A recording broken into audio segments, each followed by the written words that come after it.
wish I could touch the ground. My future's covered in smoke, but my head is up in the clouds.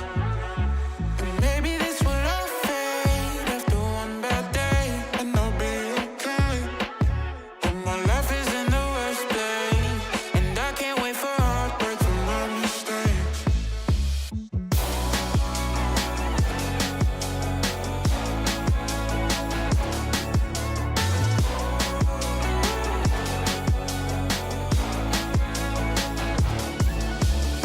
I don't wanna burn these bridges anymore. It's easy to say things you don't mean when you're at war. I'm just too tired to fight, but there's an end in sight. Wave the white flag, I'm yours tonight. 'Cause my heart can't take these heights. I need your love with me for life.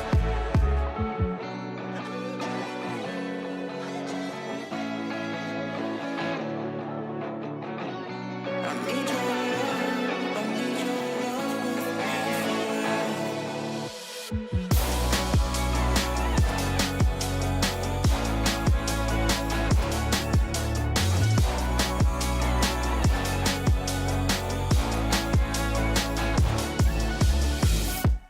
Sorry it ended this way. Sorry it, I need your love with me for life. I'm sorry it ended this way. I know I made no mistakes. I need your love with me for life.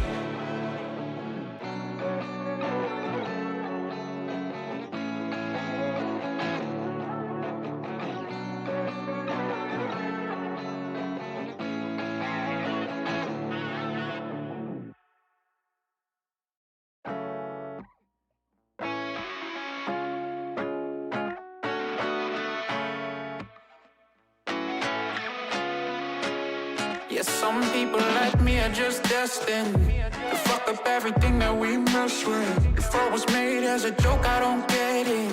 Missed the call, but I guess I got the message.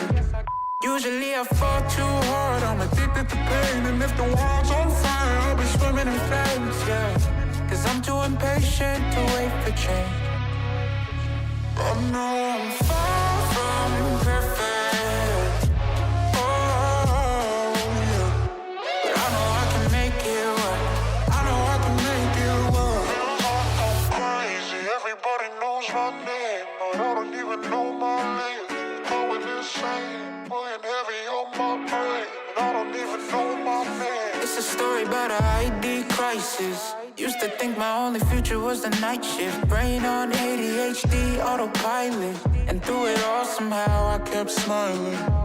I can never find the right words to say. Only a handful of family ever sees my face. But I'm only human, don't we all make mistakes? I'm drowning in my head again, and my thoughts don't want me to win. They show compassion made of plastic, and I don't wanna be another tragedy. But I'd rather be dead than a skeleton dreaming about the things that he couldn't be. 'Cause I'm too impatient to wait for dreams.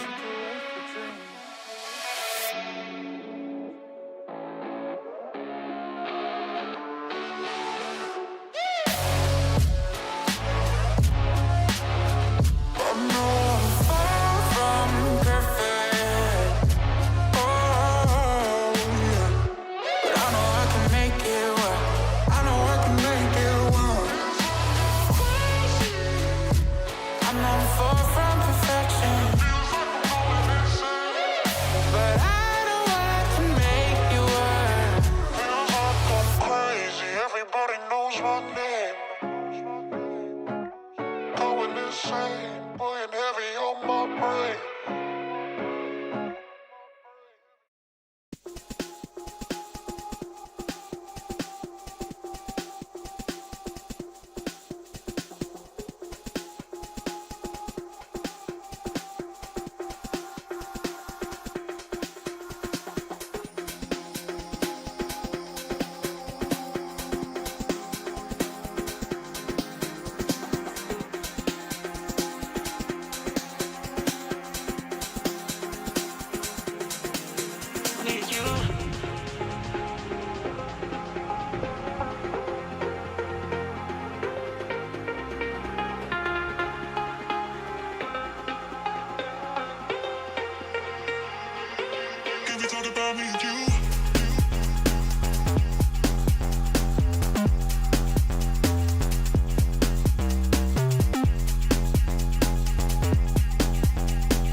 Hi, everyone. Hello. Oh my God. Why is it so loud? Dear Lord. Hello. Hi. Oh my God. What day is it? It's what day is it? I don't even know.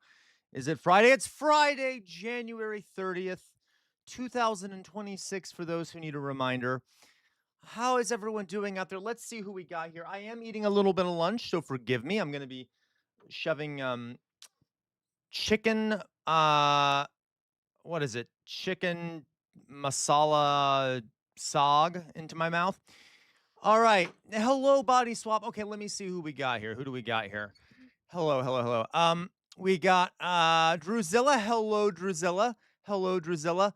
Thank you so much, Jonas. Okay, we start with the jester hat. Thank you very much, Jonas. Oh, I'm sorry. Hey, you're free of work, Jonas. That's fantastic. Congrats, Jonas. Working class liberated on their off of work. Fantastic. Okay, we can start with the hat. Thank you, Jonas. We got TJ. Hello, TJ. Glad to see you here, TJ. Burn Jobby. As always, Burn Jobby. So glad to have you here. Fetty Spaghetti. Love having Fetty Spaghetti here. Also, Fetty Spaghetti has the best nails of all time. Sir Bartholomew. Hello. Sir Bartholomew. Yes, into the breach. Sir Bartholomew, ready for Alberta's independence? Isn't that exciting? Yay. Don't you love how our government's promoting separatism in your country? Oh, God. All right. Hello, Cody. Hello, Cody. Hello, virtual violence. Hello, Mayflower Kid. Love having you here, Mayflower Kid. Oh, by the way, yes. Also love having virtual violence here. I wanted to, and Cody. I don't want to sound like, okay. Hassan, I'm sorry, not Hassan. Henry G says Hassan is my goat, my white milk. Well, we're gonna talk about what got Hassan banned again on here just for a moment. TJ, Hassan is my enemy. He will never be able to become a leftist after getting shafted by Tucker Carlson's Gaza trip. That's for sure, TJ. I know. I definitely by the way, folks, we're going to talk about Hassan. I am not neither pro nor against Hassan. Just but we are going to talk about I do think him getting banned was unfair for what he said. And once I tell you guys what he said, though I can't really say it, I'm going to have to show you because I can't actually say it aloud because then I'll get banned. You'll see what I mean. I think he's being unjustly targeted, even though I disagree with him on things. Um, oh, I assumed Burnjabi. All right. Asmit, you should add more songs to the waiting playlist. I agree, Asmit. I really should. There's tons to choose from. I've just been lazy. There are tons to choose from. I need to choose from it. Okay. Hello, Jonas. Hello, Body Swap. Love having you here, Body Swap. Hello, Alyssa. Um, and Alyssa, I'm a nerd, so when you say Hoi, I think of the game Hearts of Iron, which is a great game. But anyway, Justin Bravo, the kind. What are we revolting today? Everything, Justin Bravo. There's a lot to revolt. I can tell you that. I can tell you that. Virtual Violence says, CR, I burnt my quesadilla this morning. This feels analogous to modern day politics in a lot of ways.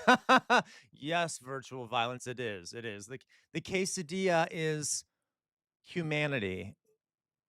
I need to work on that analogy. Anyway, yes, okay.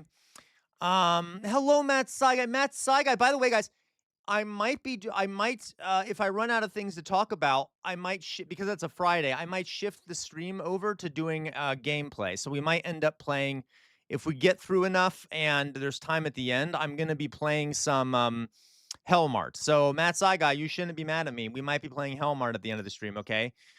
Right, Jonas, did he abuse a dog again? Oh, probably, but that's not what he's in trouble for. Um, I did, Elliot. I heard about Don Lemon getting arrested. We're going to talk about this stuff. What'd you call me, Asmit? Just kidding. Yep, they arrested Lemon. Hello, Helen Ice Wings. Love having you here, Helen Ice Wings. You heard white milk? Yeah, white. Well, oh, I see white milk. I got you. Okay. Hassan leaves and all. I get it. Yes, I did hear him hippers about Don Lemon. We're going to be talking about that. We also another a woman who was also filming at that church was arrested. Okay. Hello, Richard. Hello, AMA. Judge guy, I'm not going to do Nepal and Hearts of Iron. I would lose my mind. How does that work from Twitch? Says uh Jonas. Asmin can react and promote white nationalism and fascist, but of course, well, Jonas, let me ask you before you look up why he got kicked off. Okay, what topic do you think would get someone a lefty kicked off, that would be deeply unjust given the world state of the world. What topic do you think would immediately people scream is well, okay, I don't want to give it away. Jonas, exactly. You got it. Israel. Wait, and that's why I'm telling you it's unjust that he got booted. I'm jealous of Hassan because he has a massive stream. I haven't been doing it this long, and he has a huge audience. Blah blah blah blah. I'm super jealous, so I'm biased, but he didn't deserve this. Okay. Um. All right. I love Diablo 2 gluteomyalgia. I do. I just don't play it often. You are okay. Good AMA. You already know why he was kicked off. Um. I should what? I should what? You should really you should really try this with chat. It really fits your jester type. What? Try what with chat? Jaboot. Try what? Okay. Oh, I'll take a look at it. King of the Cat. Oh my god, I love this game. Yes, we should do it. Okay, we should do this. Bloody hell! Now I can't wait to see it. Oh, wait for it, Jonas. I'm guessing exactly, Alyssa. You got it. Yeah, I know. How dare he, guys? He doesn't deserve it. All right. Yeah. Hello, Henry G. So, guys, we have quite a few things to talk about. As always, I'm overly honest with you. I decided to put Hasanabi in the title of my stream because, come on, we're gonna get more people in here if I do that. But also, I do think it is an interesting story because he was targeted for uh, gluteomyalgia. I'm sorry. Hello, glass pain. I'm so sorry, gluteomyalgia. I sometimes miss people getting in here and I forget to say hello. I'm sorry, gluteomyalgia. So, by the way, I love the necromancer virtual violence and whoever else mentioned Diablo. I think it was gluteomyalgia. I love the necromancer. Okay, so let's get into it. Let's see what Hassan said to get him banned. Get him banned. All right. Thank you, Henry G. So, first of all, guys, we get two more super chats or bits over on Twitch. It would be like 200 bits for one of these. We would then get. I will put on the jester collar. Okay, if we do that. So, and if we get to 5, we will. I don't really know what we'll do if we get to 5, but if we get to 10, well, if we get to 7, we'll play a game.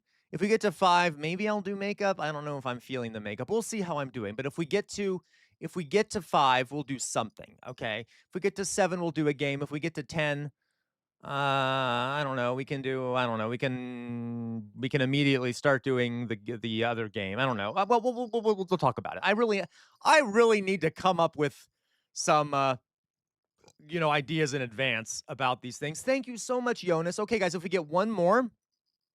Thank you, Jonas, for those the bits there. If we get one more 200 bits or $2 or more on YouTube, I will put on the jester collar. By the way, Louise, I have not yet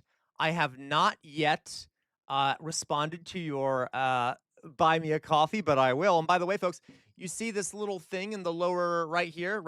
You can use that to do a buy me a coffee. In which case, if it's $5 or more, I will send you a personalized video response where I will talk to you personally and probably embarrass myself and be very mean because that's what I do.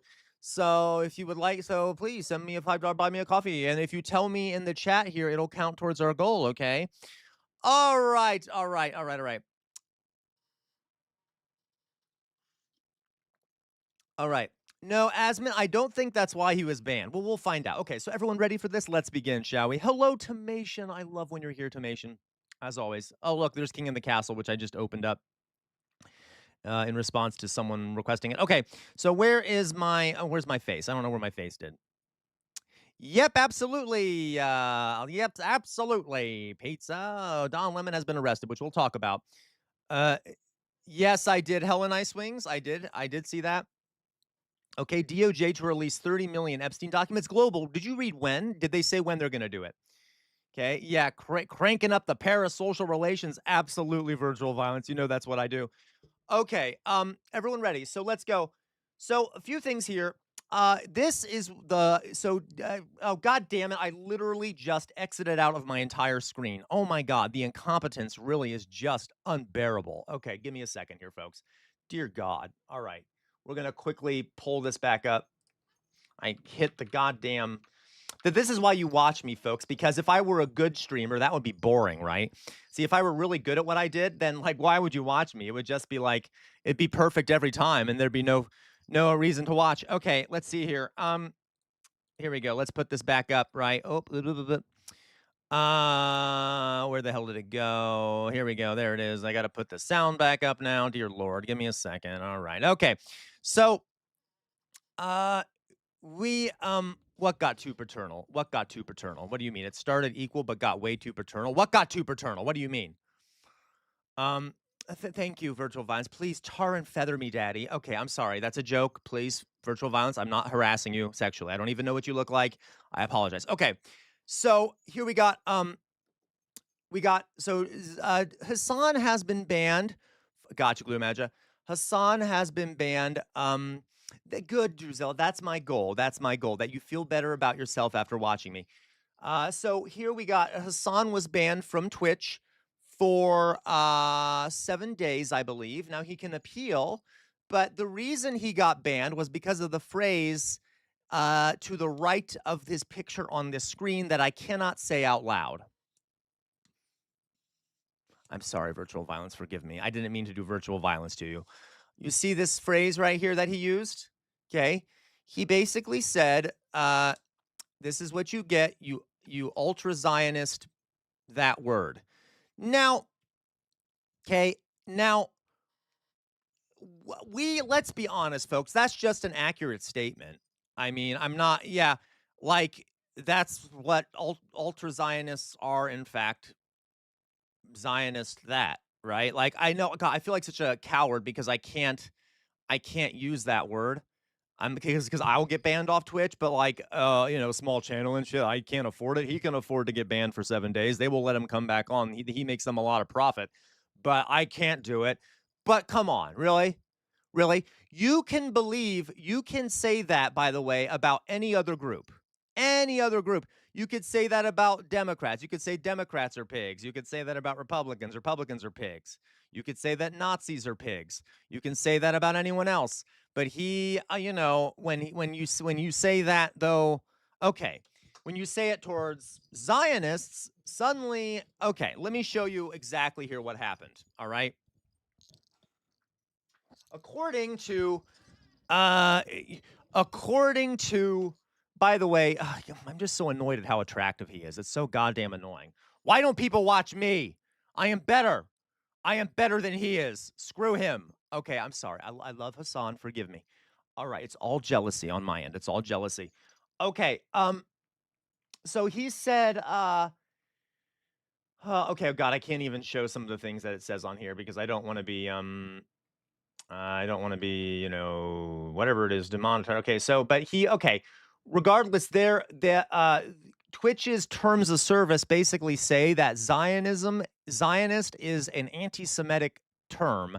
It is used as an anti-Semitic term. Witness me, gluteomyalgia. Okay, because apparently because the that one organization, the ADL, says that it is an anti-Semitic term when used improperly. So that's pretty crazy. Yeah, right, right. Okay. Keep your pants. You scare me every time you talk about Islam. Keep your pants on.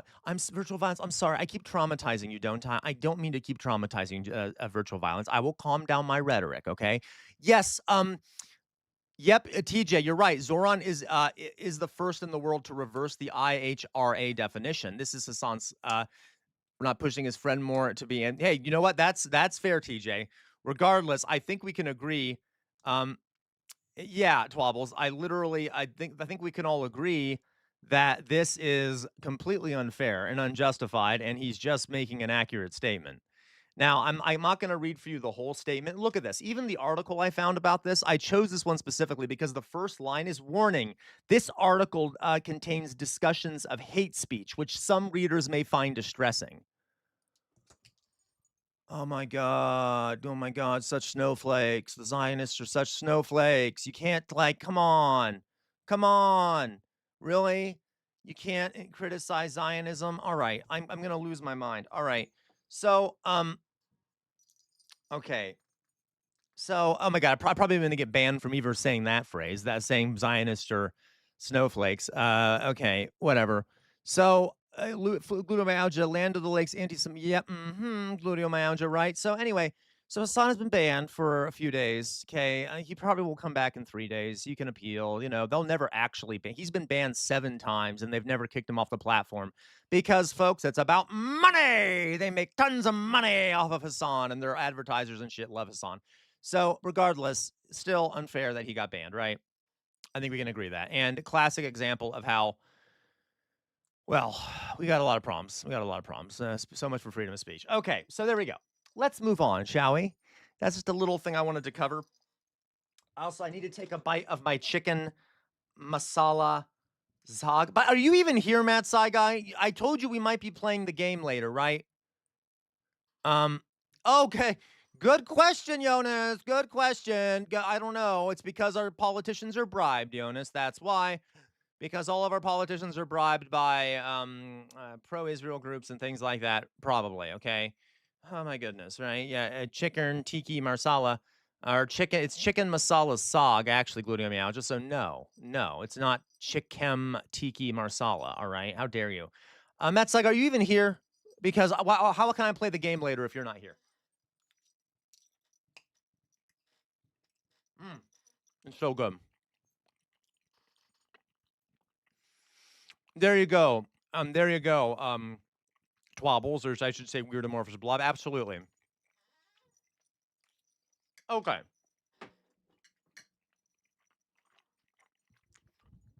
Shh, Asman, I'm not seeking validation. Okay. So, guys, let's go to the next story. Shall we? Shall we? By the way, guys, one more, and I'll put on the jester collar. I know I'm basically begging here. It's okay. I'll be fine. All right. Moving on. Here's a fun story, guys. Well, that sounds good, Elliot Waffles. Here's a fun story. So,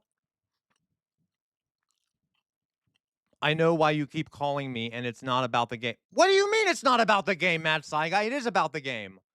It is about the game. I'm saying, Matt Saigai, because you never responded. I told you we're going to play the game afterwards, and I want to make sure I play it while you're here because you asked me yesterday. So, are you here so that we can play the game at some point? Oh my God, Matt Saigai, you're full of shit. No, it's not. No, it is not. It absolutely is not. Okay. Anyway, you never responded to me asking about the game, Matt Saigai. I wanted you to be excited. All right. Okay. Mayflower Kid, don't you dare support Matt Saigai. Okay. All right. So, I didn't notice that Matt Saigai, so screw you. Screw you. Okay. All right. So, okay, again, folks, now here we have another lovely little story about the let's see here. You know how the Democrats are a bunch of spineless cowards, and how they basically will do whatever the Republicans want. Okay, so here's the deal. This is how it's going to work. They had come to an agreement with the Republicans in order to continue funding the Department of Homeland Security. And they agreed that they would fund the government and then allow 2 more weeks to debate and revise the funding for the Department of Homeland Security. Now, I don't know why you would do that. It makes you lose all your leverage, but hey, they're the Democrats. They're experts at losing their leverage. Okay. So they basically kicked the ball down the road. Now, they agreed to do the funding package, and then kicked the ball down the road. But then a Republican actually sank the deal. And our favorite guy, Lindsey Graham, who here is a big fan of Lindsey? Who here is a big fan of Lindsey Graham? Okay. Who here is a big fan of Lindsey Graham? Everyone here a big fan of Lindsey Graham? I'm sure, I'm sure we are. I'm sure we are. I thought so, Jonas. I thought so. I thought you would be. Okay. All right. Correct. Yes, all big fans of Lindsey Graham. Now, this, though, so he basically came in and was yelling at the Republican leadership, being like, we can't pass this bill. And you know why? You know why? Because there is a provision in this bill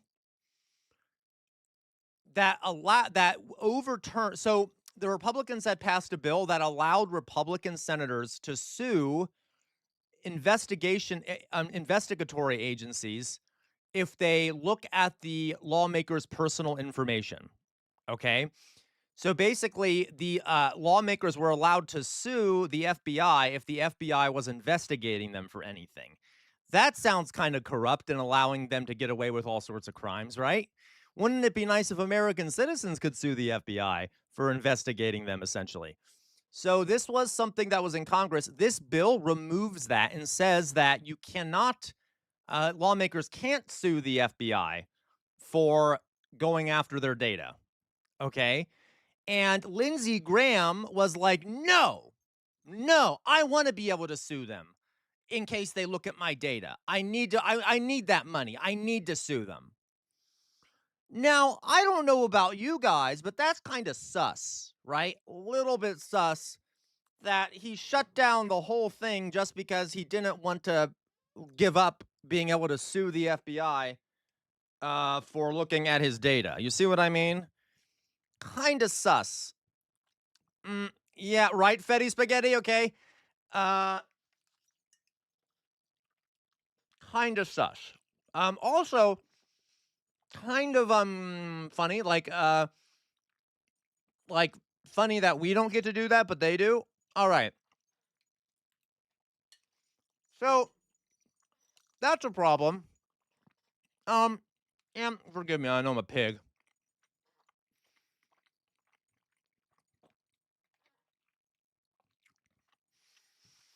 Forgive me. Okay.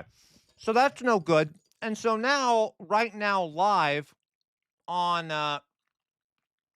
YouTube, Hakeem Jeffries, another one of our favorites, is giving a very milquetoast critique of the Republicans.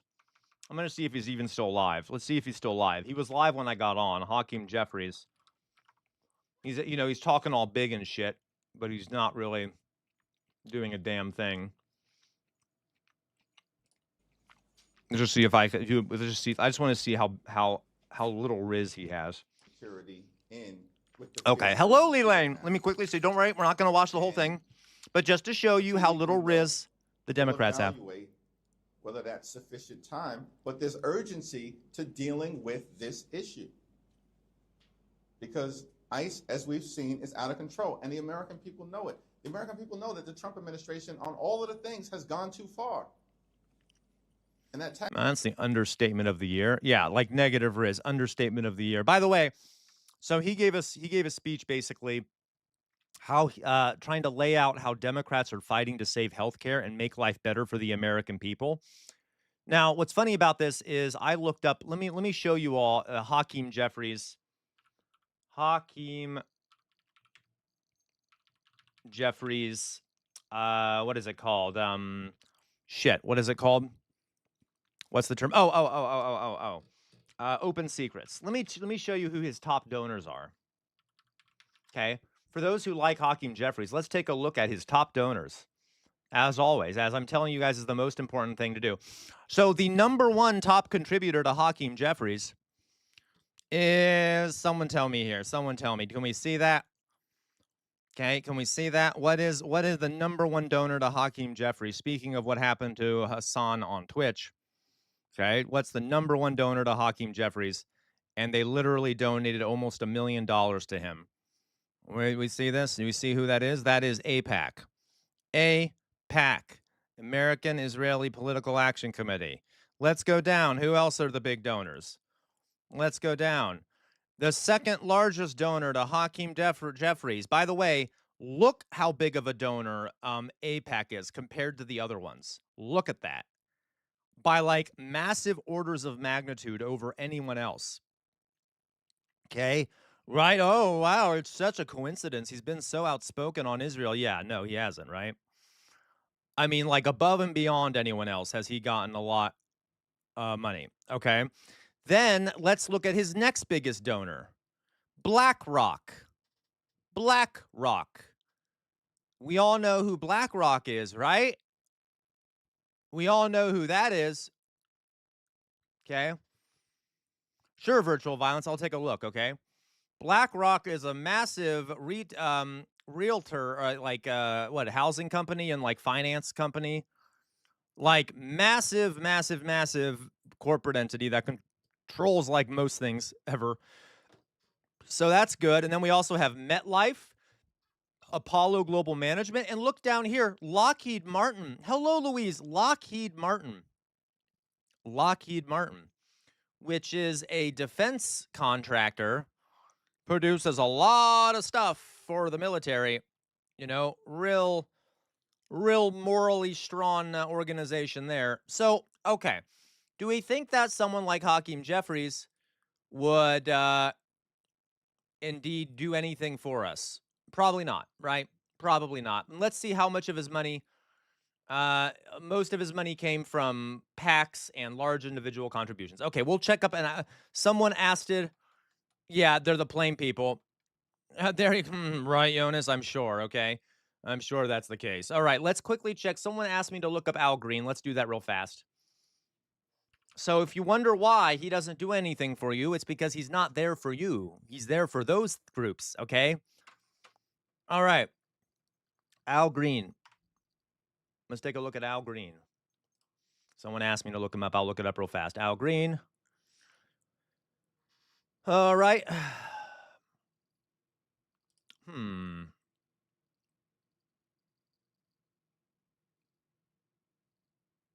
Let me just see how much he made. Okay, I will. So, okay, yeah, most of his donations come from the wealthy. And a lot of his other donations here are from real estate organizations, though he does have a lot of donations from unions, for those that are curious. Okay. For those that are curious. Okay. So that is, all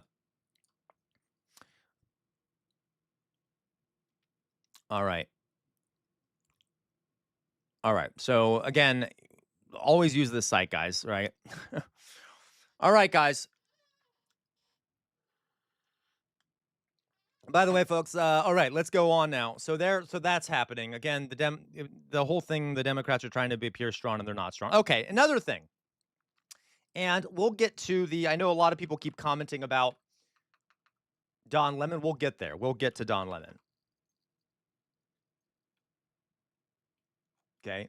Oh, God damn it. Oh, Jesus Christ. Okay. What is it again? It's X. X. All right. So let's talk about Don Lemon really fast. Don Lemon was arrested, right? Don Lemon was arrested. And why was Don Lemon arrested? Don Lemon was arrested because he was at that protest at that church in Minneapolis or Minnesota or somewhere. I don't know where it was. I forget where it was. And they view him as like inciting, etc. Let's see here. I hate this. Okay, let me find this information about it.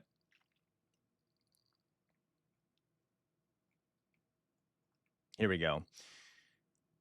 Right. So Don Lemon was just arrested by the Trump DOJ. Okay, I agree, Macy. That'd be amazing. Trump is treading all over Americans' rights. Statement from Abby Lowell, attorney for Don Lemon. Don Lemon was taken into custody by federal agents last night in Los Angeles, where he was covering the Grammy Awards. Oh my God. Don has been a journalist for 30 years, and his constitutionally protected work in Minneapolis was no different than what he has always done. The First Amendment exists to protect journalists whose role it is to shine light on the truth and hold those in power accountable. There is no more important time for people like Don Lemon to be doing this work. Okay. Instead of investigating the federal agents who killed 2 peaceful Minnesota protesters, the Trump Justice Department is devoting its time, attention, and resources to this arrest. And that is the real indictment of wrongdoing in this case. This unprecedented attack on the First Amendment and transparent attempts to distract attention from the many crises facing this administration will not stand. Don will fight these charges vigorously and thoroughly in court. Okay. So Don Lemon, who's a liberal, I'm not a big fan of him politically, but guys, this is just so authoritarian. They're just throwing this journalist in prison, claiming that he, okay. It's just, so that's good, right?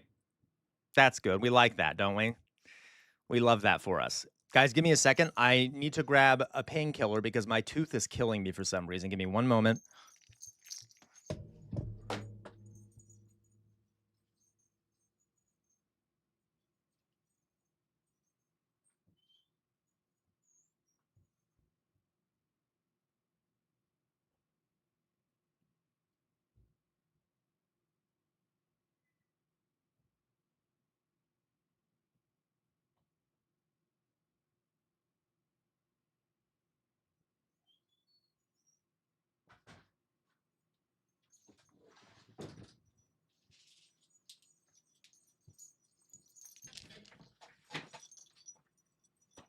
All right, there we go.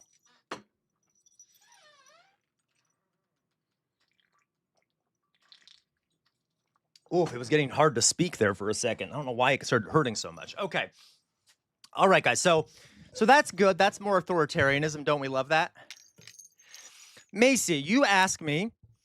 Macy asks authoritarian versus totalitarian. So totalitarianism means when that was not an opiate, Matt Saiga. That is naproxen sodium, which is over the counter. How dare you? Totalitarian means where the state has total control over all aspects of people's lives. Okay. Authoritarianism is where you have one person or a small group of people that exercise control by force over a whole country. That doesn't mean they control like every aspect of people's lives, but they control the government. All right. Okay. Down a bottle of Tylenol to become a machine that turns politics into funnies to be a god.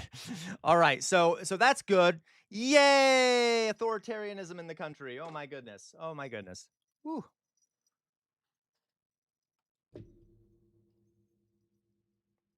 The fuck? Okay. Anyway, sorry.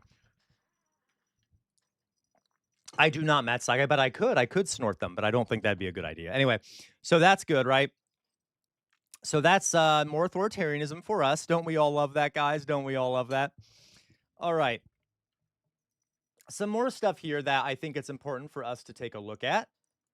Some more stuff to look at here.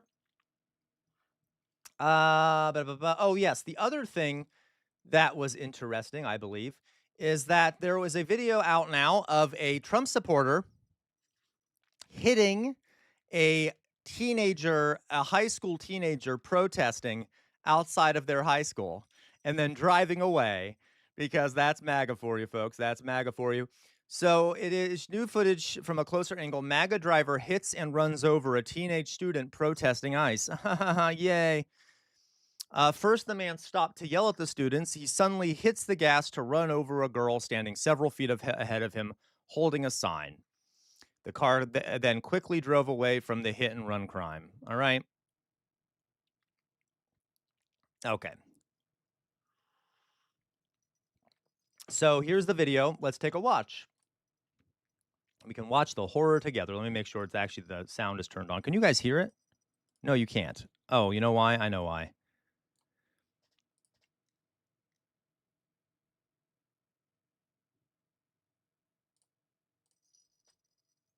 All right, here we go. Maybe there is no sound. Ooh. I guess there is no sound. Did you see that? And then drives right away. Yay. That's great news. Love that. Good news for us, right? So again, the violence continues. Seems to be pretty much one side doing most of the violence. Right, Jonas? I guess the attack also on Ilhan Omar was staged, right? Isn't that great? She just ran into the car. So that's possible, Sir Bartholomew, but from what well, let me see it again. Maybe I didn't watch close enough. The car. Oh, see, nope. The car actually moves forward and hits her. But yeah, that is debatable. But yeah, the car regardless drove away, which is fun, right? Which is always very fun. Makes me wish teachers had to carry pew. Oh my God, Macy, please no. We don't need that shit. Okay, we don't need that shit at all. All right, so guys.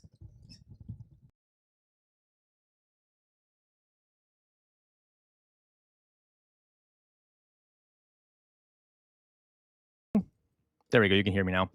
Oh, I just got to 200 followers. Yay! 200 followers on Twitch. That's exciting. Okay. So that's fun, right? So that's good. Love that for us. Love that for us.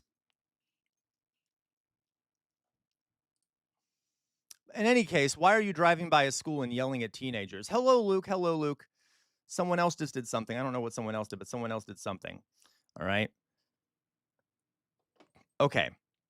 Some other things here I thought would be fun for us to talk about. Where the hell is my... Where'd I put my goddamn collar? Oh, there it is. Oh, we haven't gotten enough yet. We need one more. Okay. So, all right. This says, this is a dumb post by Elon Musk. Okay, a dumb post by Elon Musk. It says suicidal empathy, right? All it says under his is suicidal empathy. And then they have a post Partly here from Joe Rogan, you know, the #1 spreader of misinformation. And by this guy, by the way, who's on Joe Rogan, whose name is Gad Sad, who is not a good guy at all, who is not a fool, who is a fool. And this is what Musk says suicidal empathy. Why do you think there's this mass immigration? So that's a great question. So it's covered partly in parasitic mind.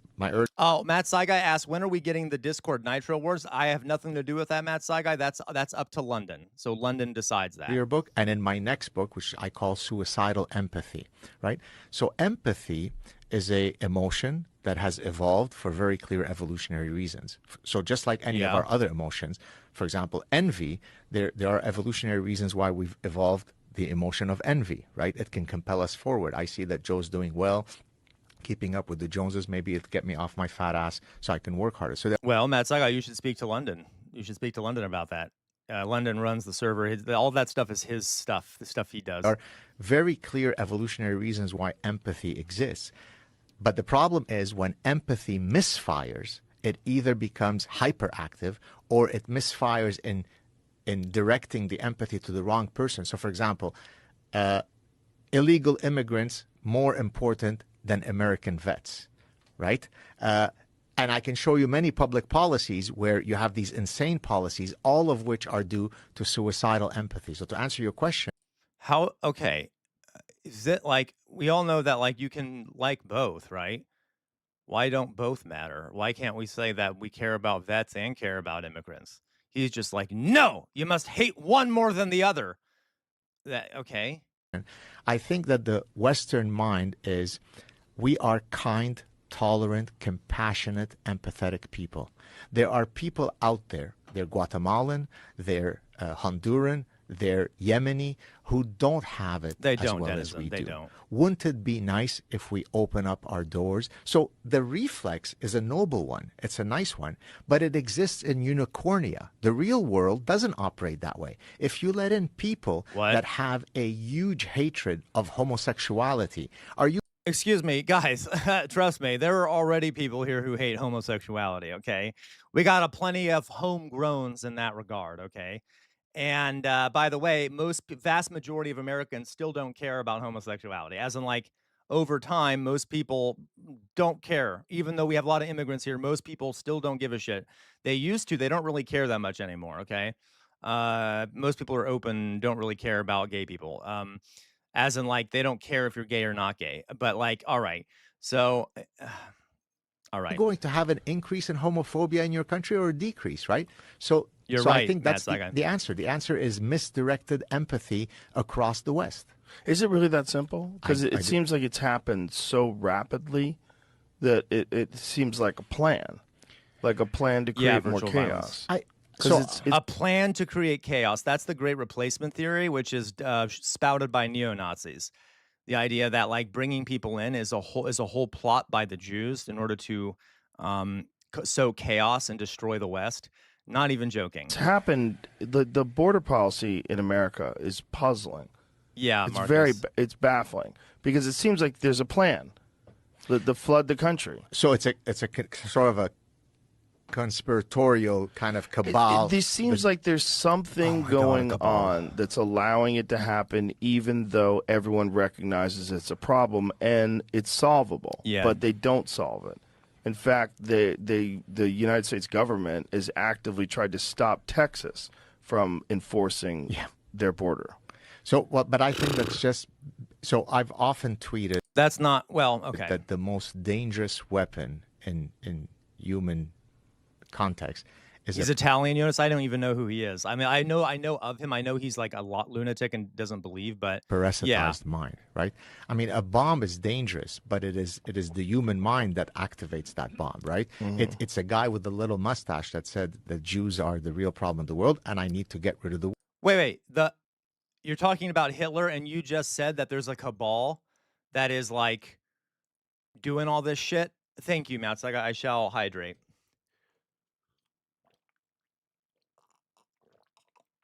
All right. Oh, you know what? Is that so, London? They just released the new Epstein files? Okay. Oop. All right, guys. Oh, my goodness. Sorry, I know I'm cutting off that, but this is kind of important.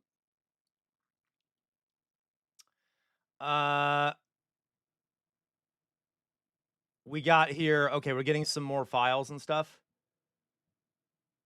I'm just trying to see what's coming in here. Blanche announces 3 million page Epstein file drop.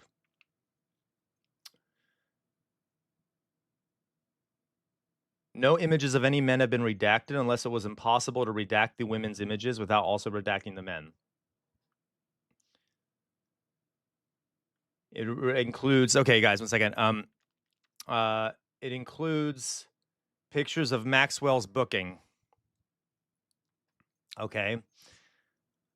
Booking details. We're going through the latest batch of files with the Department of Justice and they've released in relation to the investigation into Jeffrey Epstein. Among the files located in the dataset 10 is a PDF copy of Epstein associate Ghislaine Maxwell's registration into the Joint Automated Booking System. Interesting.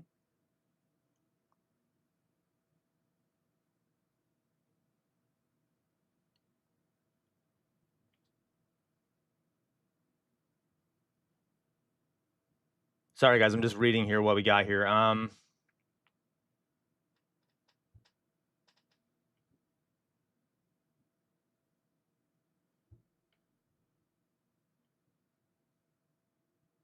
Okay, give me a second. So I know that you can actually open up these files. No, you're right. You're right, Sir Bartholomew. But let's see here. They typically release them to the public. Epstein files.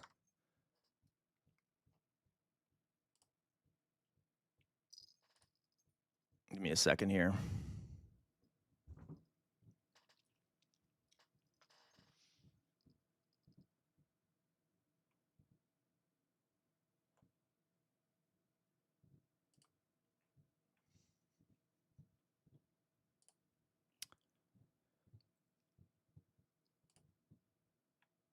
Trying to find, is this the data set they just released?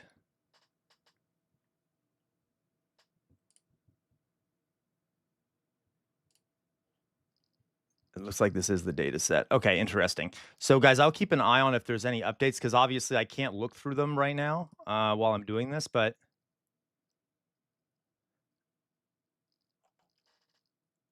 interesting. I think this is the release. Previous data set.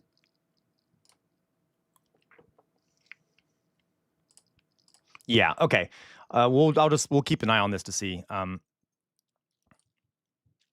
right. So we'll see if what they find after the journalists have looked through this shit. All right. So back to what we're doing here. I'll finish watching world this. of that parasite, right? So parasitic thinking. Yeah, London. One of the reasons I think that book did so well is because it really explained how all of these parasitic ideas came to a head together. And they were all spawned on university campuses over the past 40 to 80 years. So one hypothesis is what you said, which is there is kind of a grand scheme that's willfully doing this. Another one is that all of the Western leaders of roughly the same age, I mean, within 20 years of each other, are all the product of a Western education, university education, that was completely infected with these dreadful parasitic ideas, so that Don't you love that word parasitic? My God. When these leaders go out there and have the power to enact policies, they enact these policies. So my view is slightly different from yours in that I don't think that there is Mithril, this is Gad Sad, who Joe Rogan had on and basically claims that empathy is bad. a supra mega, willful plan. It's just that all of those Western leaders are the product of a really shitty university system. Okay, so the guys, there's two options here. Exactly, Sir Bartholomew. Nazi is a very fascist. Parasite's a very fascist term. So it's either that there is a cabal of people doing this. Exactly, Louise. Pseudo-intellectual. There is either a cabal of people doing this, or it's the parasitic ideas being spread to people through universities. Just to let you all know, very scientific sounding analysis there by Sad Gad, and of course, given a platform by Joe Rogan. All right. Yesterday, by the way, Donald Trump said the following. Has anyone seen this? The idea, right, Marcus? I don't know, virtual violence. If we don't get it, shut it down. Yep, I agree, Jacob. We need to shut it down if we don't get it. Oh my God, my tooth is killing me, guys. Okay. That's if I'm not talking as much. I'm trying to get my tooth to calm down. So we Trump yesterday during a talk in the White House basically said that housing prices, that he wants to increase the cost of houses, not lower the cost of houses. Okay. So he just openly said it because he wants people who have houses to gain more money from owning a house, which, by the way, the big problem right now is that there's whole generations of Americans who can't afford a house. So, yeah. Okay. Remember, though, we watched, Mithril, we just talked about how Hakeem Jeffries is being bribed by BlackRock. So if we think the Democrats will stop this, no, they're bribed by the big realtors and the big people like that. Okay. So, all right, let's see what he says. One of the things Scott said, though, is, again, existing housing, people that own their homes, we're going to keep them wealthy. We're going to keep those prices up. We're not going to destroy the value of their homes so that somebody that didn't work very hard can buy a home. We're going to make it easier to buy. We're going to get interest rates down. But I want to protect the people that for the first time in their lives feel good about themselves. They feel like that they're wealthy people. And I want them to understand it. There's so much talk about, we're going to drive housing prices down. I don't want to drive housing prices down. I want to drive housing prices up for people that own their homes. And they can be sure that's what's going to happen. One of the things Scott said, though. Okay, so, yep, isn't that cute? Let's help. Yeah, I know, right, Marcus? Like, yep, No, you're right. Fox 7, but of course, there still are big realtors that are also causing problems, and they're bribing the politicians, which the small bourgeois can't bribe politicians as easily, but yes, I know what you mean. Okay. What did Trump do to earn anything? Nothing. Gray stuff. Welcome, gray stuff. Nothing. All right. So apparently, guys, the people who own houses are the ones who worked hard enough to own houses, while the people that can't afford them, they just haven't worked hard enough. So we're going to need to punish the people who didn't work hard enough by making it harder to own a house. Okay. Luke says, it feels like we are speedrunning the history of the Third Reich. This last month is especially bad. I found a video from a German sociology student. Totally, Denizen. But I found a video from a German sociology student I recommended watching. It's a short 7-minute video. He did a letter to America, with Grands United, which is a working group within the Rex, Grannies Against Far Right. It feels like we are speedrunning 1930s. Yep, 100%, Luke, 100%. You're right, Denizen. As I've always said, folks, we need to decommodify housing. Everyone should be able to should have a house or have a place to live. And I don't think it should be a commodity to be bought and sold. But regardless, okay. Yeah, no, you're right, Jonas. So but that's Trump's father, right, Jonas? And then his father passed down that wealth to Trump. So Trump himself didn't really produce much on his own. He was just kind of an investor. And can we like, okay, I know I'm being selfish right now, but can we like also make dental work like not like also socialize that, because teeth are important and they're very expensive, especially in this country, to deal with. Trust me. And like right now, like I have this goddamn tooth, or let's put it this way, it's a tooth that I already had capped, and apparently they messed it up somehow. So I've been in extreme pain that like comes and goes, and then I have to constantly take ibuprofen or whatever to keep it like from hurting too much, because I don't have dental insurance right now. So, or the dental insurance I do have is basically just for regular cleanings and checkups, and it'll cost thousands of dollars.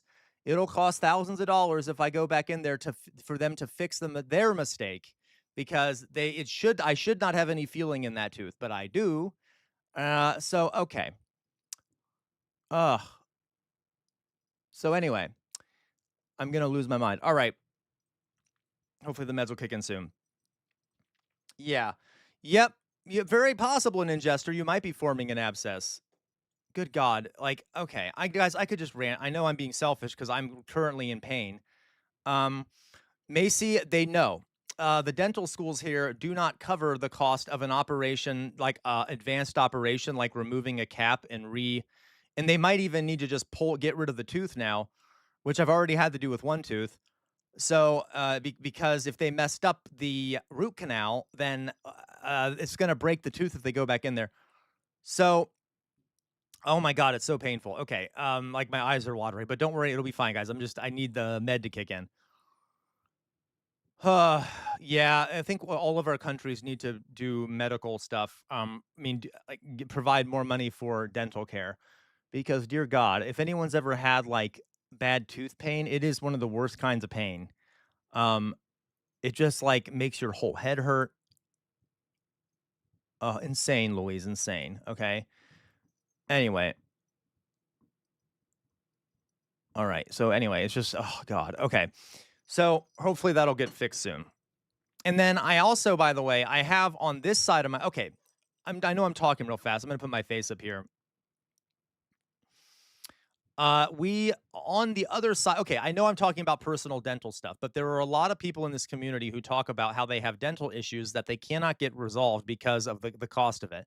On this side of my mouth, I had to have a tooth completely removed because it cracked down the center randomly.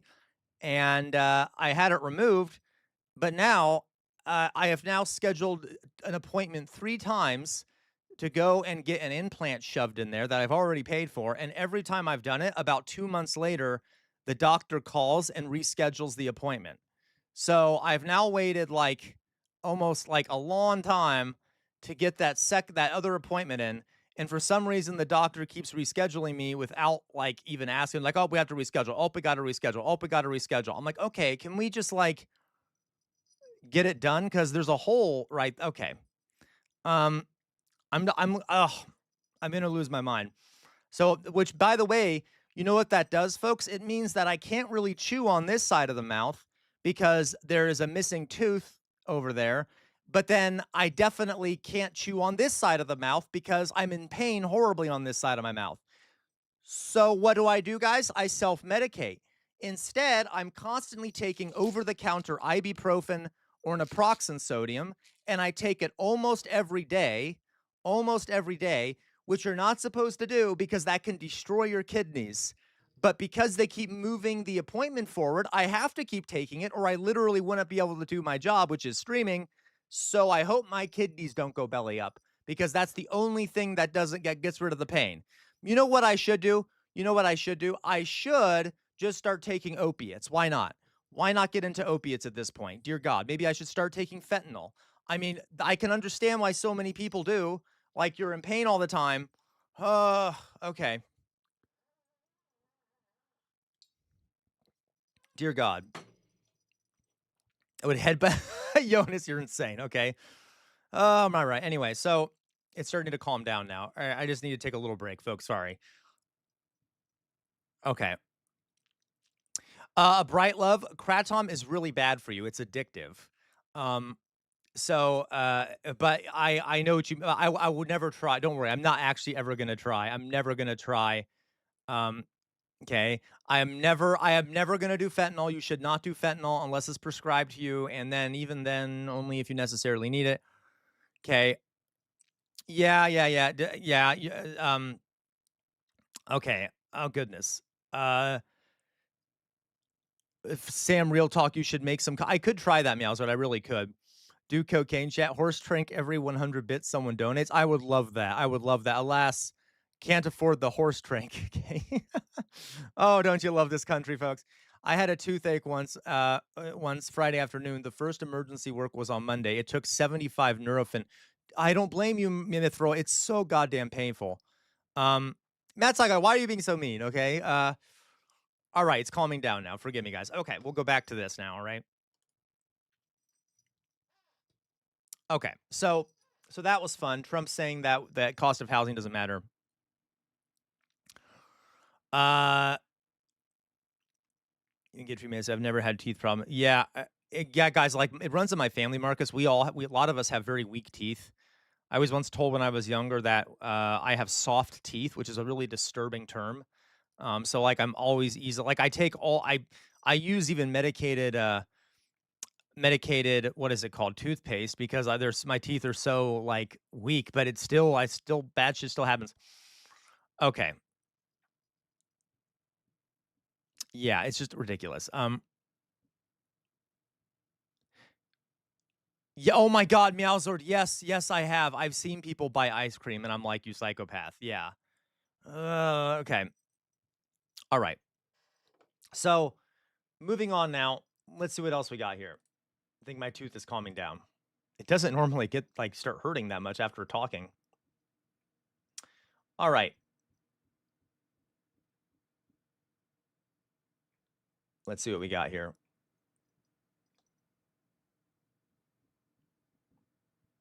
Oh, yes, here's another great video. Speaking of Zionism, oh, I'm sorry, Drizzle, that sucks. Okay. So this is a video of a high school in Israel.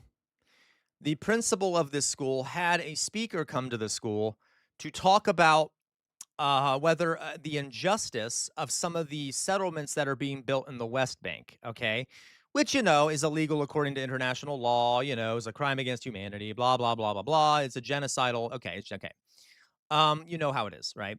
So this principal at this Israeli school was trying to get a different opinion in the school. And you know what all the students did? By the way, I would put every one of these fuckers in detention or suspend them if they did this. If I was that principal. But hey, I know that it's probably not that easy. They started protesting in the hallways, these high schoolers, and chanting, "Let the IDF win, fuck the Arabs." These are teenagers.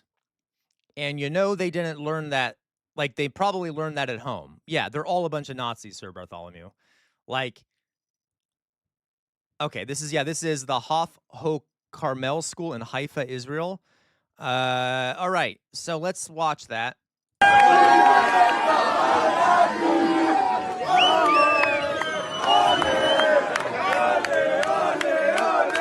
Yeah.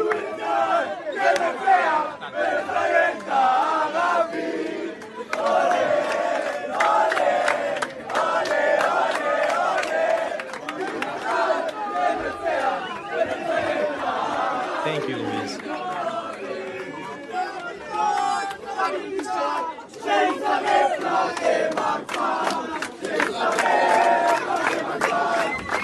I haven't, Matt Saga. You should send it to me.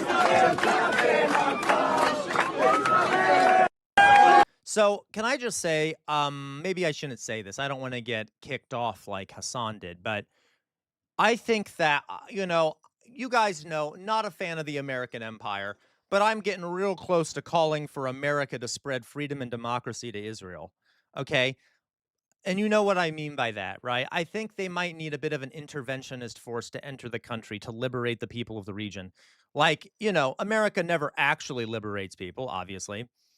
Yeah, I agree. But and maybe the American military, as our last big hurrah of empire, should actually do one positive thing.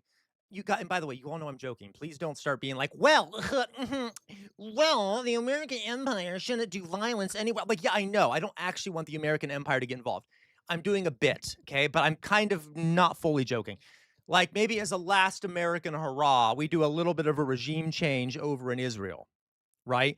Yeah, and Matt Saigai, like, and I am not saying I would very much prefer if this were backed up by, you know, okay, thank you, Matt Saigai. Like, I would prefer that this was backed up by a UN resolution, but hey, you know what? Unilaterally, no problem. Do it. Like, why not?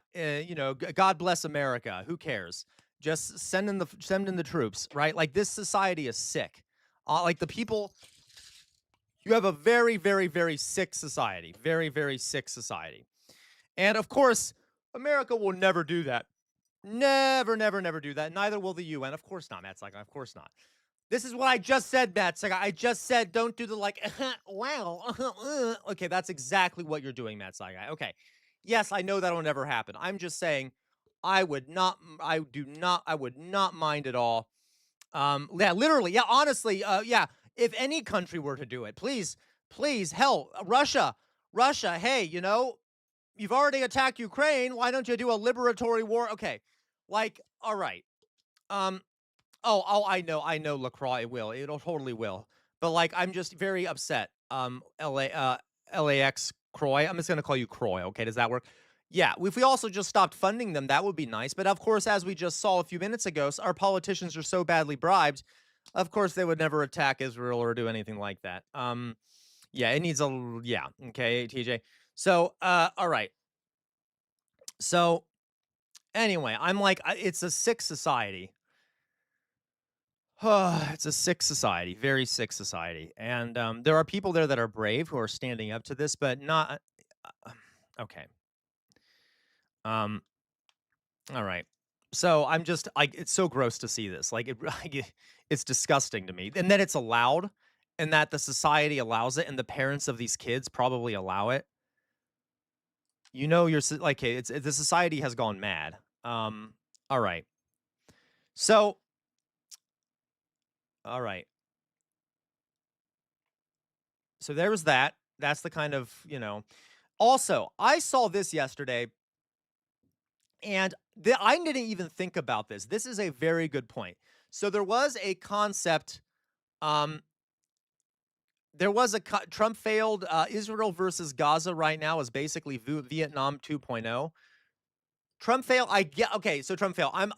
Trump failed. I'm going to be the one doing, wow. All right. I'm doing this. Not exactly, right? Just because the United States was militarily massively disadvantaged in Vietnam. Okay, I don't know why I'm nitpicking. It doesn't matter. Fair Trump failed. Yes, it's like Vietnam 2.0. How about that? Okay, though technically the United States didn't try to kill every single Vietnamese person, and it seems like Israel. Okay, you know what? Screw it. Yeah, fine. Trump failed. Fair comparison. All right. I'm being way too historically. Okay, so there's a word in German called Sippenhaft. Okay, and it was a policy in Nazi Germany and before where the family members of people who were punished for crimes. There you go, Sir Bartholomew. The family. Okay. God damn. I almost had you. LOL. He didn't buy. Okay. Oh, that's funny. You almost got me, Trump. Trump failed. Okay. So yeah, well, actually, I'm such a nerd. All right. So, okay. This is where, they would punish family members for the crimes of other family members. And Suppenhaft. And they did it during the Third Reich. And, have we seen anything like that in the United States? Have we seen any Suppenhaft going on in the United States? By the way, this isn't necessarily not like a fascist thing. It just happens to be something that some authoritarian regimes do, sometimes fascist. Like, have we seen anything like that in the United States recently? Punishing family members for what other people have done.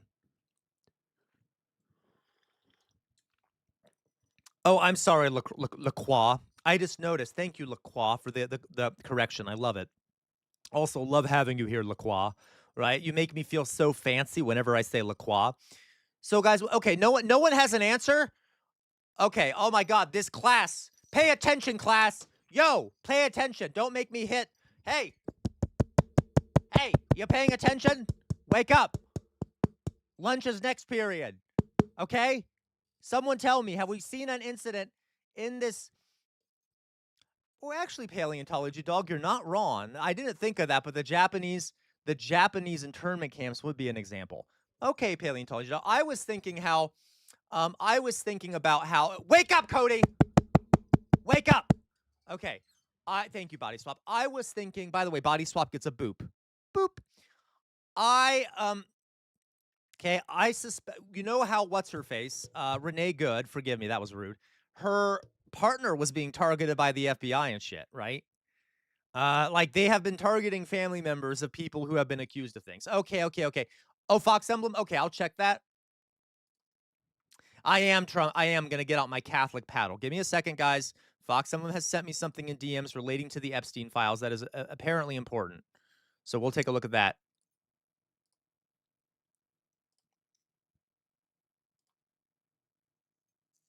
All right, let's take a look here. So here we have an interesting... wake up, Ninjesta! Wake up! Destroygo! Wake up! Wake up! Class is in session! Oh my God, thank you, Matt Saiga. You're an angel, Matt Saiga. Okay, fine. We'll put on the collar before we read this. This is going to be horrific, I'm sure. I'll put on the collar before we read this. And you know what? My tooth is feeling better because of the drugs. Yeah, I am. Okay. Matt Saiga, thank you so much. Give me a second, guys. 1 second.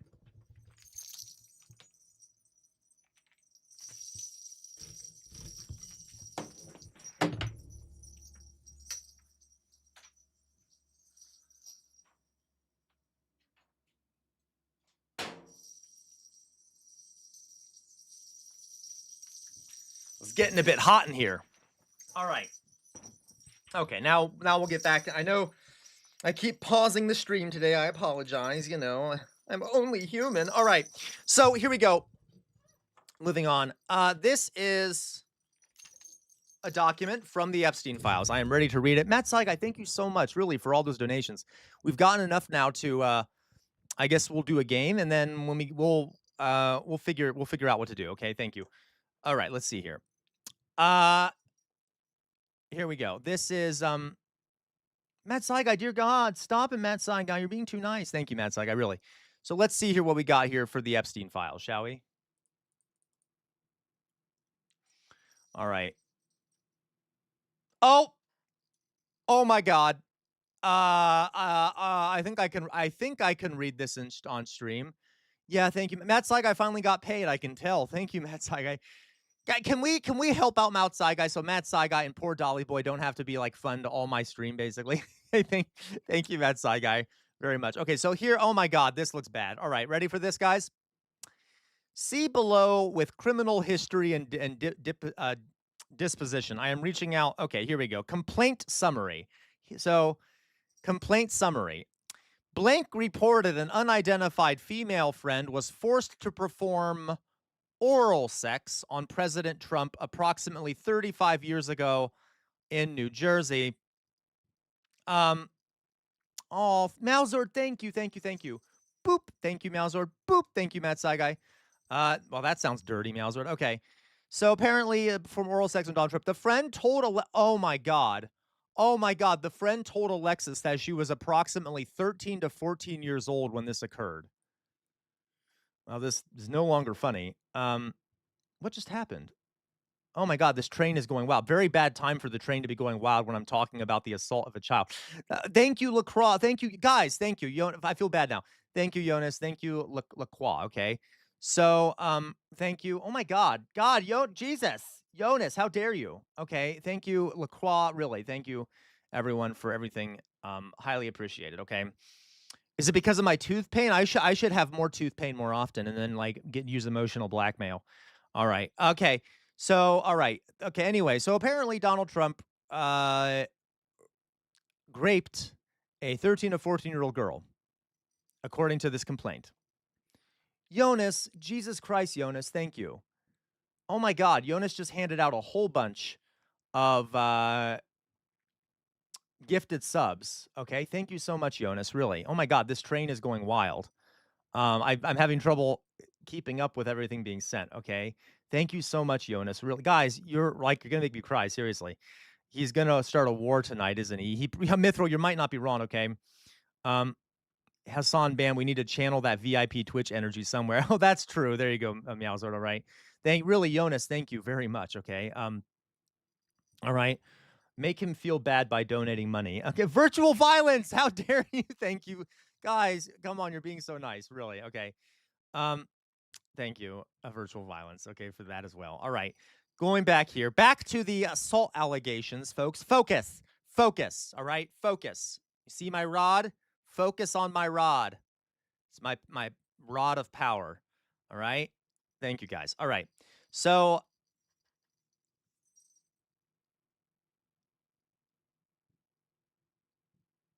all right. At age 16, while modeling, this caller attended 8 parties at Epstein's New York residence.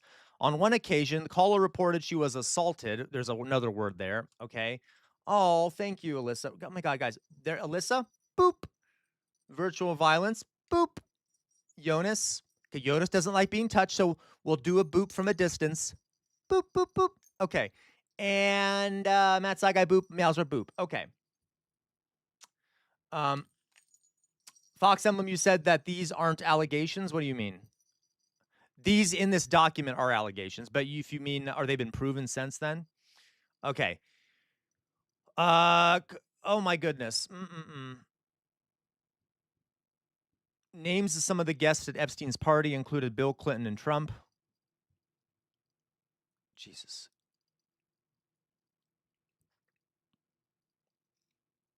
One of the clients for the trafficking was Donald Trump, it says here. One online complaint witness. Okay. Yeah, this is the first time we got to a level 3 hype train. Thank you, guys. I'm just reading through here. Thank you so much, Fox Emblem. Dear God. Leslie Wexner, yep.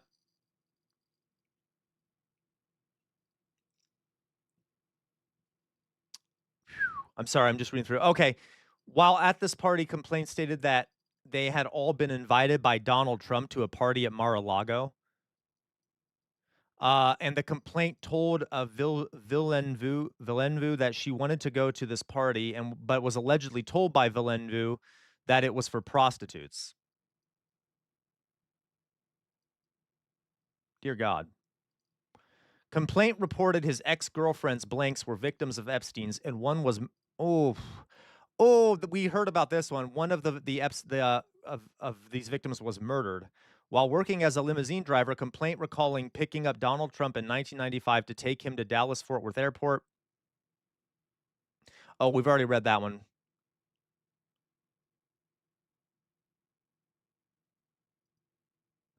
Dear God, guys, these are horrible. I don't think I can even read all these out loud. Caller provided information. This is a lot of accusations, guys. These have to be, many of these have to be true. I mean, there's just so many of them, and a lot of them are against Trump. Caller provided information to reference prior civil case from 13 years ago that involved Trump and mentioned Jeffrey Epstein with a minor. Oof. Okay, a 13-year-old got pregnant in 1984. Complaint also reported that there were high-profile individuals involved in her sex trafficking and the murder and disposal of her newborn daughter. Oh my God. Oh, okay. Okay. Thank you so much, Mithril. All right. Complaint reported that Donald Trump participated regularly in paying money to force her to perform sex acts with him and alleged Trump was present when her uncle murdered her newborn child. Oh my. Oh my goodness. All right. Caller reported that in 1987, a friend, victim 1, was out drinking and ended up at Trump Plaza. Victim 1 saw Donald Trump and wanted to meet him. An unknown man approached her and offered to introduce her to Trump. The unknown man gave victim 1 a drink, and victim 1 woke up. Oh no. Woke up naked and sore with $300 on the bed. Victim 1 didn't remember how she got to the room. She remembered seeing a flash of Trump's face. Victim 1 called the caller and told her, sorry guys, I should give a trigger warning for this shit. Victim 1 called the caller and told her she thought she had been raped, okay? Victim 1 did not go to a hospital to have a rape kit performed because she didn't think anyone would believe her, especially because she was drunk. That's a big problem that we still have, guys, is a lot of women are afraid to report these things, and I don't blame them. Victim 1 had a fight with her lawyer boyfriend. Oh, my goodness.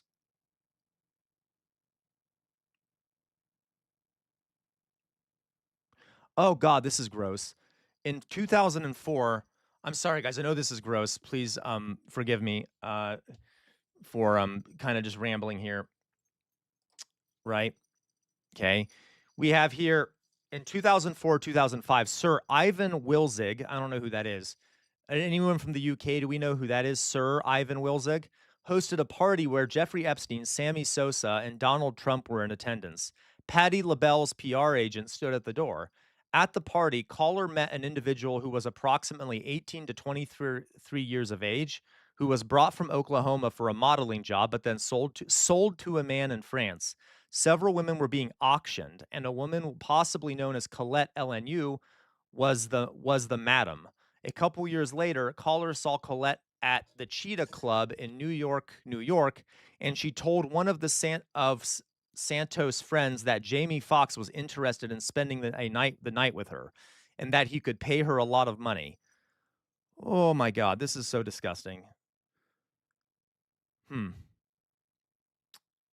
Yeah, but right, Jonas, they could have also just drugged her. Yeah, they're literally demonic. Guys, when are we going to do something about this? We need a revolution in this country. We need a goddamn revolution. Like, I don't know what else to. And also, can we just mention the fact that, like, we've gotten to the point where all of this stuff is out there. You can find it. Like, we're looking at the document right now, but the people in this country are so brainwashed and incapable of seeing reality that they're like, that's fine. Who cares? Let our children be assaulted. Right? Like, I can't. It is the depths of depravity. Okay. By the way, for anyone who actually wants to see this file, I'll put it up here if you want to go back through it, because I can't say all the words I'm seeing. Here, I'll post it here for anyone who's interested if you want to read along with me while we do this, okay? Donald Trump, the president, had parties at Mar-a-Lago called Calendar Girls. Jeffrey Epstein would bring the children in. Oh, my God, I can't even. And Trump would auction them off. I can't say that. I can't say that next part.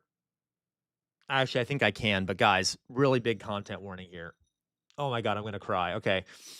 Okay, this next part, guys, content warning. Content warning. Jeffrey Epstein would, I don't even know if I can say this. Okay. Oh God, I can't say that. I really can't say that. Guys, how about this? I'm going to go forward here. I'm not going to say it. Here, I'll highlight the part. I really, guys, I literally can't say it. I can't say it aloud. I don't even want to say it aloud. Do you guys read this? Read this part if you want to. You guys trust, like, oh my God, I'm gonna cry. Can we, please just be careful, and you might need to get a drink of water, folks. If anyone here has experienced sexually assault, really, you might want to not read it right away. Oh my God, these poor children. Okay. Kason, I'm afraid I cannot even paraphrase. He assaulted them, but like in a really disgusting way. Okay, I'm gonna go past that. Oh my God. All right. Yeah, I know, Alyssa. Did you see it? Okay. So I can't say that on stream, guys. I'm sorry, but yeah, you guys saw it, right? Anyone who needs to see that, it's on I guess the third page at the bottom. Okay. So all right.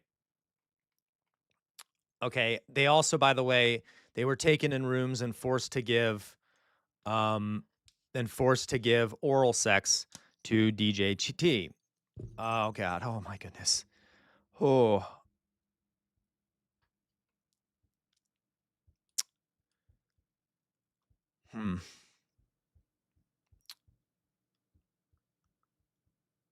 Here we go. Online complaint recorded. She was a victim. This is so disgusting.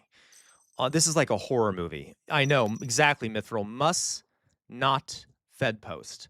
Must not fed post. Okay. Online complaint reported that she was a victim and witness to a sex trafficking ring at the Trump golf course in Rancho Palos Verde. Okay. Okay, between 1995 and 1996, complaint reported Ghislaine Maxwell as the madam and broker for sex parties, clients of whom included Epstein, Robin Leach, and Donald Trump. Complainant reported participating in orgies and that some girls went missing, rumored to have been murdered and buried at the facility.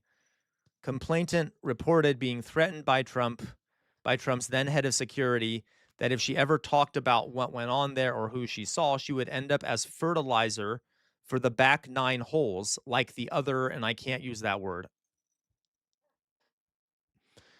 Begins with a C and ends with a T. It's a derogatory term for women. That they would end up as fertilizer, just like the other. Okay. Now, admittedly, guys, I am not saying this stuff didn't happen. Of course, I'm just saying some of these are secondhand, according to the document. That does not mean they didn't happen. I'm just being my document historian self, right? I'm like the number of allegations here. There's definitely something going on, right? So, all right. I can't. Yeah, guys, I'm sorry. I'm not. I hope I'm. Yeah.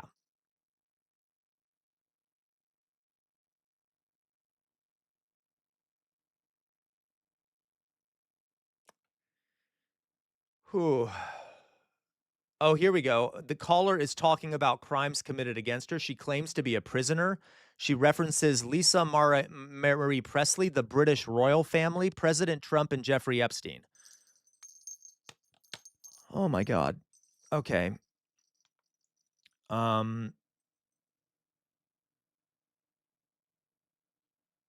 Complaint reported. These are just, guys, there's just so much here about Donald Trump. I can't.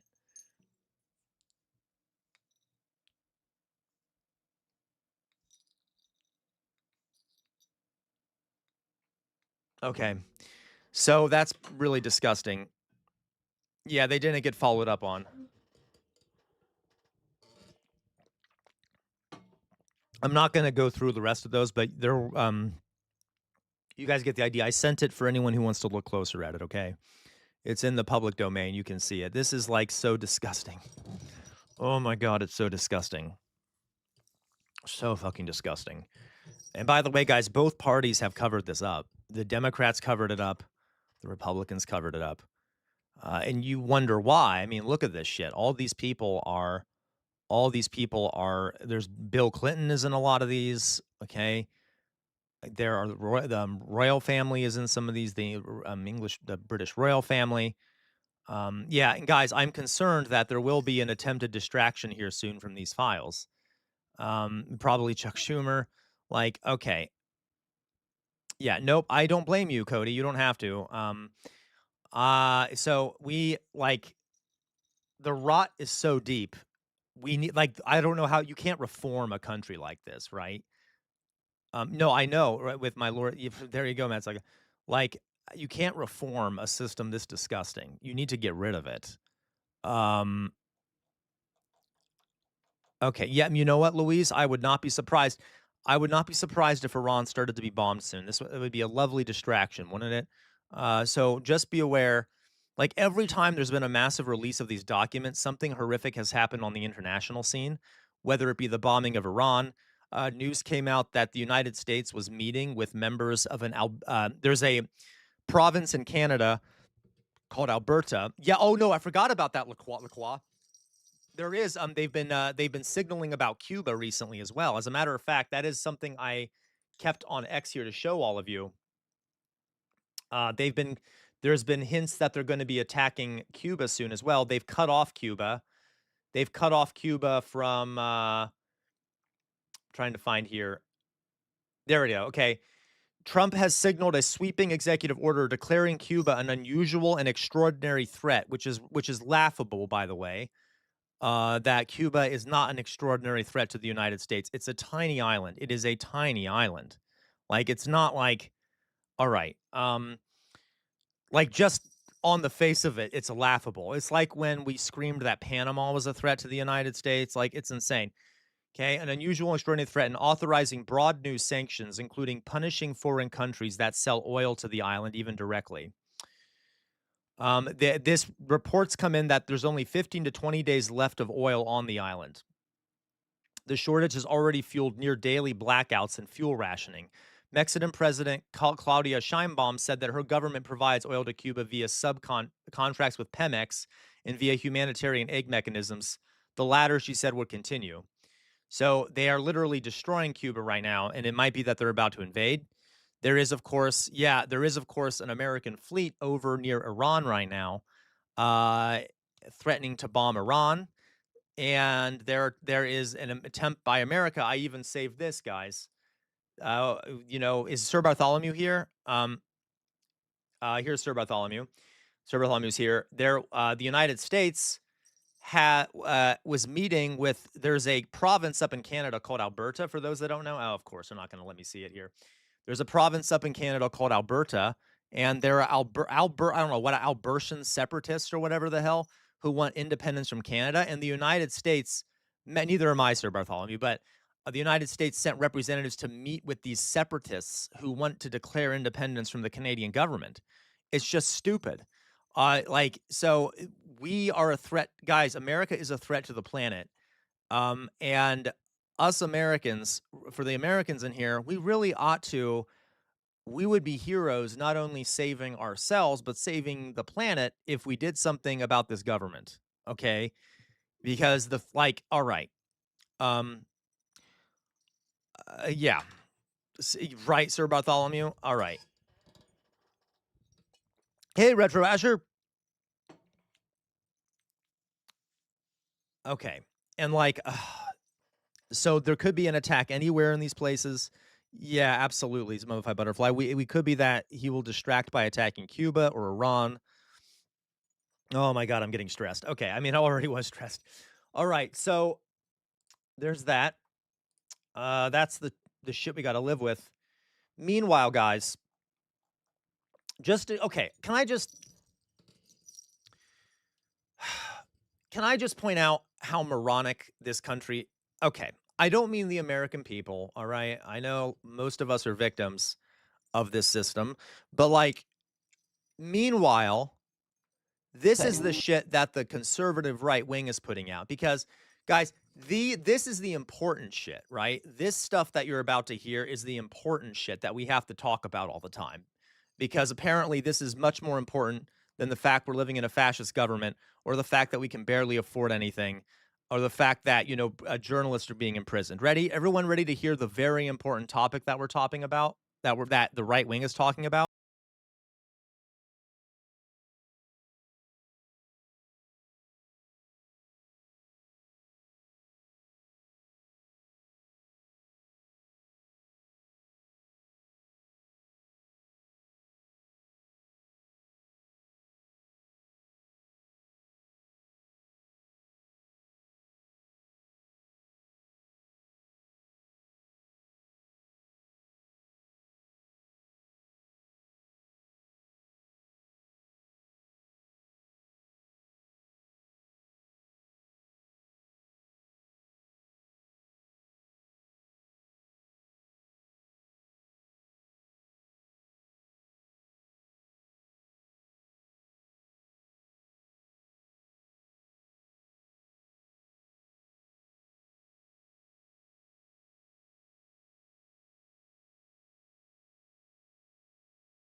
Married. Yeah, guys, it's like,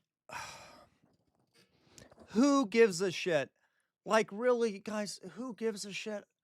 Who gives a shit? If you don't want to be in a same-sex marriage, don't be in a same-sex marriage. Like, it's not okay. Biological.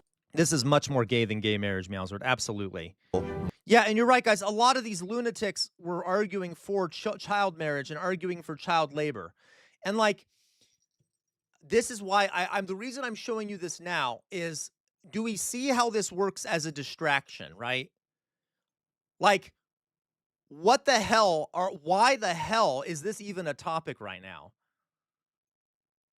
Like, who cares? Who the fuck and I'm sorry. I'm sorry. I know I shouldn't say this, but there are enough low IQ morons out there that would be like, "Oh, yeah, that's the most important thing right now." While they're like making minimum wage and don't have access to health care. That's what they'll think. They just took down the stuff that you sent me, Fox Emblem. Hilarious. Hilarious. So, okay. Oh my God, I'm going to Fed post. All right. So apparently, guys, the stuff I just showed you from the Trump stuff was just taken down off the federal website. Yeah. Okay. Yeah, exactly. And you know what? Like I've said this before, guys, like, yeah, really, Waffles, right? Like, it's so stupid. Hello, Dolly Boy. Dolly Boy. Oh my God, Dolly Boy. There's a lot of shit going on here. Okay. Like, I said this before. It is weird how much did someone well, since it's on live stream, it'll be saved so I can go back. Good. Thank you, Kason. Kason, are you on our Discord? Do you mind uploading it to the Discord so we can have a copy of it? Or I could also just take a picture from my okay. Like, do we these people, all they think about is sex. That's all they think about is what people are doing in their bedrooms, in their pants. We have an administration here that's run by a bunch of pedos, okay? At the same time, the people that support them, all they think about are what people are doing in bedrooms. Like, okay. Oh, of course not, Mr. King K. Most historical marriages were just like economic contracts, okay? It's so stupid. It is just dumb. Who cares? Like, who cares? I know you guys in here, you guys don't care. Even if, like, you may follow a religion that doesn't believe in that, you're like, hey, I don't think I want to do it. It's against my religion. But hey, other people, I'm not gonna force it on it. Like, other people can do what they want, though, right? It's just so stupid. Oh my God. Okay, I'm gonna lose my mind that this is and I don't even want to finish this, guys. I just want to show you the kind of shit that they're talking about while the country is falling apart and the world is descending into horrific imperialist chaos. Like, it's so stupid. All right. Also, we can't afford. Oh my God, that's hilarious, Jonas. To be honest, my great uncle made a joke saying his sperm was his greatest investment tool back in Somalia. 7 daughters and lots of dowry. That's funny, Jonas. Okay. Fetty Spaghetti, you're not wrong. You're not wrong. All right. So, okay. And by the way, I once watched on an After Dark stream a really funny video talking. You know what? Let's watch it now. Screw it. I don't know. I might get copyrighted. I don't care. Biblical marriage. You guys got to see this. Some of you, I know. I've shown some of you this before. You guys are going to like it, though, okay? It's perfectly timed for this. All right? Perfectly timed. And I'll have to pause it so I don't get copyrighted, but...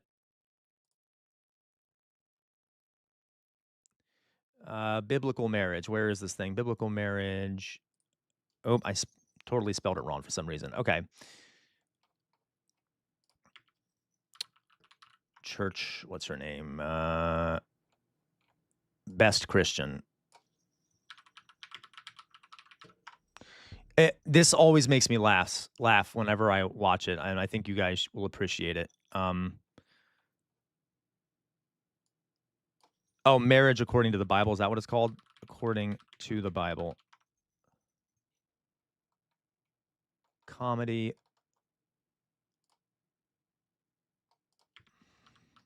Oh, I can't find it. That's unfortunate. Did she take it down? I hope she didn't take it down. She's very funny, okay? Oh my God, guys, I have to find it for you. America's Best Christian. There it is. Okay, so she is hilarious. This is comedy, so she's clearly not actually a Christian. But this is one of her best videos. I think this is perfect, right? Watch this. Okay, now this is here we go. Here's a well-known fact. All you unsaved trash out there have no idea what constitutes a Bible-based marriage. And I will have to pause it occasionally. It's only 4 minutes long, so please bear with me. Trust me, it'll make you laugh. a little-known secret. Neither do Christians. And that's why the Lord has called upon me, America's best Christian, to teach all of you his definition of marriage. Pay close attention because he's rather inventive. Remember, she's joking, okay? At the beginning of time, say, 6,000 years ago, God created one man and one woman. They had 2 children, both had penises. You might inquisitively ask, Lord, if Adam and Eve only had boys, where did the grandchildren come from? Trust me, you're not going to like his reply. A Bible-based marriage is between one man, one woman, and the son she seduces after he's killed his only brother. A family that slays and lays together stays together. Okay, yeah. True story. Abraham, the father of 3 faiths, 2 of them total rubbish, married his sister. As if that wasn't sordid enough, slutty sister Sarah invited Abraham to have sex with her maid, someone named Hagar. Such an appallingly butch name. A Bible-based marriage is between one man and his sister. And the help. Goodness me, Lord, the help? Doing the help? I don't even speak to mine. Quick, what's the Lord's favorite way to punish a man? Okay, because you get the joke, right? Like, the Bible was full of horrific marriages and like horrific situations. Man who rapes an unmarried virgin. Anyone? Marriage, yes. A Bible-based marriage is between one woman and her rapist. Mazel tov. Remember how God turned Lot's wife into a pillar of kosher salt? So a Bible-based marriage can sometimes be between one man and a kitchen condiment. Bon appetit. So what do you do if you run out of close relatives or servants to marry? Well, the rather crafty Lord has a fabulous tip. Just drive over to the nearest town and murder everyone who either has a penis or has seen one. Then just round up all the virgins who are left. Of course, you don't need to take a big truck if you try this in, say, America. A Bible-based marriage is between one man, a gal who's kidnapped and raped right after her brother, father, mother, and slutty sister are slaughtered. Remember, in the Bible, it's not rape if the man says, I do. King David had a fabulous collection of... Do I even have to make any commentary? You guys, this is funny, right? Okay. Right? Okay. You get the idea. I'm not going to watch the whole thing, but, like, you get it, right? Okay. Maybe we could. You guys want to finish watching it? We'll finish watching it. It looks like people like it. Wives in a harem absolutely chock full of athletic concubines, whom the Lord had raped by David's son because the Lord was in a snit over some drama concerning that troublemaking tramp Bathsheba. A Bible-based marriage is between one man, a woman, another woman, yet another woman, a few more women, an adulterer, and a pack of raped whores. In a galling show of one-upmanship, David's son, King Solomon, had 700 wives, and because God loves to round up, 300 concubines, which are really just live-in whores. A Bible-based marriage is between one man and, frankly, enough booty to make a Mormon compound seem quaintly understaffed. So what do you do when you can't afford even one wife, much less a pack of in-house hookers, but you still have your little heart set on having a son? Well, the Lord shrewdly suggests that you inveigle a slave into violating your daughter. Voila! Problem. By the way, there are quotes from the Bible behind her. That these are literal quotes from the Bible. Problem solved. A Bible-based marriage is between one man, daddy's little girl, and the slave daddy hired to rape her. Try getting a Hallmark card for that. The whole concept of marriage apparently bored Bachelor Jesus to tears, other than encouraging his buddies to abandon their wives. About all Jesus said on the subject was that once you do it, that's it, no running off to Babylon to get a divorce. So clearly, in the Bible, you can have as many wives as you want, just as long as you have them all at once. So let's recap the Lord's idea of the perfect marriage. It is between one man and his sister. And her rapist, kitchen condiment, gal who's kidnapped and raped a few more women, an adulterer, and a pack of raped whores. 700 wives, 300 concubines, and the help, and a son who has murdered his brother. But it is not between one man and another man, because, well, that would be immoral.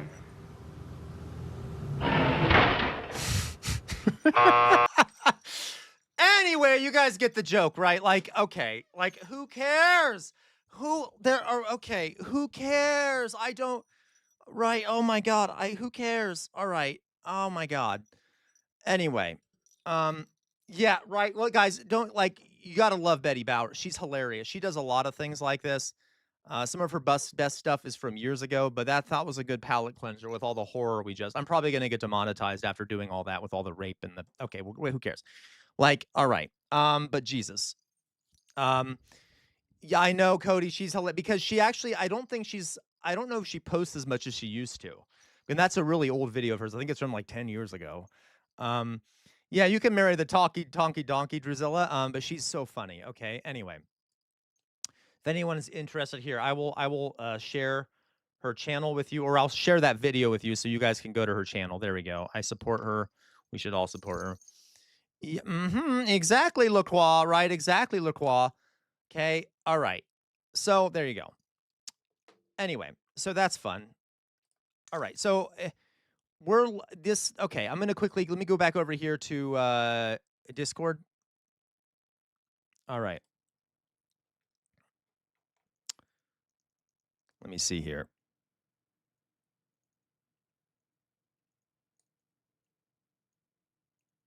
Okay, I'm just going to see if there's any updates about this, about the Epstein documents. Oh, interesting. So some new things coming out here about the Epstein files. In one set of released emails, Lord Peter Mandelson, who was sacked as the UK's ambassador to the US last year over his links to Epstein. Okay. Damn it. I was hoping there would be something about, I was really hoping that Farage would be in these. That would be lovely, wouldn't it? That would be lovely. Okay. Anyway, so Lord Peter Mandelson, who was sacked at the UK's ambassador to the US last year over his links to Epstein, discussed staying at the financier's property. Okay. All right. So I guess he did stay at the property. Okay, there doesn't look like there's much new coming out here. All right, we'll go on. Really, I don't know much about him, Louise. I have heard of him before, but God damn it, I wish that, I really hope that Farage gets, I mean, Farage seems like he'd be involved in this shit. Hello, G-Man. Hello, G-Man. All right. What else, guys? What else do we have to talk about? We have other things to talk about as well. So much horror out there. So much horror. Are you still here? Are you still here, King K? Mr. King K, are you still here? Because I'm going to take a look. I'll take a look at what you sent me, and we'll see if it's something that we can watch here.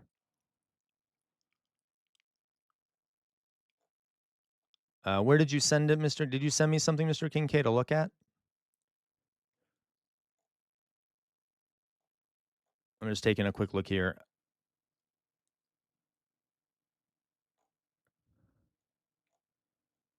Anyway, interesting. Okay. Someone sent this thing. Forgive me, folks.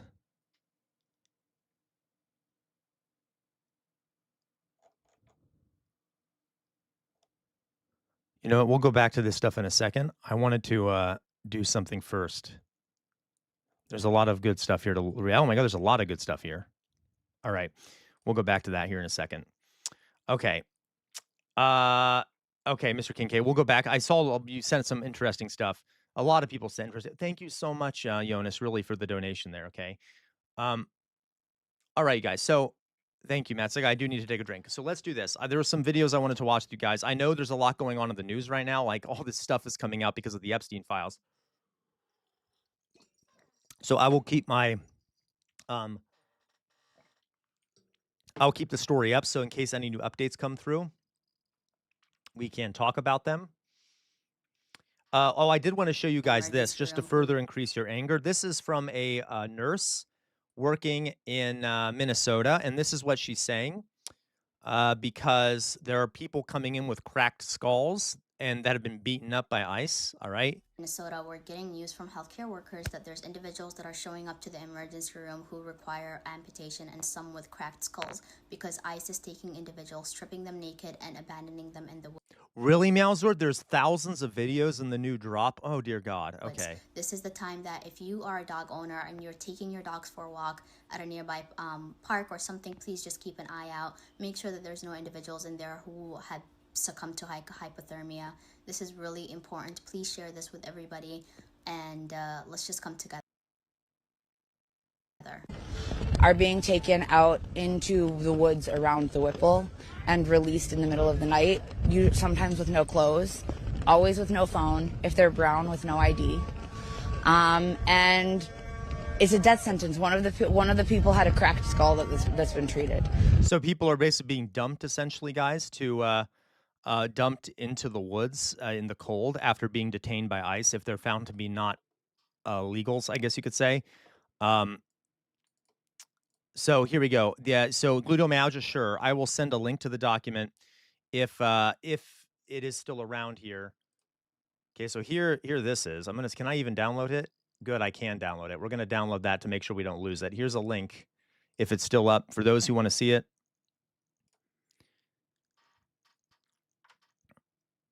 What? How so? Had a weird work colleague. Okay, Jonas had a weird work thing. Colleague acted like I was weird for liking dogs because I love dogs. What? Why? What? Why, Jonas? Why did they not? Because you're a Muslim? I'm sorry. This is like making my mind. I don't understand. Why wouldn't they? That's like people like dogs. I like dogs. What? Okay, I don't even. All right. You know what, guys? Real fast here. What? That is so stupid. Okay, can we just guys, can I just quickly. Real fast here, okay? Pillars of Islam. Let's just real quick, guys, excuse me. Really? Okay, so a Bright Love, they must have gotten rid of it then. They must have gotten rid of it because Fox Emblem said that they did remove it. They did remove it, okay? So, yeah, okay, it's been taken down. That's what Fox Emblem told us, that it had been removed. So, that's good. Okay, I will eventually, Mad Sci Guy. So, can we just quickly, Islam is not that complicated of a faith. And I don't mean that as a negative, right? I mean it as it's not that hard of a faith to understand. Yes, there are different branches of Islam and things like that. But can we just very briefly, guys, for the sake of, different Muslims kind of believe different things, but there are some general ideas. They're called the 5 pillars of Islam. And why don't we just quickly cover those, just real quick, folks, to make this understandable? Because forgive me, I'm doing this for the sake of my sanity, okay? So real fast, guys, real fast. And I know I'm not Muslim, so I know I'm not going to get this perfect, but just for the sake, okay. And there are all right. So the general idea here is the Shahada, which is a declaration of faith. You basically you say that there is no God but God, and Muslim God, and Muhammad is his prophet. So you have to be able to say that, and you say that. That's you affirming that your God is Allah, and you believe that Muhammad was his prophet. Okay. There's also Salah, which is where you basically pray 5 times a day, and there's sort of set times you pray. You can imagine, folks, that sometimes people will pull out a rug, and a lot of times Muslims will actually pray facing Mecca. They will face they'll face Mecca when they pray, because Mecca. There you go, Jim. Okay. They will face Mecca when they pray. It's actually very beautiful. In a lot of Islamic countries where there's a lot of Muslims, there'll be a minaret, and then there'll be a speaker calling people to pray at each of the times of the day they're supposed to pray. It's sort of a way to remind yourself that God is above you. and to sort of center yourself. It's almost a form of meditation. It's not, but a lot of religions have this sort of meditative state, prayer, sort of repetitive actions that are respectful to a deity. You see what I mean, okay?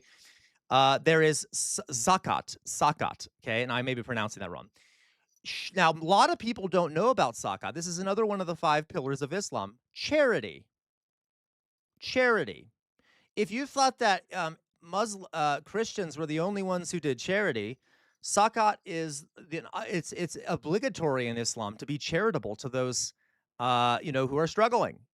Okay, charity, zakat. And there's actually I think it's like, yeah, normally it's about 2.5% of your wealth is supposed to go to the poor and needy. All right. Oh, scary Muslims. Oh no, they're sending some money to the poor. Okay. We're only 2 more, folks. I will do a much more in-depth stream on Islam sometime, okay? So I know I can't pronounce a lot of these. Sawam, okay, which is fasting, which is just during Ramadan, which is a month, you're supposed to fast during the daytime, right? You're not supposed to eat during the daytime. It's just a yearly fast during Ramadan. And then the last part of Islam is the Hajj, where you literally go on pilgrimage and you visit the holy city of Mecca, which is where Muhammad was, etc. Okay, those are the 5 pillars of Islam.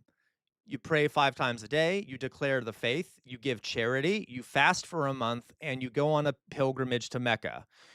There are variations on this with various ideas of how Muslims are supposed to behave, but that's the core of Islam. It's not a particularly difficult, it's not like a horribly strict faith. I mean, some people do take a more fundamentalist approach to it, and they incorporate other things into it. But you see what I mean? Like, okay, Jonas, oh my God, Jonas here clearly loves Hamas. Jonas says, Islam preaches that those in charge have a duty to provide for the needs of its people. Oh, Jonas, oh no. I hope you know him. Of course, Jonas knows I'm joking, but okay. Like, all right, anyway, I'll get off that. I know this is unrelated, but can we just those are the basic 5 pillars of Islam. Yes, there are more beliefs that are baked into this that are found in the hadiths and the Quran. I'm just saying this is the fundamental aspect of Islam. Okay, London, play play Spain. That'd be kind of fun. All right. Okay, so now let's go on here to some other stuff. Yeah, absolutely, Mr. King K, right? Obviously, folks, a lot of Muslims they believe in halal, that there are certain foods that you shouldn't eat and things like that. So, okay. So I wanted to react to something for you guys here.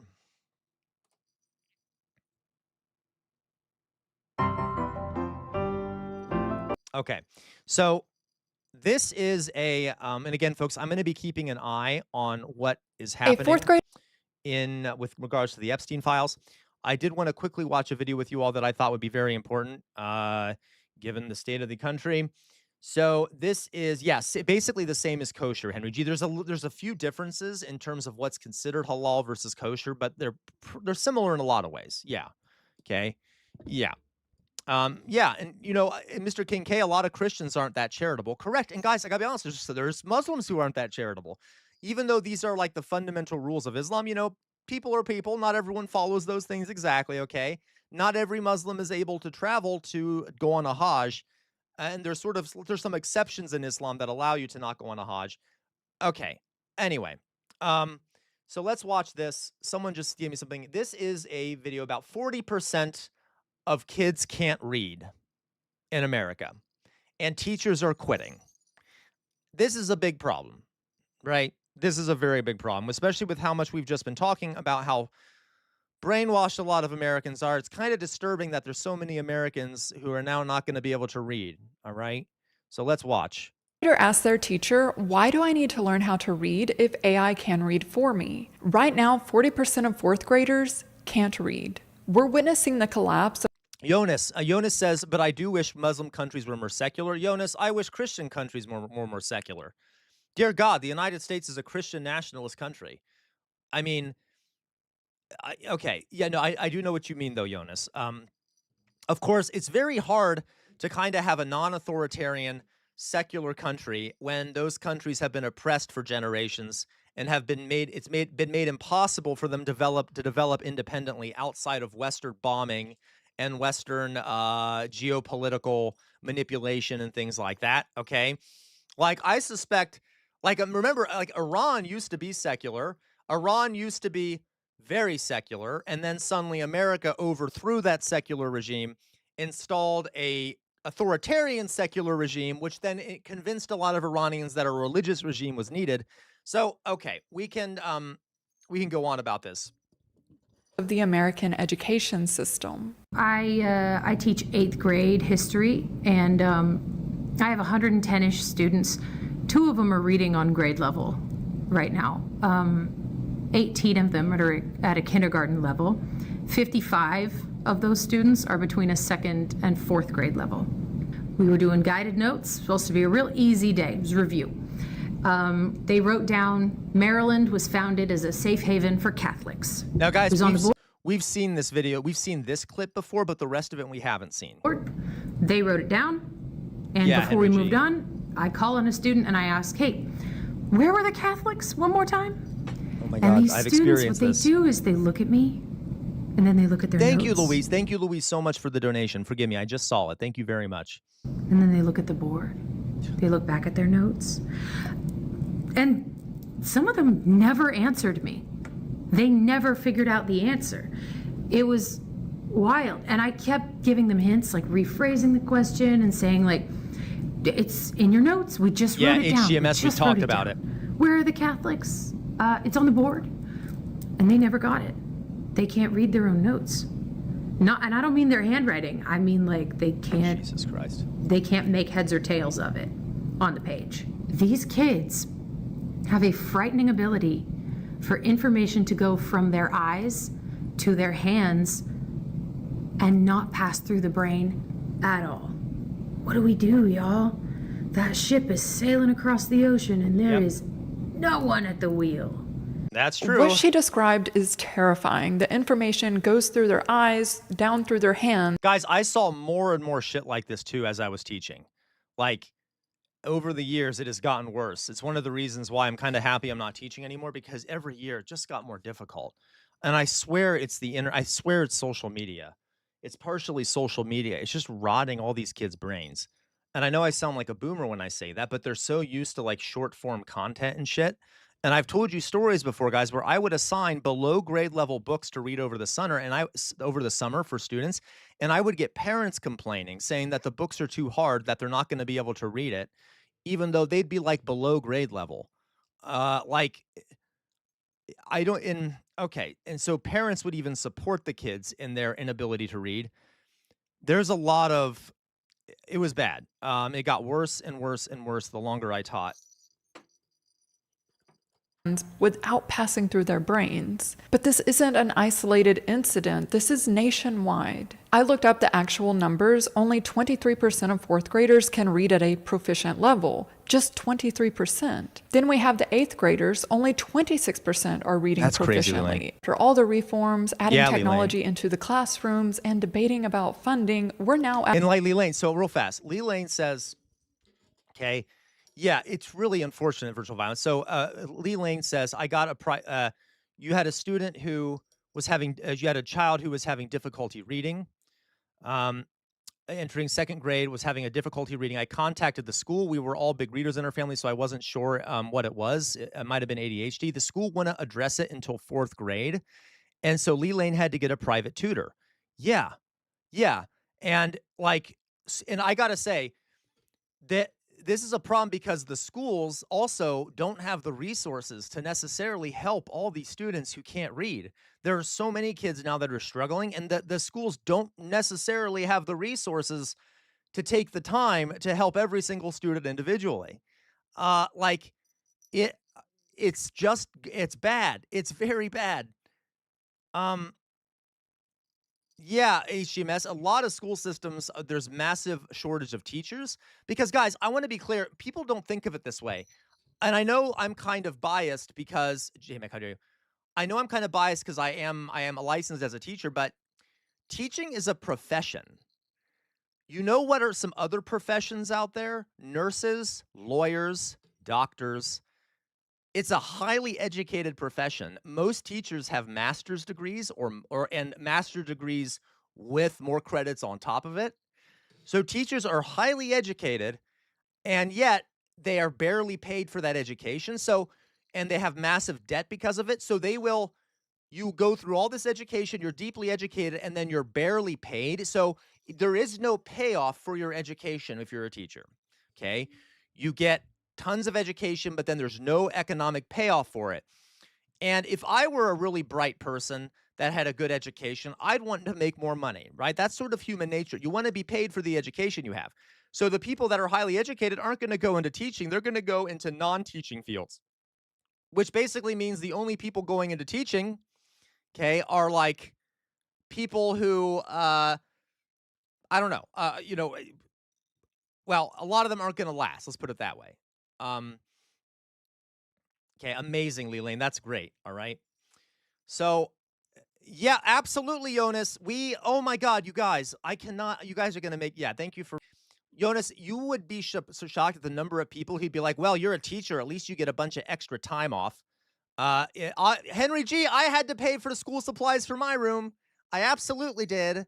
Absolutely did. So yeah, we do. I would have to pay for food for my students because some of them would come in without having eaten lunch, without having eaten breakfast, because they were so impoverished or had been working the night before that they hadn't eaten anything. So I would have to have snacks in my room because otherwise they're not gonna learn anything. Going back to what Jonas said, yeah, people will often be like, well, you have more time off, you get out the summers off. Guys, you do not understand what it's like to stand in front of a classroom for 6 hours a day and have like 30 plus students that you have to keep an eye out on, that you have to constantly keep engaged, that you constantly have to have a structured classroom for, it's like, it is exhausting. It is emotionally exhausting. It is physically exhausting. You barely have any time off. You then have to grade. You will often have hundreds of students, and then you have to grade everything that you hand out. So like it is not rare that a teacher will have time off, but then it'll take like about a week before they've actually calmed down emotionally and physically enough to actually relax. Because you're in this mode, this constant mode of like work, and it takes a while to decompress from that mode. So even if you have several days off, it's going to take a few days till you get relaxed enough. Like, I'm not joking. It sounds weird. Okay. It's a mess, all right? At 40%. We didn't get better. We made it worse. I've been teaching since 1993. And yeah, yes, we have always had kids who struggle to focus. But what's happening now? He did, JC.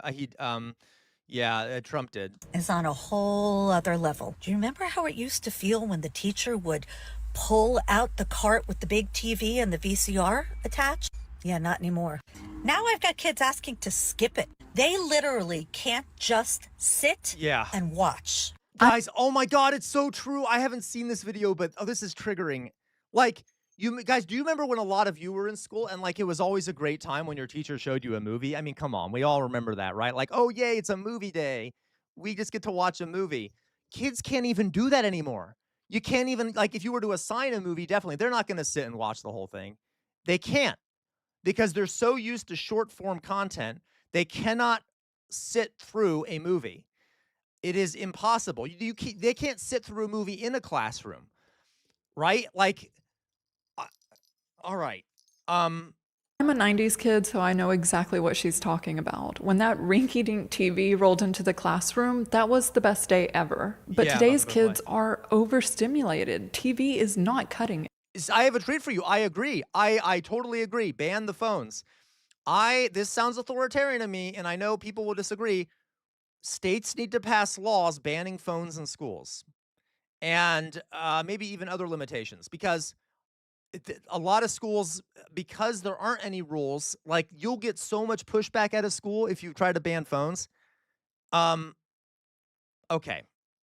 When we were growing up, they said we watched too many cartoons. Now kids don't even want cartoons. It's not enough stimulation. They get bored. Kids today are growing up watching Cocomelon and YouTube Shorts, content that's meant to hold attention. Oh my God, if I have to, my students were constantly doing skibbity. Look at skibbity, skibbity. And I'm just like, what are you doing? What is this skibbity nonsense? It's just brain rot. I'm sorry. I know I sound like a boomer, guys, but it's brain rot. It's a brain rot.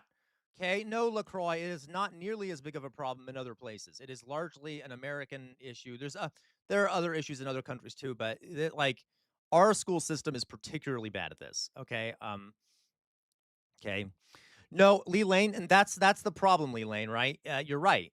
What if something bad happens? But Lee Lane, and I know we can disagree on this, Lee Lane. I understand the problem here. But some schools have procedures for notifying parents if something bad happens. So you could have like a system set up where there's a notification that goes out to parents if something bad is happening so that kids don't need their phones. For many, many decades, kids didn't have phones in schools and it wasn't an issue. But I do get it. Okay. For seconds at a time. Yeah, Leland, that's an excellent idea. We could do that too. But it also becomes a battle, Elaine. Like you'll constantly have to battle with kids. Like it puts much more on the teacher's plate. They have to constantly be on the lookout for phones that haven't been put away. It's a constant battle. Kids will often then go to the bathrooms to get on their phones. Okay, there's a ton of issues. Like it would just be easier for the schools, especially for teachers, if we just got them out of the schools. But Leland, I get that perspective. Yeah, Leland, and I think the teachers shouldn't have phones either, to be honest with you. And now we're asking them to sit in a classroom for hours with no screens and no stimulation. Of course, they're going to roam around yelling 6, 7. They're having withdrawal symptoms. Honey, teaching kids isn't the same anymore. Oh my God, it's just not. Used to be kids would listen to teachers simply because they were teachers. That was the respect of it all. Now, no, honey. I got to keep the kids constantly engaged. Not even just engaged, but almost overstimulated. The candy isn't even working anymore. Giving out candy for positive reinforcement doesn't even work anymore. They don't care about that. Girl, I'm using chimpanzini bananini just to get my kids' attention, just so they'll look at me. Leland. Hello. Girl, bye. I got kids saying 6. But Leland, those iPads and computers are much easier to see. They're much harder to hide because they're bigger. And those can be much more tightly controlled by the school.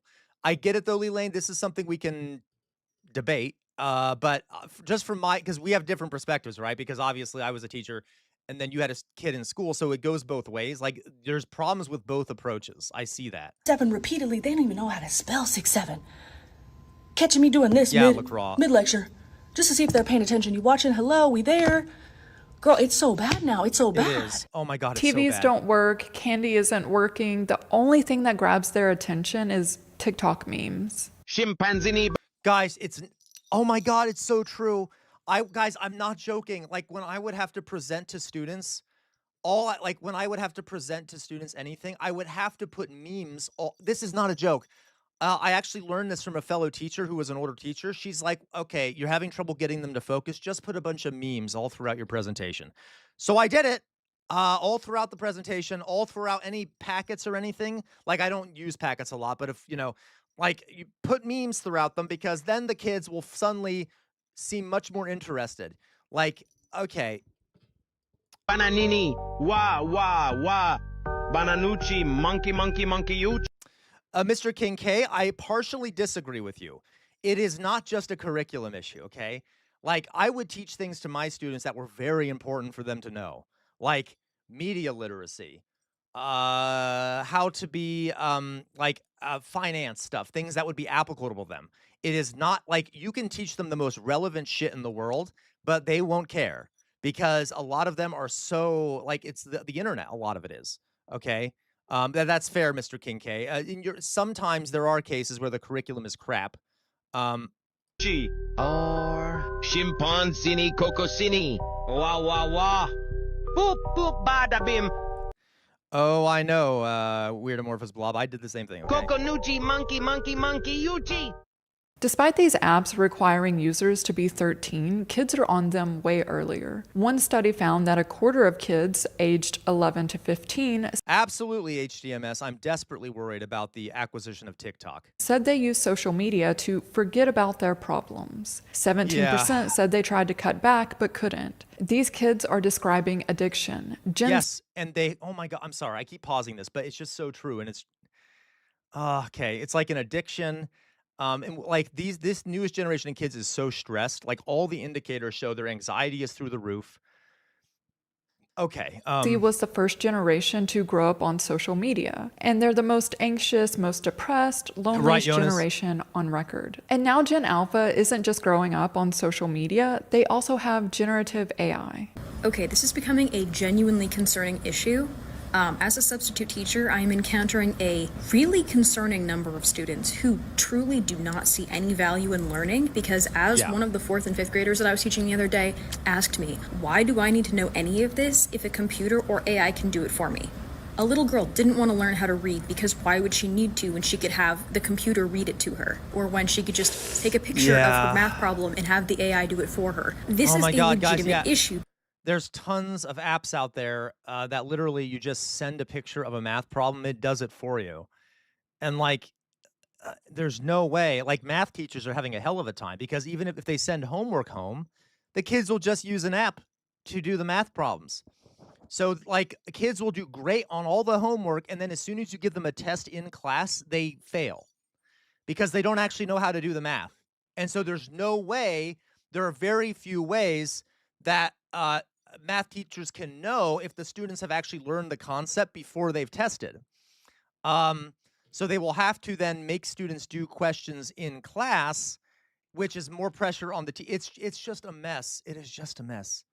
Children do not have fully developed reasoning abilities. Their brains just aren't developed. That's fair. We can just take a look at the subreddit Kids Are Stupid to see proof that kids do not think long term. They don't have the mental capacity to Matt Saigai, exactly. It is a fertile ground for authoritarian regimes, okay? fully think through their actions. So how is a teacher supposed to convince a student to learn how to read when that student believes that the AI can just read for them? How do they convince them to learn to write when they can talk to ChatGPT? Yeah, no, Lee Lane, that can be debated too. I agree with you actually about like elementary. There's a lot of things that a kid can learn without homework. Like you need to let kids play, especially in elementary and things like that. But Lee Lane, for other people who disagree with me, Lee Lane, the argument could also be made that where is there enough time in a school day to learn everything that teachers are supposed to teach? And this is the problem. There is so much pressure on schools and teachers and so little time to teach everything that the system is set up in a way that makes it really hard for anyone to get what they want, okay? Like, there needs to be, I don't know. There's just so many things hard about the system. And it'll write for them. Spelling, why bother? Grammar, who cares? I like that, Alyssa. Reading for 15 minutes, that's great. That is a great homework. And that could kind of be non-homework, like you just read at the end of the day or something. There's history, civics, critical thinking. The AI has all the answers. And all a child sees is a path of least resistance. They don't understand that to struggle is to learn and to grow. What are you doing? Yeah, I've had, so I never had 50 students in a classroom. I had probably around 39 was the largest number of kids I had in a single classroom. Oh my God, it is impossible. It is impossible, okay? There is like no way you can teach that many students in a single class. It's impossible. And you know what it leads to? Exactly. You're right, Lee Lane. Standardized testing is a big thing, a big problem, okay? But they also, Lee Lane, it's not only standardized testing, there's also a curriculum that teachers have to follow, a lot of which is not linked to standardized testing. It's complicated, but yes. All right. I know, but what are you doing? I'm doing school. You're doing school on ChatGPT? Mm-hmm. How old are you? 3. And what are these children hearing from the adults about AI? Yeah, Alyssa, you're right. So guys, I know I keep pausing. Alyssa says, there's so many factors. I don't like the idea of just saying dumb kids. Right. No, Alyssa, it's not dumb kids, right? Like these kids, it's not like they're choosing to be this way, right? There are all these structural factors in the United States that are screwing everyone over, right? There's a lot of pressure on the schools and the teachers, not enough funding, which makes it hard for them to teach. The kids are surrounded by all these companies trying to push AI and social media on them, and there's propaganda all around that all the time. Okay. There is parents have to work a lot, so parents often can't always watch their kids. Like even if a parent wants to, for example, limit screen time, how if they're having to work all the time or they have things to do because our work culture is so bad, right? Like there's so many things that go into this. And I think people get into blaming, you either blame the parents, the kids, or the schools. All three of them are under tremendous pressures. Okay. All three of them are under tremendous pressure. And like the whole system is just a mess. And I don't know. Okay. All right. AI is going to change everything. AI makes you so much more efficient. AI can do it for you. Why would a child invest in learning when every adult around them is saying that machines will do it better? We're creating learned helplessness at scale. I'm going to start with saying that teachers are not afraid of AI because we hate technology. We are scared because we are watching critical thinking disappear in real time. When I was in high school, my math teachers would say, you got to know how to do this because you're not going to have a calculator in your pocket. Well, guess what? I have a calculator in my pocket at all times. But what I realized is that it's not a fair comparison. Because Mummified Butterfly, Mummified Butterfly says, the elites have facilitated an environment which humans cannot survive in. I could not phrase it better, Mummified Butterfly. Yes, okay. Mummified Butterfly, I think, is a teenager. And Mummified Butterfly probably may even still be in school. I don't know. I could be wrong. But so Mummified Butterfly knows probably the shit I'm talking about. Calculators replaced computation after we learned how math worked. AI shows up before students ever learn how to think through a problem. What we are witnessing is that students are now incapable in sitting in any kind of intellectual discomfort. And that's concerning. This is what people miss when they compare AI to calculators. It's not just math, That's insane, Lelaine. That's insane that it took 3 years to get a 504 for your ADHD kid. Like, and honestly, Lelaine, you'd probably need more than a 504 for that. 504s are easier to get than IEP. I would have to hear your story, Lelaine, but that's crazy. Okay, that is absolutely crazy. It's such, okay, and that doesn't mean like every school is good. There's a lot of schools that have really bad admin. I've experienced that, and I think I've told you guys some horror stories. But it's also really hard on schools. All right. Literally every subject, including thinking itself. And we now have more research on AI and cognition. Students who use AI show weaker reasoning skills. They accept answers without questioning them. Researchers call it Oh, isn't that cute? You accept answers without questioning them. What do I say at the end of every stream? Always, think for yourselves. Don't blindly obey authority figures. Oh, wow, great. Teaching a whole generation to blindly obey authority figures. Cognitive offloading. They develop this pattern of generating first and thinking later, or really generating first and not thinking at all. And the scary part is these studies are showing cognitive decline in adults. People with fully developed brains. If AI is doing this to adults, then what is it doing to a brain that's still forming? Teachers are responding to the overuse of AI by removing Chromebooks and iPads from the classroom. They're going back to pencil and paper, the method that we've used for hundreds of years because it actually works. But I want to discuss who's actually incentivized to have AI in the classrooms. We already know what social media was designed to do, and we know the future design because Mark Zuckerberg has been quite open about that. He thinks Lelaine, oh my God, I've experienced that. Where like I've been screaming at therapists and stuff that this child has ADHD. Yeah, they're doing fine in the class. That doesn't mean they don't have ADHD. But because of resources in the school, if you're doing well in the class, they don't give you what you need for the your 504 or your IEP. They just they're doing well, so we don't need to put the effort into, actually doing something about it. And it's a way of making less work for the school. But those kids deserve the IEP or the 504. And it's almost a violation of the kids' civil rights that they don't have access to those things. But the school is so underfunded or unable, it's such, oh my God, it's so messed up. AI can fill the gaps in your friendships. He's exploiting the loneliness caused by his own apps. Then there's Noam Shazir. He's the founder of Character AI. In an interview, Shazir said, "I joke that we're not going to replace Google, we're going to replace your mom." He wants his AI chatbot to replace mothers, the person who's supposed to guide you, help you make decisions, and provide you with life advice. He would rather his chatbot do that. And then there's Sam Altman. There's always a Sam Altman quote because the man has never received a podcast invitation that he could turn down. People talk about the most personal shit in their lives to ChatGPT. Young people especially use it as a therapist, a life coach, having these relationship problems. What should I do? They don't really make life decisions without asking. Oh my God, folks, please don't do that. And it has the full context on every person in their life and what they've talked about. And there's young people who just say I can't make any decision in my life without telling ChatGPT everything that's going on. It knows me. It knows my friends. I'm going to do whatever it says. Oh my God, please don't do that. These CEOs know exactly what they're doing. They're not accidentally replacing critical thinking. They're designing for it. They want users dependent on the chatbot for advice, for decision making, for... Matt's I don't know what the situation is in the UK schools. What is the situation in UK schools, guys? Do we know? I know UK schools are run from a more centralized in terms of how they're run.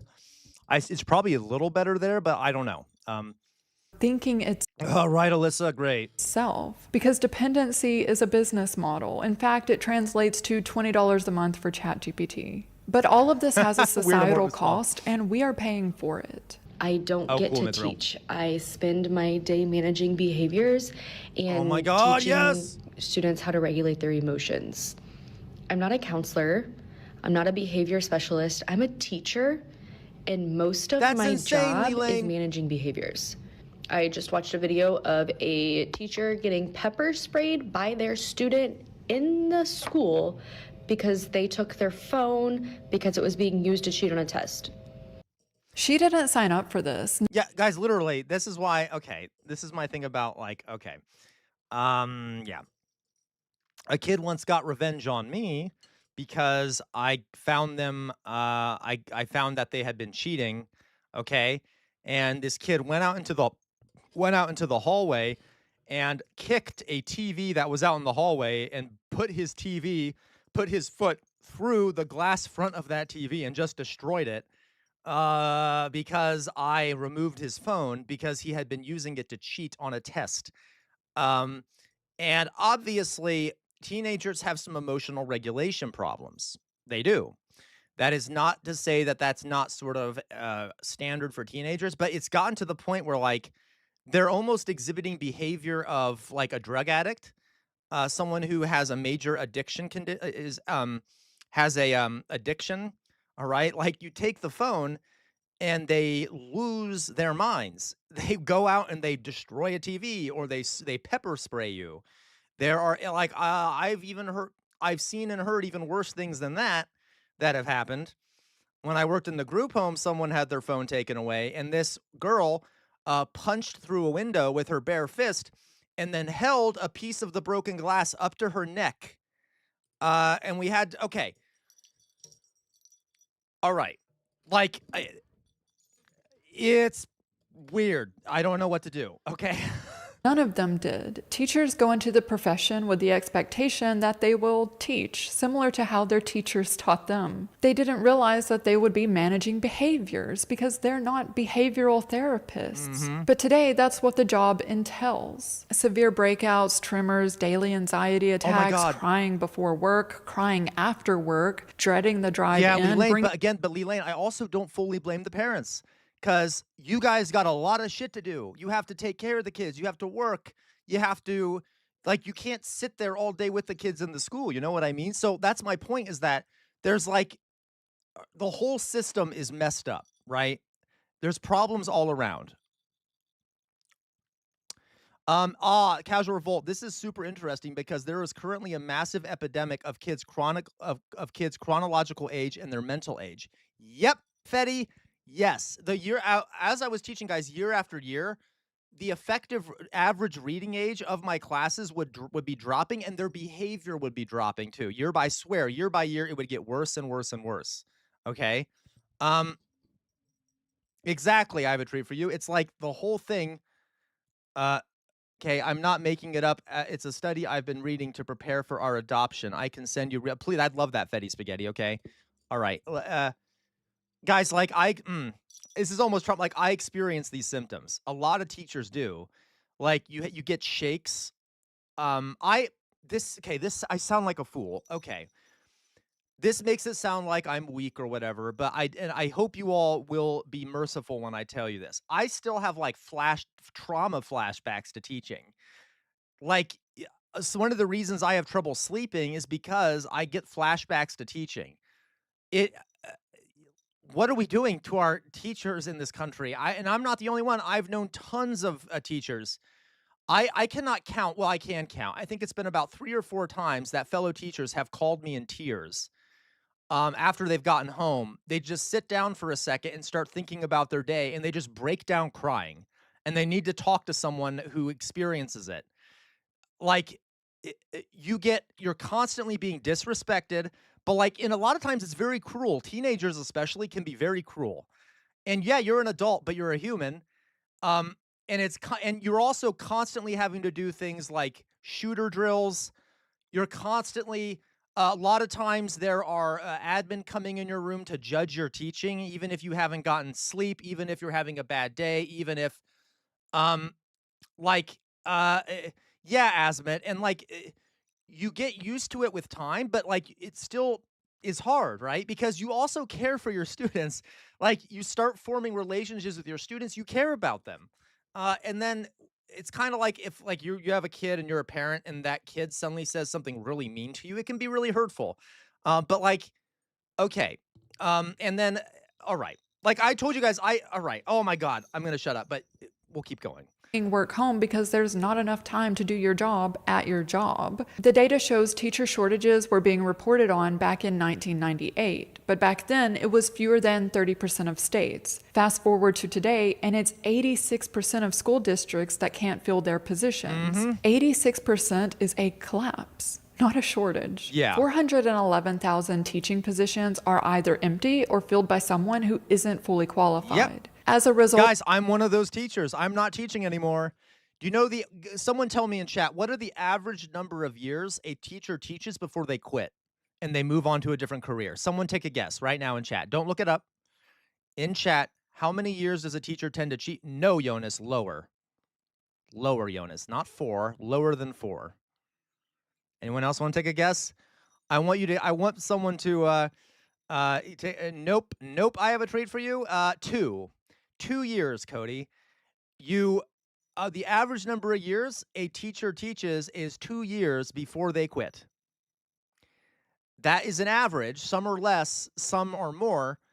And it may have changed by now, but from the stats I've seen, it was 2 years. Not exactly, yeah, Cody. Not exactly a good sign, right? Yep, nope, they don't. They don't even make it to half a dozen years. 2 years is the average number of years a teacher teaches. And it's even worse, guys, because schools will often give new teachers the worst positions in the school because you want to reward teachers that have been there for longer so that you can keep them. So you give new teachers the worst positions. Like when I taught for 6 years, okay? When I first started teaching, I didn't have a classroom. They gave me a cart to push around in the hallways from classroom to classroom. So I'd have to fight through kids in the hallway to get the cart places. Kids would get in the way on purpose. Like they make it really hard on you if you're a new teacher to begin with. It's like there's such an issue. I went to an inter-school system. Having less staff. Yep. Oh, I know. I have a treat for you. Yep. 100%. Right. Those kids are bad. It is not. And like, yeah, I have a treat for you. Exactly. Okay. Like a lot of the students in like public urban school centers are really hard to deal with. Yeah, and they are. Those kids are a lot of times dealing with poverty and a lot of issues at home and stuff. It doesn't make it easier. It still is hard for a teacher though, right? So yeah, those schools have an even lower retention rate. Okay. And more students. Nope, Asman, I was the teacher. I was a teacher, but I was not a teacher's aide. And almost no teachers in this country have a teacher's aide. Very few get a teacher's aide, okay? Very few. It would be very nice if every teacher had an aide to help them. Like, that would be extremely helpful. But no funding for that. More students with behavioral issues, teachers are burning out. In fact, teachers have the highest burnout rates of all industries, with Yep. Oh my God, it's so true. 44% reporting always or very often feeling burned out. This clip says how it feels going to sleep tonight knowing that I don't have to wake up.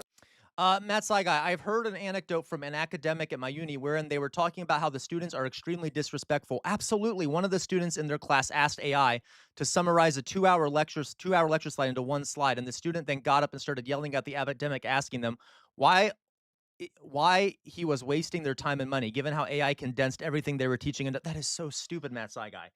Like, you have to know why we know what we know. Like, it's one thing to do a summary that completely will ignore the reason why we think what we think, especially in science. You need to know, why do we know what we know? Or how do we know what we know? So, like, it's one thing to be like, we know this. Okay, well, how do you know that? Like, that's so stupid, Matt Saigai. All right. Tomorrow and teach children because I quit my teaching job in the middle of the year. We can go to the comments. What are you doing instead? Asking for me. Currently in Leland, that sounds lovely. Like, I can tell you though, Leland, I've taught in 3 states. Massachusetts was the best. They were very good. The school I taught out there was great. Not all of them were great, but like in Ohio, it was horrible. In Indiana, it was horrible. There are so many states. I would say most states have horrible teaching conditions. Pennsylvania, I don't know what their rankings are. Massachusetts has one of the best school systems in the country, so this isn't the same everywhere. But there's also, is this a suburban schooling lane or an urban school? Is this in an urban area or a suburban area? Because suburban schools are oftentimes much better than urban areas. Class and just letting them talk over me because I'm tired of it already. What do you do now? I went out of education. Quitting teaching was the best decision of my life. You won't regret it. This is honestly terrifying seeing how many teachers wanting to quit. Teachers deserve better than this. The comments are filled with teachers who want out or teachers who have already left, and it's the best decision they made. By the way, this video was posted 1 week ago. It has over 2 million views and over 292,000 likes. Exactly. I have a treat for you. There's an issue. There's an economic issue. A lot of times, and I don't know if Lee Lane School was suburban or urban, but a lot of suburban schools are largely funded through property taxes. So if you live in an area with that is upper middle class, there are much more. Lee Lane, I'm telling you, it's because it's suburban. The suburban schools are much better funded because they are based off property taxes, and in suburban areas, you get a lot more property taxes.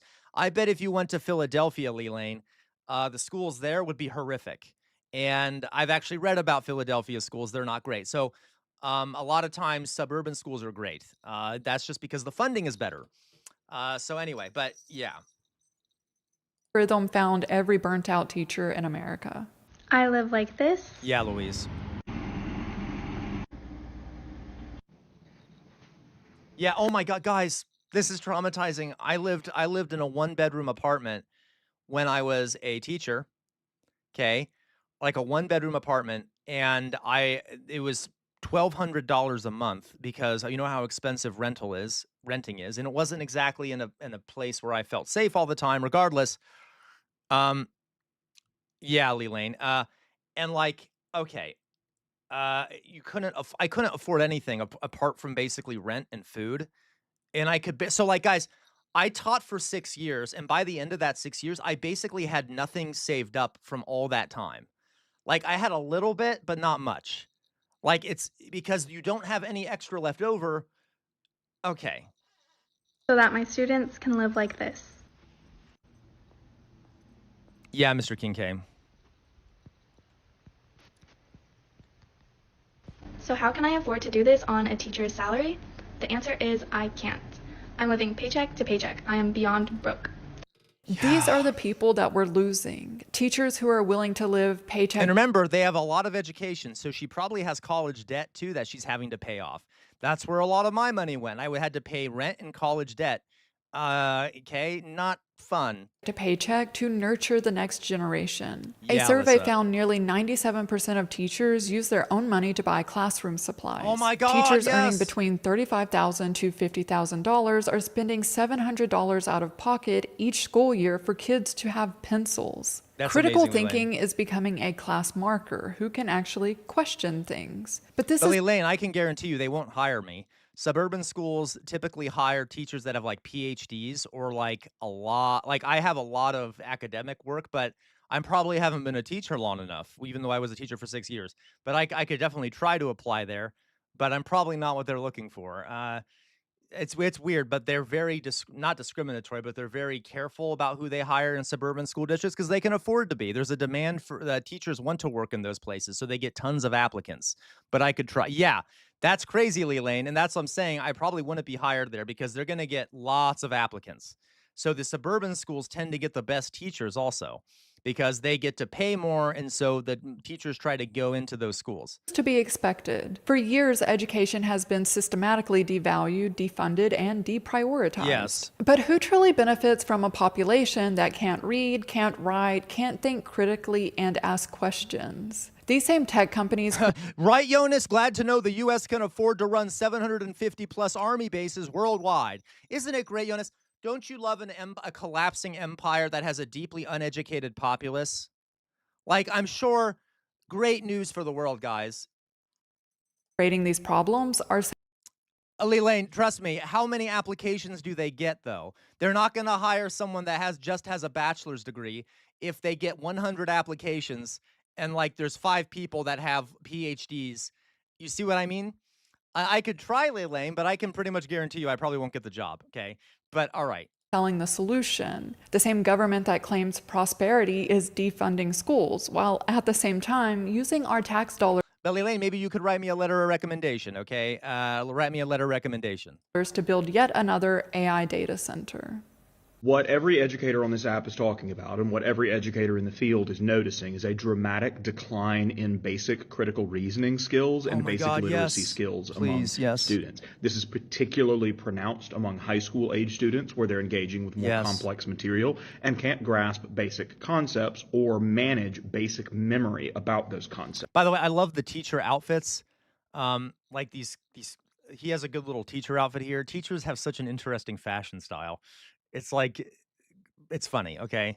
And what this is creating is a generation... I will not leave you, Matt. I don't worry. ...entering the workforce without basic comprehension skills. Yeah, hello, that is going pizza, to make it very hard for them to keep and We're watching about how American education is in a shithole right now. Maintain any form of employment. On the inverse of this, we're seeing kids in more affluent families being not only pulled out of the public school system and sent to things like Montessori schools, but being pulled away from technology, not given access to anything more than, say, a TV or a video game station until they're a teenager. No tablets, no phones, things like that. And what they're doing to fill their time instead is the normal childhood stuff of playing outside, reading a book, coloring sheets, all of these things that seem like play. We actually, a long time ago, Mr. Kincaid, we had really good schools. We don't anymore, though. But are actually building soft skills that make someone much better able to navigate the world around them as they get older. The gap is not going to be who can use AI and who cannot. The gap is not going to be who is an all-star on the ACT with a full ride and who is not. The gap is going to be who can reason in a basic way and who cannot. And those that cannot will probably be left behind. Coordinated to what the authors define as children's needs, and social decline is a... Mr. Kincaid, we used to have some of the best rated schools in the world. I'm not even joking. This was like a long time ago, like in the 50s or something. I'd have to look it up, but not so much anymore. And of course, I'm ignoring the racial segregation and stuff, but yeah. Attributed not to structural inequality, labor precarity, or increased housing costs, but to cultural permissiveness around sex, marriage, and women's independence. Marriage is treated not as a private relationship, but as a pre-political institution. The state is justified in protecting and... Oh, okay. That's the end of it. That's the end of it. Okay. All right. Well, that's good. Love that. So another great thing about the country. Yeah, I love Finnish schools, Drusilla. I love Finnish schools. Finnish schools are very good. Okay. Matt Saiga, you say you should look into that. What? Look into what? Try out. No, Matt Saiga, I can't move. I have no money. I can't move to Pennsylvania right now. Okay. What do you mean? Okay. So, and by the way, how could I get a job now as a teacher? First of all, after everything I've said on these streams, I doubt any if I were to get hired by a school, a student would probably find all this content, all the sexual jokes, and suddenly be like, okay, well, we're going to remove you from your position now because now the students know about you. So that would not work very well. And also, I much prefer doing this. Okay. But Leelane, but as what I just said though, right? Like we, how can I do that after everything I've said? Like live streaming and shit. All right. And it's also just really hard to be a gay man in a school these days. I think I've mentioned that before. I would rather not go back into teaching right now. That's fair, Leelane, but like, I don't know how progressive they would be. Well, okay. Okay. What'd they say, Sir Bartholomew, on the X account? And by the way, I don't have a teaching license in Pennsylvania. I'd have to do a transfer and shit. That takes forever. It costs money. Anyway, okay. So who did that? Thank you, Lamira. Welcome, Lamira. Glad to see you here again. Okay, so what did the White House account say about Don Lemon? White House. Guys, I'm just waiting for the distraction. Since they've now released more Epstein files, I am waiting for the distraction. I'm going to follow the White House account. I can't believe I'm already filing it.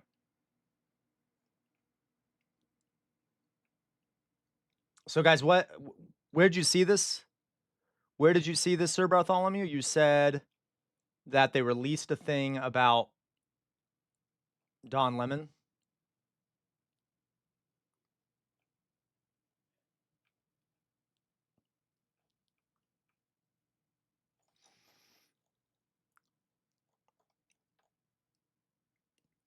Okay, thank you. They've already retracted hilarious Malzor. So Mithril, CR putting up obstacles. What do you mean CR putting up obstacles everywhere, Mithril? What do you mean? Yeah, because there are obstacles. I don't know. Okay. The White House page is a meme, I swear to God. Really? Okay, thank you, Sir Bartholomew.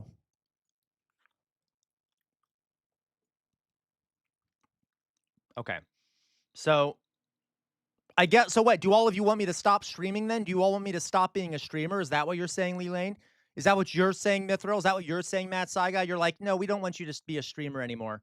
We want you to go teach in Pennsylvania. Is that what you're saying? Yeah, right? What is that what you're all saying?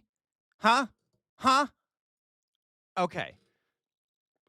Okay, this is gross. Oh my God, this is so gross. Thank you, Alyssa. Okay. Stay here and be poor with us. All right. So this is Don Lemon. He was arrested for involvement in the St. Paul church riots. And this is what the White House says: when life gives you lemons. Oh my God. Oh my God. Okay. Dear God. Okay. I won't leave you, Drizzle. Don't worry. Thank you, Asmund. I do need to take a drink.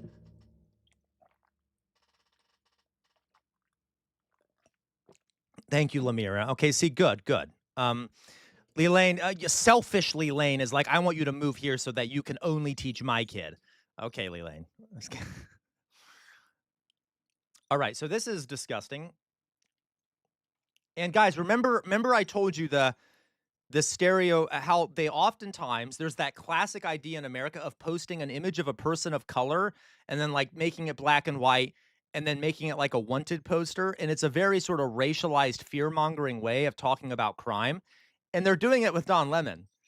Do you think they would have done this if he was white? I don't know if they would have. They might have. But I might be wrong about that. And I try not to racialize stuff too much. But guys, I mean, do we think they would have done this image if it was a white person? I don't think they would have. I really don't. Because that would be humanizing. Right? But since their base is, not great, they, okay. Yeah, yep, I know, Jonas. Not a fan, also, not a big fan. Yeah, right, Lamira? I don't think so. One file has been removed from, oh, yeah, exactly, Ninjester. Okay, that's the one that we kept. Guys, I already posted, they already removed one of the Epstein files that we already saw on stream, so you can look it up, right? I don't think they would have. Yep. So God, we were living in a hell. Okay. Yeah, exactly. Yeah, there you go. Racist. Absolutely. I have a treat for you. So okay. Jesus. All right. Things aren't going well. Let's just put it that way. I think we all know that. What else? Let me just quickly check the news here, guys. I know that there's more. The Epstein file ship.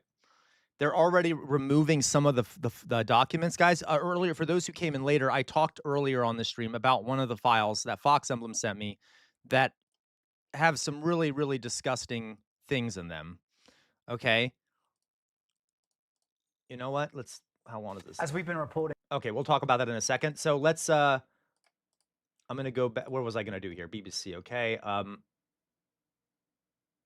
So let me just quickly see here. I want to see if there's anything new coming out. Hello, Ahmad Scene. Welcome.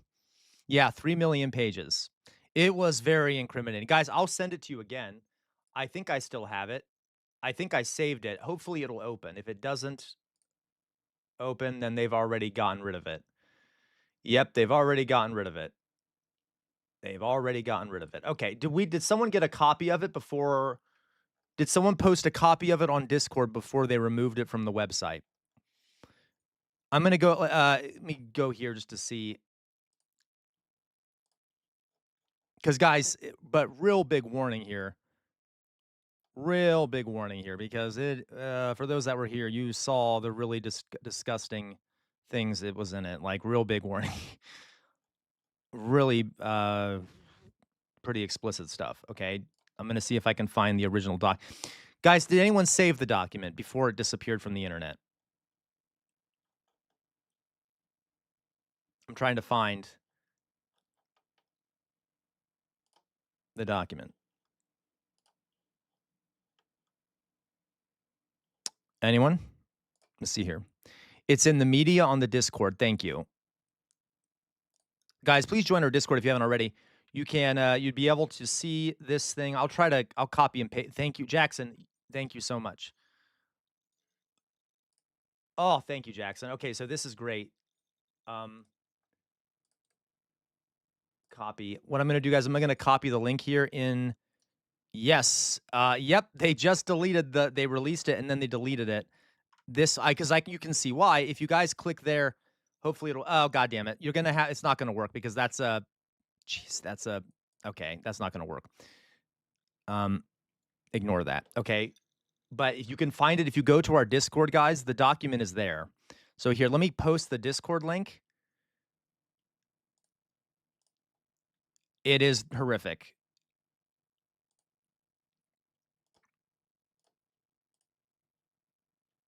Discord link. Here we go. If you want to see it. Paste. Boop. Okay, there you go, guys. So if you're curious, you can go to that. Yeah, thank you, Kason, for posting that. If you want to, guys, it's in the media section of our Discord page.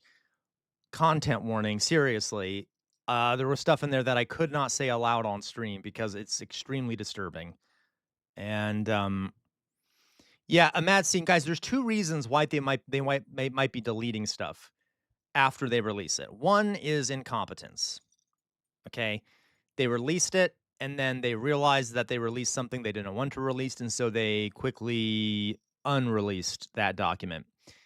The second reason why they may have released it is because of an FBI agent or a Justice Department person doing a form of resistance, okay, by releasing it by mistake. And we don't have evidence of either one, but historically it could be an attempt by someone on the inside to leak the information, or it could be a mistake. And honestly, I could see it being either one. I lean towards mistake. But yeah, because this is like the only document apparently, or I don't know if it's the only one, but it's one of only a few that they have now taken back. But we did save it, or I should say, Kason saved it, so now we have it. So you can see it. It is horrific. It is horrific. I think they realized that the trickle of files is keeping the Epstein files in the news. Yeah, that's possible. I have a treat for you. That's possible. I am concerned, guys, about what's going to happen now, because they're gonna do a distraction. They always do, right? You know, the last time a bunch of Epstein files came out, we suddenly attacked Venezuela. So I am deeply concerned because they've talked about attacking Cuba. They've talked about attacking, what else? Greenland. They've talked about attacking Iran. Okay. There are very possible, Meowser. It could be that it is a distraction from something else he's going to be doing in private. So, okay, there's a lot of ways this could go. It could be Iran. You think so, Stanley? Welcome back, Stanley. It could be. It could be Stanley. Did you see this release? Did you see this file release? It's horrific. They've already removed it, but the one that we found is one of the most disturbing things I've seen in a while, directly implicating Trump in some pretty horrific acts against children. And again, folks, if you do go, you did threaten them with this huge armada. If you do go to our Discord, guys, and go to the media section, thank God for Jackson, or not Jackson, for Kason, who posted a who downloaded it before they removed it. Okay. Yeah, wag the dog moment, right? RLBIV. So we will see what happens.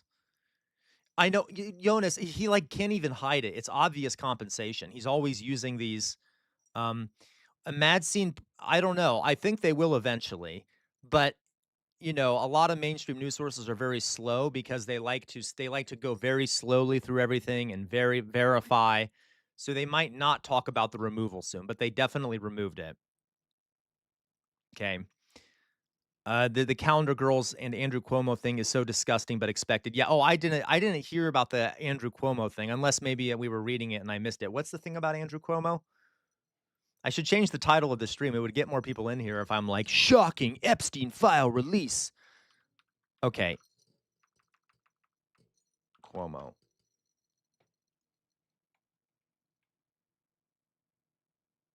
Okay, let's see here. Epstein files.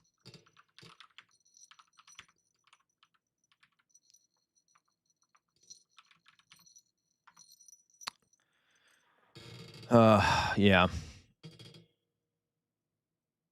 I did, Jonas. I gave trigger warnings. I did give trigger warnings. So I keep saying, guys, trigger warning. Be careful if you read it. Okay, remember that when they posted two halves of a letter that implicated trust, they removed half of it and then posted that half separately. True, Mr. Kincaid. All right.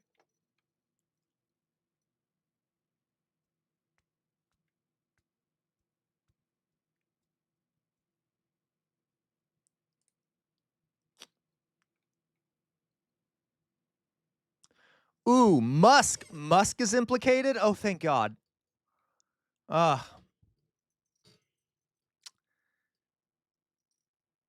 Yeah, Sam, after conviction, the prosecution usually petitions the court to destroy child abuse material. Why haven't they done it in 10 years? Because they planned on prosecuting them. Who planned on prosecuting them? I have a treat for you. Who? Do you mean like the Justice Department and the FBI may have been hoping to do that? Stanley, right now, Stanley, I don't know. That's a good question, Stanley. We would have to the claims we don't know, Stanley, but it's still gross, right? That's a fair point. I even mentioned, Stanley, that it even said at the top of the document some of the claims are secondhand. So I don't know. But there's definitely a lot of allegations. If you look at that list, it's a lot of allegations, and they're disgusting. So just be careful, guys. If you read the allegations, okay. Yeah, no, I would bet that may have been a form of resistance there. May have been a form of resistance, basically saying that we're going to keep them so that we can do something later. Okay, that's very true. Yeah, Stanley. So just be careful, guys. All right. So Elon Musk emailed Jeffrey Epstein in late 2013 to coordinate a trip to Epstein's Caribbean island. Documents released by the Justice Department on Friday show. Musk has previously claimed that he rebuffed attempts from Epstein to get him to visit one of the islands Epstein owned. Okay.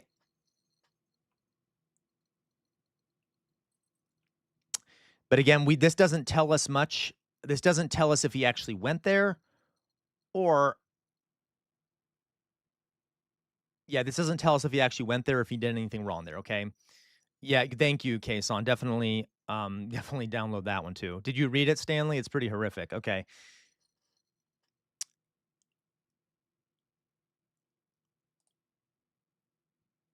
Oh my God, we need to see that. God damn it. Do we miss it? Shit. I want to see that press conference. Wait, 1 second.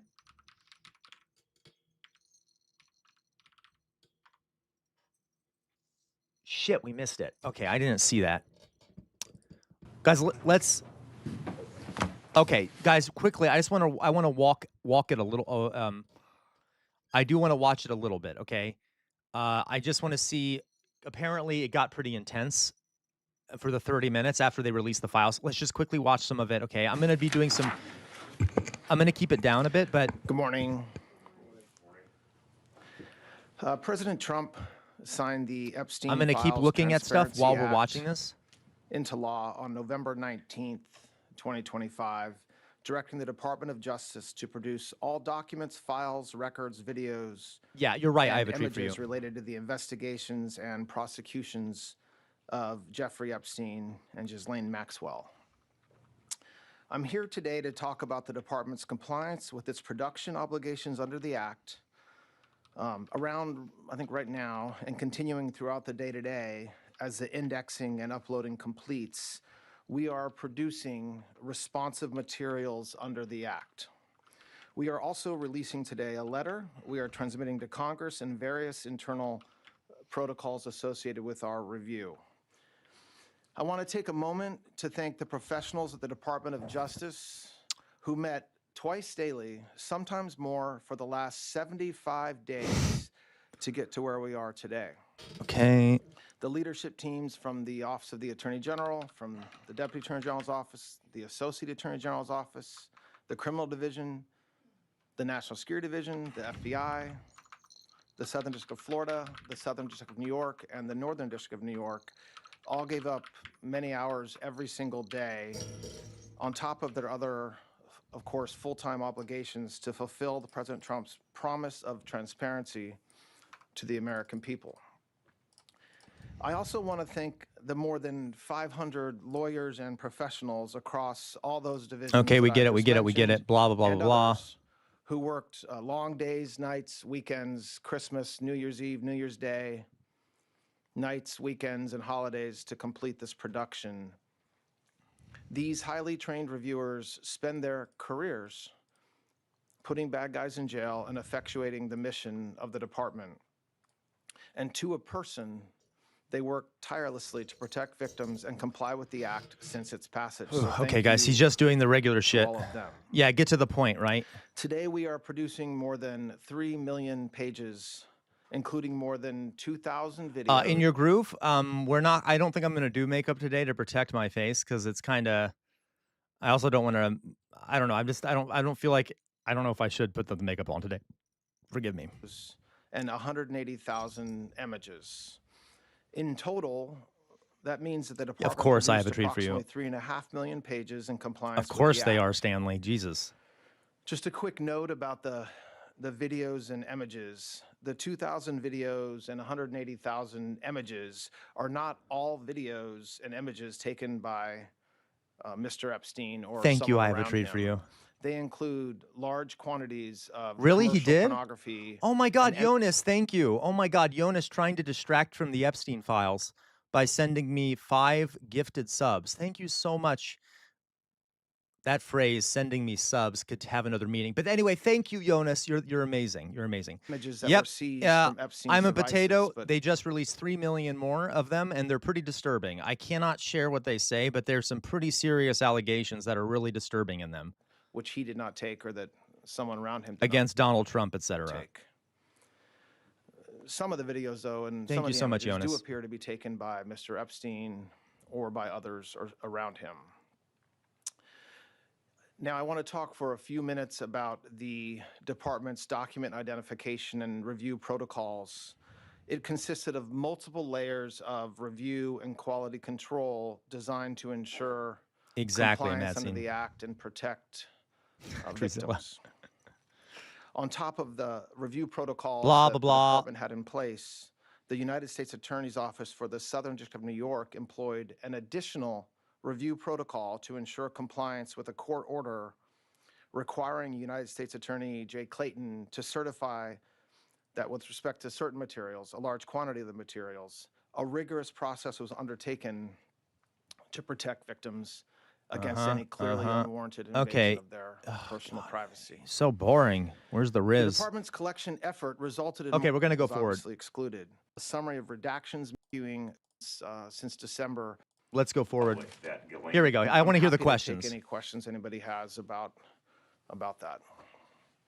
Todd, I'd like to ask you about this, and then I have a Minnesota question for you. On the Epstein release today, it was recently made public that Ghislaine Maxwell claims more than 24 men signed secret agreements with the federal government.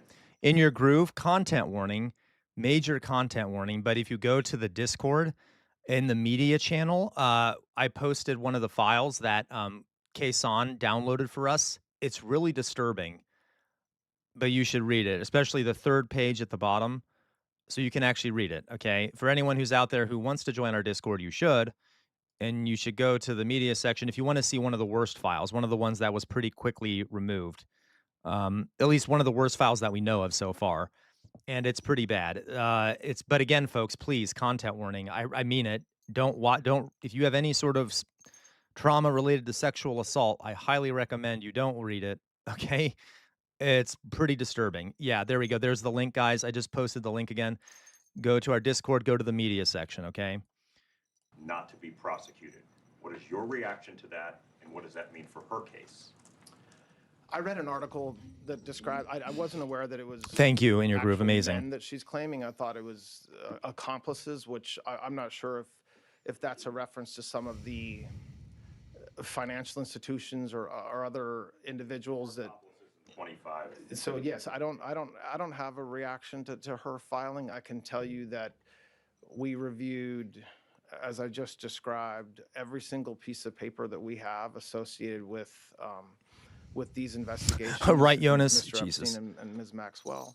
And also, you notice, I'm not a fan of Obama, but you also notice that a lot of like MAGA people are claiming that Obama is the one who's behind these files, like who they're trying to hide is Obama, who might be the only black person and all anyway, like they always have to pin it on some, and you see what I mean, okay? And he's not in them, by the way. There's no evidence that Obama has been in any of these things.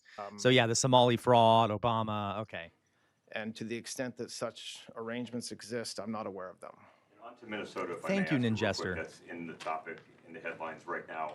There's new video of a man... Mad Scene, I hate you, a Mad Scene. ...believed to be Alex Preddy, who's spitting, who's kicking out a tail light of a law enforcement vehicle. Does that change the perception of a potential DOJ investigation? Is yeah, me too, In Your Groove. A civil rights investigation into his death? Where does that... Henry J., I got to tell you, I don't think so. I don't think it'll change MAGA's mindset. They'll just say that it's fake news, that he was actually helping the FBI. I don't think MAGA will be affected by any of this, okay? I do hope, though, that we get some kind of justice for the victims at some point. We won't.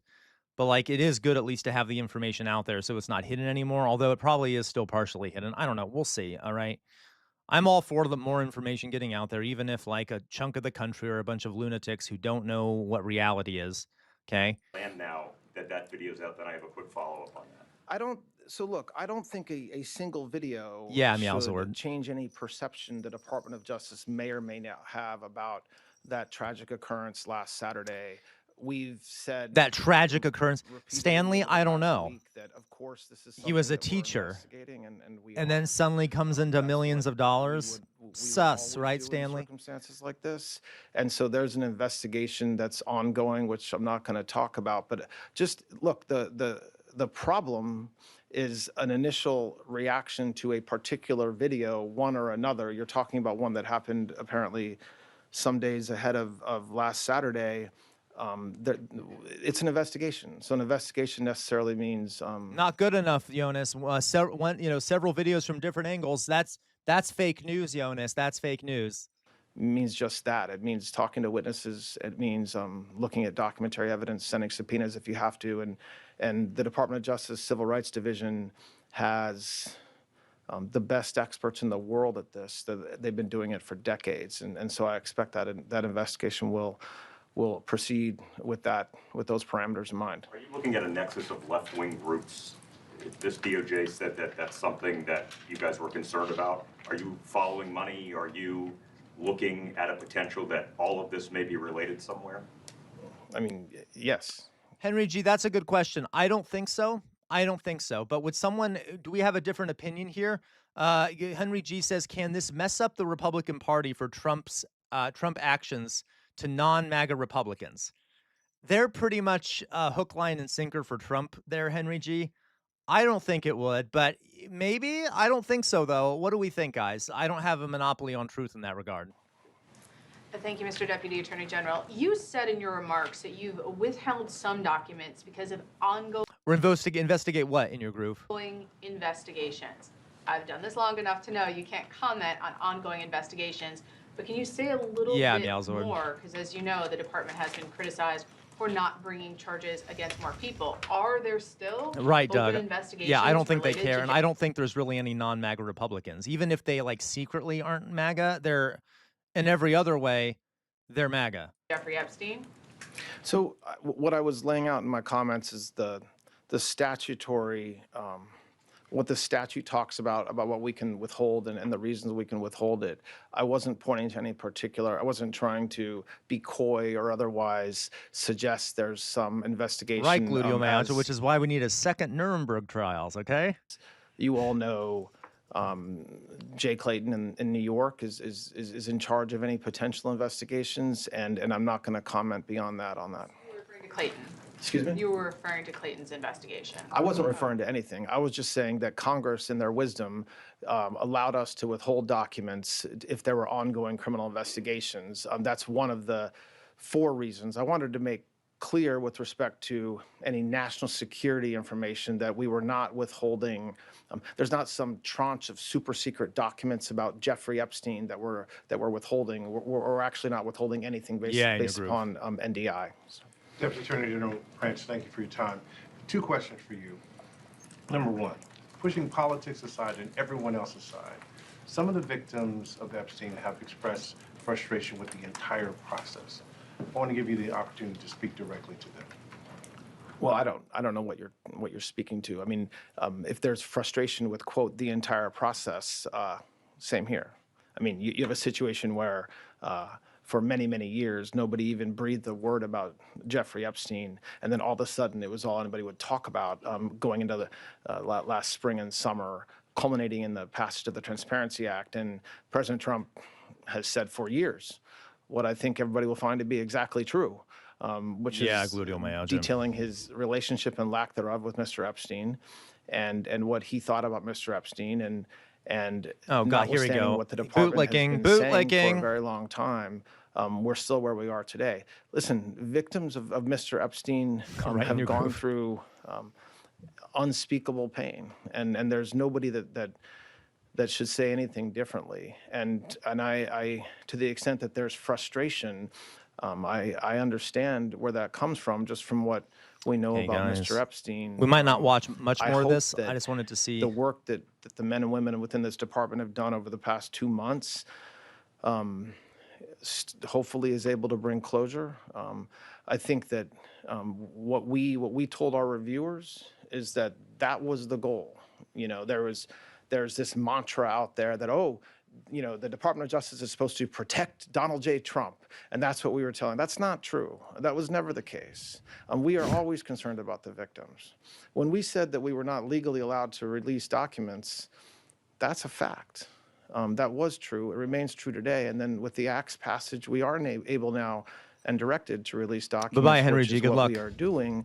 But so hopefully some of those frustrations are now eased. Listen, any victim that wants to speak with the department has done so, hopefully. If not, they should. So it was brought to the fore. Yeah, right, guys. They're still acting like it's nothing. Right, Lemira. And Gludio Mayanja, you say, who was it and when were the Epstein files brought to the forefront? That was after Trump was elected, because Trump's base started getting, because they had been promised that he would release the Epstein files, they started getting upset. And they started making more and more demands about the Epstein files, and that kind of put it on the national radar again, because they noticed he wasn't releasing them, which is the only reason why they're releasing them now, is because of pressure from his base. I suspect, okay?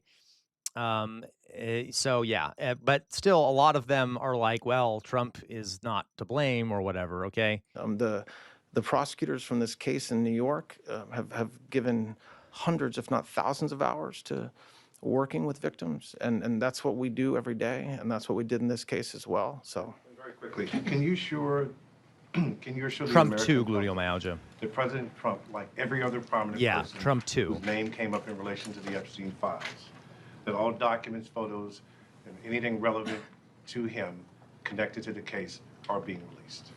I mean, yes, I can assure that we complied with the statute, we complied with the act, and there is no, we did not protect President Trump, we didn't protect or not protect anybody. I mean, I think that there's a hunger or a thirst for information that I do not think will be satisfied by the review of these documents.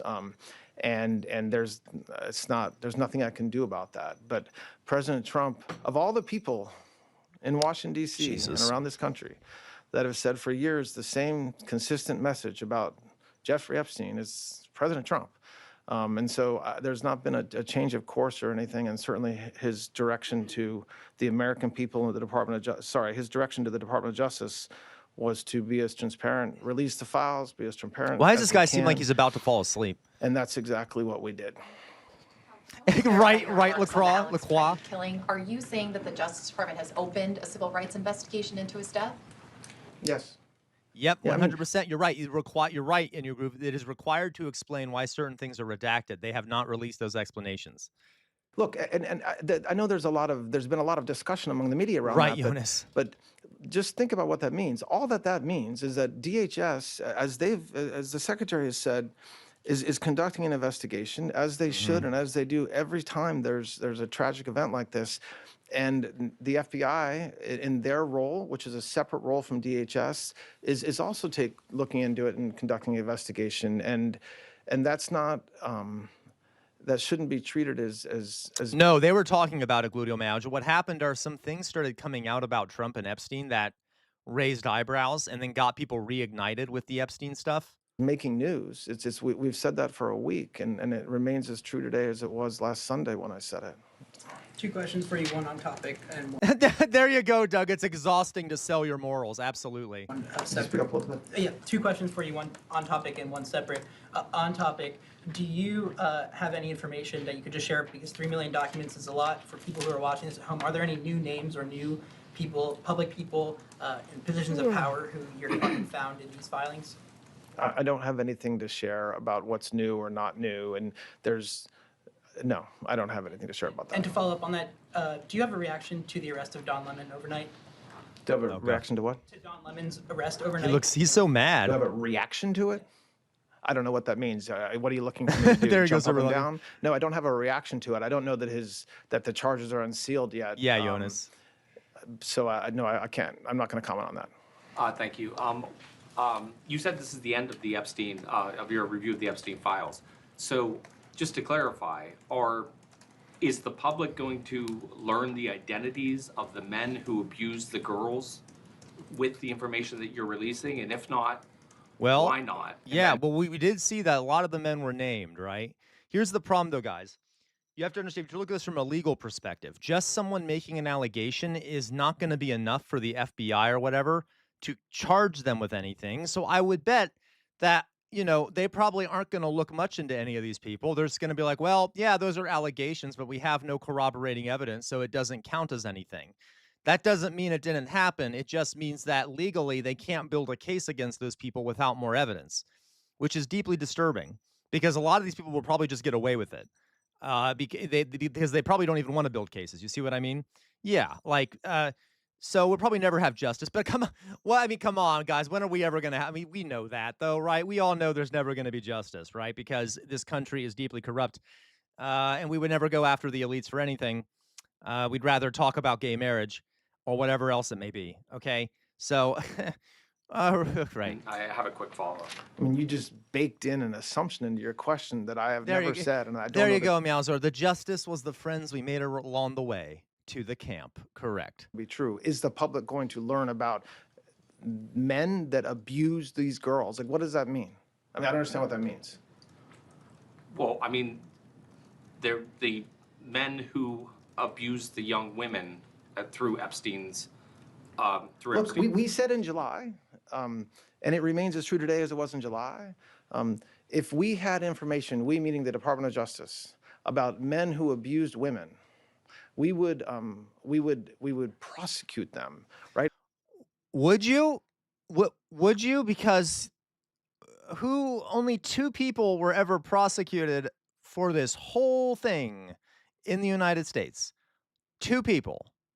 Ghislaine Maxwell and the other one died in a freak accident, apparently, or a freak suicide, apparently. Apparently a suicide, right? We talked about the work that we're doing. That's why I said that. I said this earlier. There's this built-in assumption that somehow there's this hidden tranche of information of men that we know about, right, Cluedo Manager, that we're covering up or that we're choosing not to prosecute. That is not the case. I don't know whether there are men out there that abuse these women. If we learn about information and evidence that allows us to prosecute them, you better believe we will. See, I told you that's exactly what they're going to say. They're going to be like, well, we just don't have enough to prosecute them, right? But I don't think Doug, she was sent to a minimum security prison. That the public or you all are going to uncover men within the Epstein files that abuse women, unfortunately. Okay, then just to follow up, on the investigation into Federal Chairman Jerome Powell, is the Justice Department... Oh my God, we live in a fascist country, guys. All these investigations and arrests of people that are disloyal to the Fuhrer. Don't forget about the Fuhrer, Princette people. Anyone disloyal to the Fuhrer gets investigated, even if they're just doing a job that's supposed to be neutral, like the chairman of the Federal Reserve. Okay? Is the Justice Department looking to bring a close to the investigation into Chairman Powell as soon as possible? I don't have a comment on that, on the subpoenas that were issued. I don't think the timing of President Trump's decision to nominate somebody... Oh my God, that's insane, Jonas. I didn't hear that story. A member of the Saudi royal family that abused a gigolo? What do you mean he slept with a man? Oh my God, it's so... Oh, Jesus. Is a controlling factor. Thank you, Kason. The page is back up on the website. I just wanted to follow up on Alana's question. So you're saying that the shooting investigation of Alex Preddy is now a civil rights investigation. You're implying that that's always been the case. Can you also say what about the shooting of Renee Good? I mean, why are not is that a civil rights investigation? I didn't say it was always the case. I said it's the same thing that we said as of last Sunday, with respect to last weekend. He's nervous, guys. Do you see that? Like, how he's keeps playing with the piece of paper in front of him, and he just seems nervous. Thousands, unfortunately, of law enforcement events every year where somebody is shot. The civil rights division of the Department of Justice does not investigate. He's not like a established gaslighter. He's still getting his gaslighting credentials, so he's not nervous about it. Okay, no, Sam. Between the plea agreement between Epstein and the federal prosecution for including protecting potential conspiracy. Oh, you're right about that, Doug. Dear God, that is so insane, Doug. Oh my God, I forgot about that. They're protecting co-conspirators.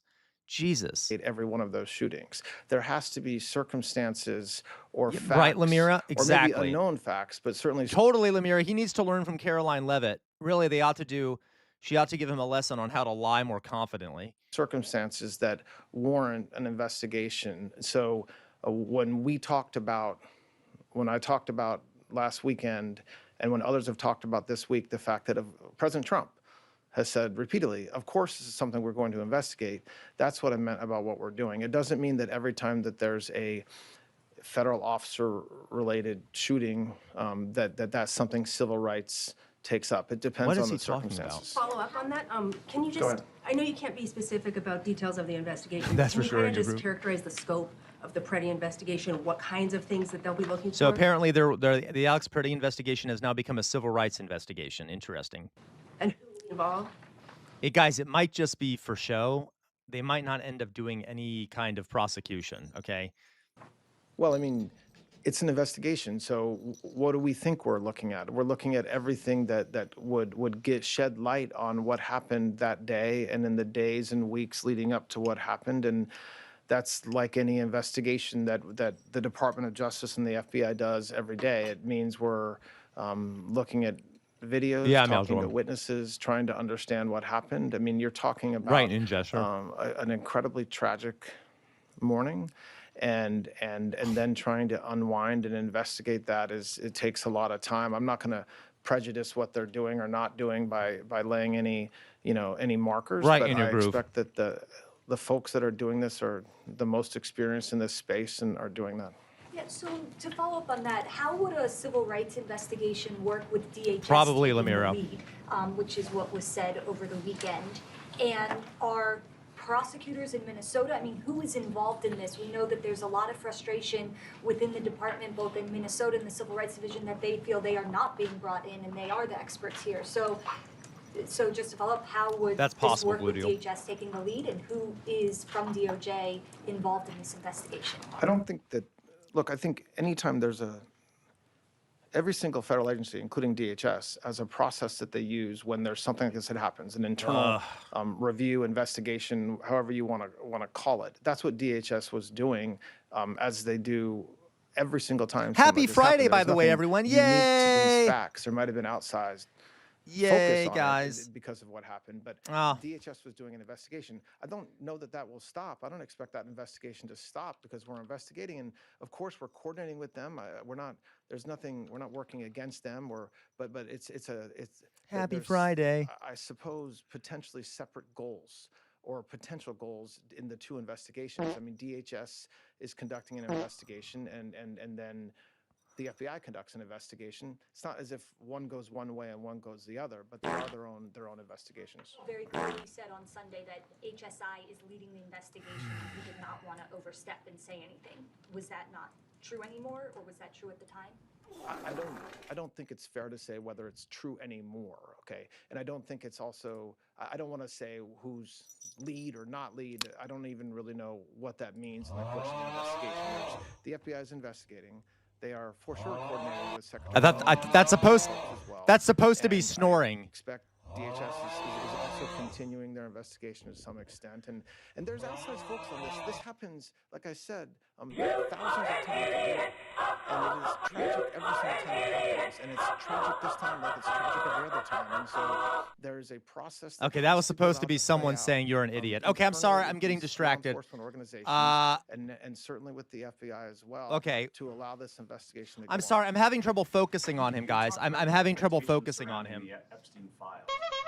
All right, Do you like. agree that the DOJ itself, senior officials at the DOJ, played up those expectations for the first half of the year? I'm just sort of trying to understand what's responsibility for the Justice Department for criticism that it's not overstated. I'm not commenting on my point was just to make claims. Okay, can we stop? We're going to stop watching this. This seems like a waste of our time. He's just lying through his teeth. Like, it's okay. Yeah, he's so boring. Oh my God, such a boring fascist. Can we at least some fascists, like Hitler could at least speak to a crowd, right? I mean, Jesus, can this guy get some riz? Dear God, I posted pondering politics. Okay, thank you, Mayflower Kid. Dear God. All right. I'm sorry, guys. I just got a bit distracted here. Exactly, Gray Stuff. He's a goddamn clown. I thought I was the clown. I mean, I thought I was the jester, but he's just a clown. So we're not going to watch more of that. But, guys, such a great, I love this timeline. Don't we all love living in this timeline? Such a great timeline to be living in, really. Such a great timeline to be living in. I love it for us. Okay. Oh, I didn't realize, Fetty, Fetty Spaghetti, that Alan Dershowitz was also mentioned. I mean, we already knew he was involved in this shit. But, okay, I can't stand Alan Dershowitz. Okay, let's watch this. Let's watch this. This was sent to us by Mayflower Kid, our resident troll that we love. We have some major breaking news regarding let's the watch Epstein this. Files. The Trump Justice Department has They will just tell us more. released- At least, hopefully, we'll learn something from this, right? I'm just going to steal this creator's content. Let's do it. Another major batch of the Epstein Files, and they include numerous disturbing allegations made against Donald Trump. And as a reminder, the Trump Justice Department is... What's pretty bad? What do you mean it's bad, Mayflower Kid? Can I show it on stream? Can I show it on stream, Mayflower Kid, before I watch it? Is it going to talk about that one thing that we already read that I can't say out loud? Because, Yeah, right. Drusilla, probably a few hundred years. Okay, then I won't show this on stream because, guys, there's parts of the file that we saw that I literally cannot say on stream. It's so disgusting. So, okay. So let's just be aware of that. Okay. I'm going to see what else we got here. Reactions. Emotional support European. That looks funny. We'll watch that. First, guys, actually, give me a second, guys. I need to use the restroom because, you know, I drink a lot of water. I've been drinking more and more water, so I stay hydrated, so I don't become like the Sahara Desert by the end of the stream. So give me a second. I'll be right back, guys. One moment here. One moment. All right. Do you guys want me to keep? Well, no. I'll just put on the music. One second.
Okay, as back to the horror, back to the unending horror of living in this country and in this world at this moment. All right, so, all right, let's see what we got here, guys. If I didn't say hi to everyone, I apologize in advance. Who do we got here? We got hang on, everyone. Still got people here? Good. First thing I wanted to show all of you, this was sent to us by Mr. King K. I do think it's important. It's a story we haven't covered yet. This is, oh God, so many sad story today. I'm sorry.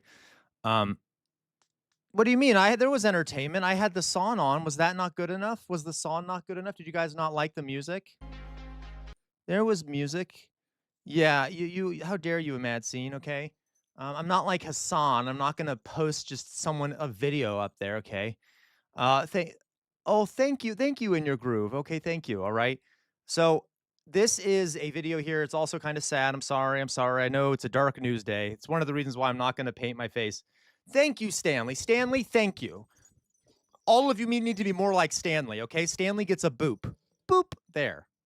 Okay. Please shout out my bro. I don't know who.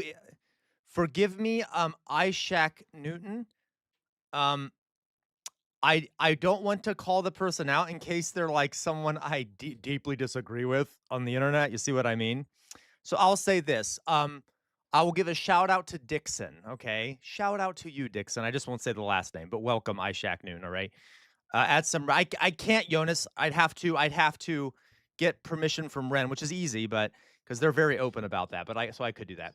All right. So is that I know Ishak Noon? I can say Dixon, but I'm not going to say the whole thing. Okay. Because by the way, I also know Ishak what that whole thing is. You know why I know that, Ishak? I know that because I am not a fool and I was a teacher. So I know exactly what that phrase means, and I have heard it before, okay? So, sure, Dixon. I will shout out Dixon, who's not a real person, but for the sake of fun and game, sure. All right, okay? All right. U.S. Customs and Border Protection admits the agency failed. Yeah, I will play your game with you, but I will say Dixon, but all right. To protect So here we go, guys. Another kind of sad story. Here we go. As we've been reporting, U.S. Customs and Border Protection admits the agency failed to protect an 8-year-old girl who died in their custody. Oh, I got to turn it up. Sorry, guys. Correspondent Lilia Luciano spoke with the child's parents. Si hubieran llamado a la ambulancia antes, yo sé que mi hija estuviera aquí conmigo. If they had called the ambulance sooner, you know your daughter would be here. Mabel Alvarez says she lost count of the times she begged for an ambulance to take her 8-year-old daughter and oh my God, sorry, I forgot to put up my days. Sorry, guys. Cuando ellos quisieron llamar a la ambulancia. When they finally wanted to call the ambulance took about 5 minutes. That's when I realized how close the hospital was to us and that they could have done something. The family, originally from Honduras, migrated to Panama, where Anadit was born. Mabel and her husband Russell say their situation there became unlivable and felt forced to migrate north. They took a 5-month journey across Mexico. The day we were crossing the river, she grabbed my hand happy. Daddy, Daddy, let's go. Let's go to Grandma. She's gonna buy me a doll. He says when they crossed the border into Brownsville, Texas, they thought they were finally somewhere safe. Anonymous, welcome. How do we see the new files? You can find them on the Justice Department's website. If you go to our Discord server, you can see probably the worst one that we've found so far. It's pretty awful. Content warning. So if you're curious, let me know. I can put the files are back up. Okay, so the really bad one is back up. But if you go to the Justice Department website, you can find them there. The problem was crossing and being in Texas. The Border Patrol there was our nightmare. The 5 went to a U.S. detention center in Donna, Texas, where Anadit got sick and tested positive for the flu. Oh, they God. were then moved to a Border Patrol station in Harlingen, Texas. I got for you, isolation. Anonymous. Preliminary U.S. Customs and Border Protection findings confirmed that the family repeatedly requested medical attention, including an ambulance for Anadit, who suffered from sickle cell anemia and had a heart condition. If you go to the Anonymous, if you go to the media section of our Discord, the media channel, we posted one of the worst documents there. with some of the worst accusations, okay? A patrol agent didn't believe me. He stood in front of my daughter and told her, "Tell me how you can't breathe, because a girl that can't breathe No problem, would be Anonymous. passing out, and you're not passing out. You're fine," he Oh told my my God, daughter. that's The horrific. preliminary findings also found the family requested medical attention at least 9 times. A nurse contractor denied at least 3 requests to call an ambulance. Oh, thank you, and Dolly also boy. didn't properly record medical visits. It also found officials failed to consult an on-call pediatrician. The last time Mabel went to seek medical help for her daughter, she was turned away. And Oh my before God, getting I back can't. to her cell, Anadith had a seizure and collapsed. Russell saw it all happen. Anonymous, real fast, Anonymous. Forgive me, guys, for pausing this. Yeah, don't download it. Anonymous, do you, what country are you from? Are you from the UK? We have a lot of folks in here. There are a lot of folks in here from all over the world, okay? If you're from the UK, yes, the royal family is mentioned. And also, yeah, okay, so there are several people from the UK in here. The royal family is mentioned, and the former British ambassador to the United States is mentioned, okay? There's probably more people. Those are just the 2 I remember, but there are people from the UK in the files. I looked at my daughter It's too bad it's not Nigel Farage that's in there too, but and I said to myself, my daughter is saying, "Daddy, I can't go on. They killed me. I can't go on." The look in her eyes. She just looked at me, and she was gone. She was sick, and I told her, "Baby, there's your daddy. Look at him." The doctors were looking at me and said, "What happened?"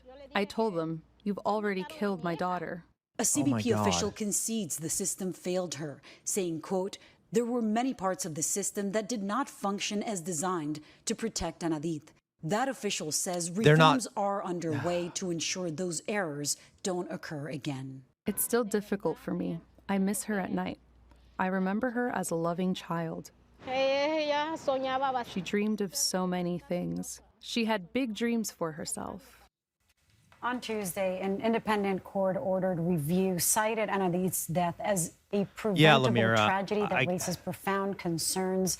I'll tell you, this story, there's just so much that we can't include in these few minutes. But as you know, Camilo Montoya Galvez and I have been Yeah, Macy, that he's was been what I was working on gonna this story say. far longer. It's been an ongoing investigation of ours. But just sitting with those parents, hearing how they just felt humiliated, ignored, dehumanized at every level, and still having that strength to fight because they want to change the system. They want to prevent other families from going through what they have been going through. As a parent, those details about her dying in her mother's arms, they destroy you. Okay, there's the rest of it's just commentary, but guys,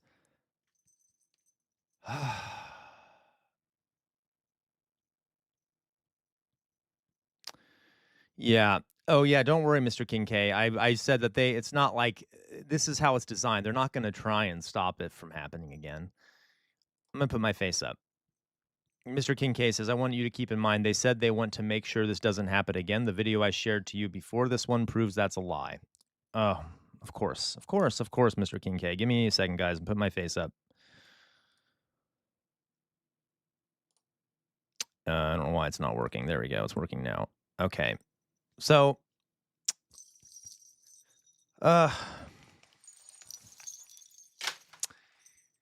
what are we doing? Like, what the hell are we doing in this country? I don't know. Like, today's been really hard, hasn't it? I mean, we just read about accusations of horrific sexual assault against children, and letting little kids die like that, and dying at all inside of a camp without their parents and shit. Like, oh my God.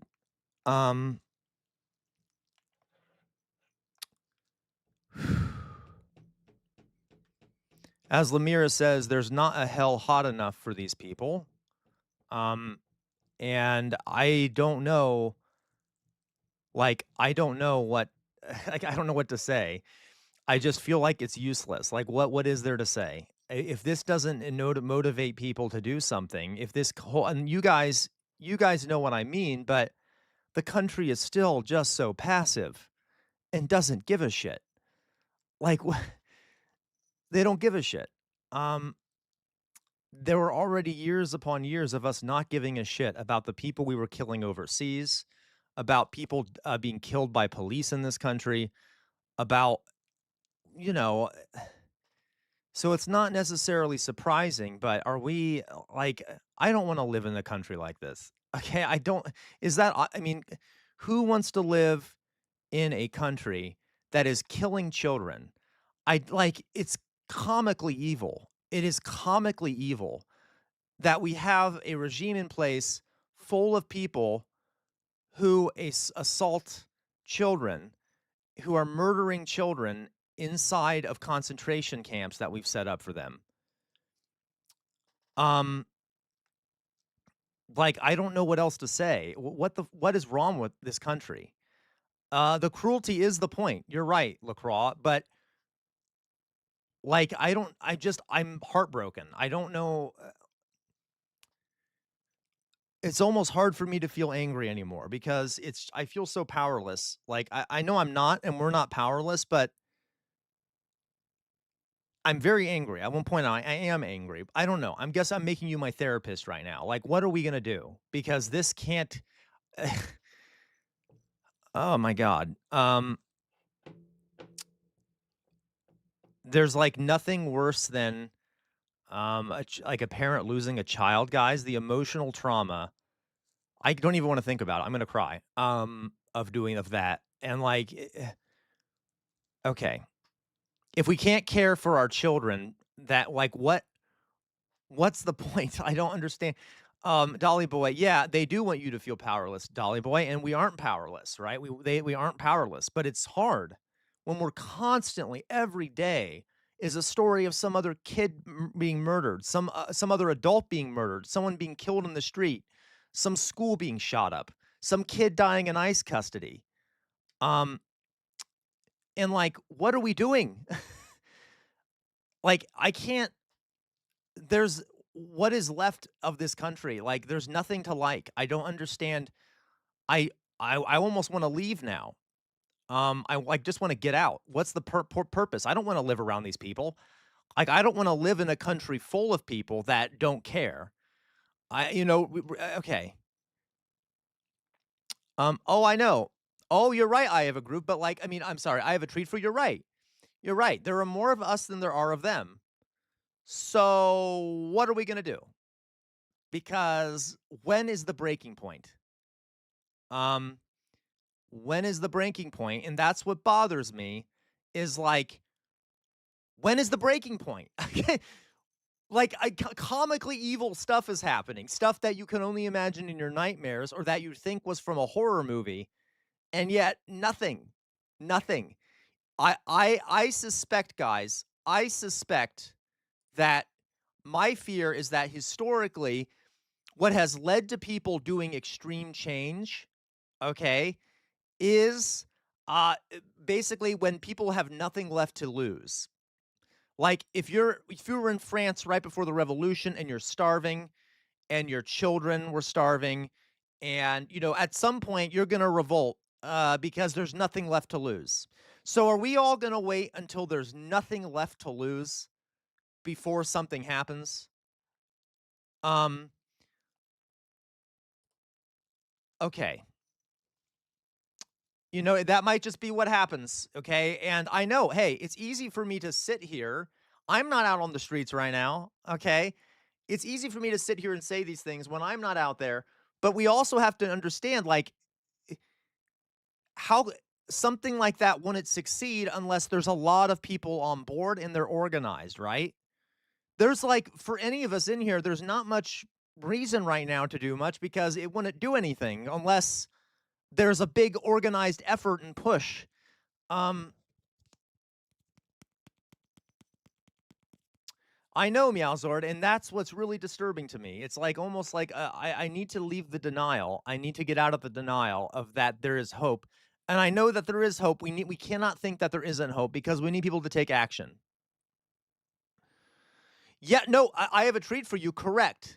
The investigation into Alex Preddy's death does show they're afraid of the masses. The fact that they changed out, they made Tom Homan the head of ICE over in Minneapolis.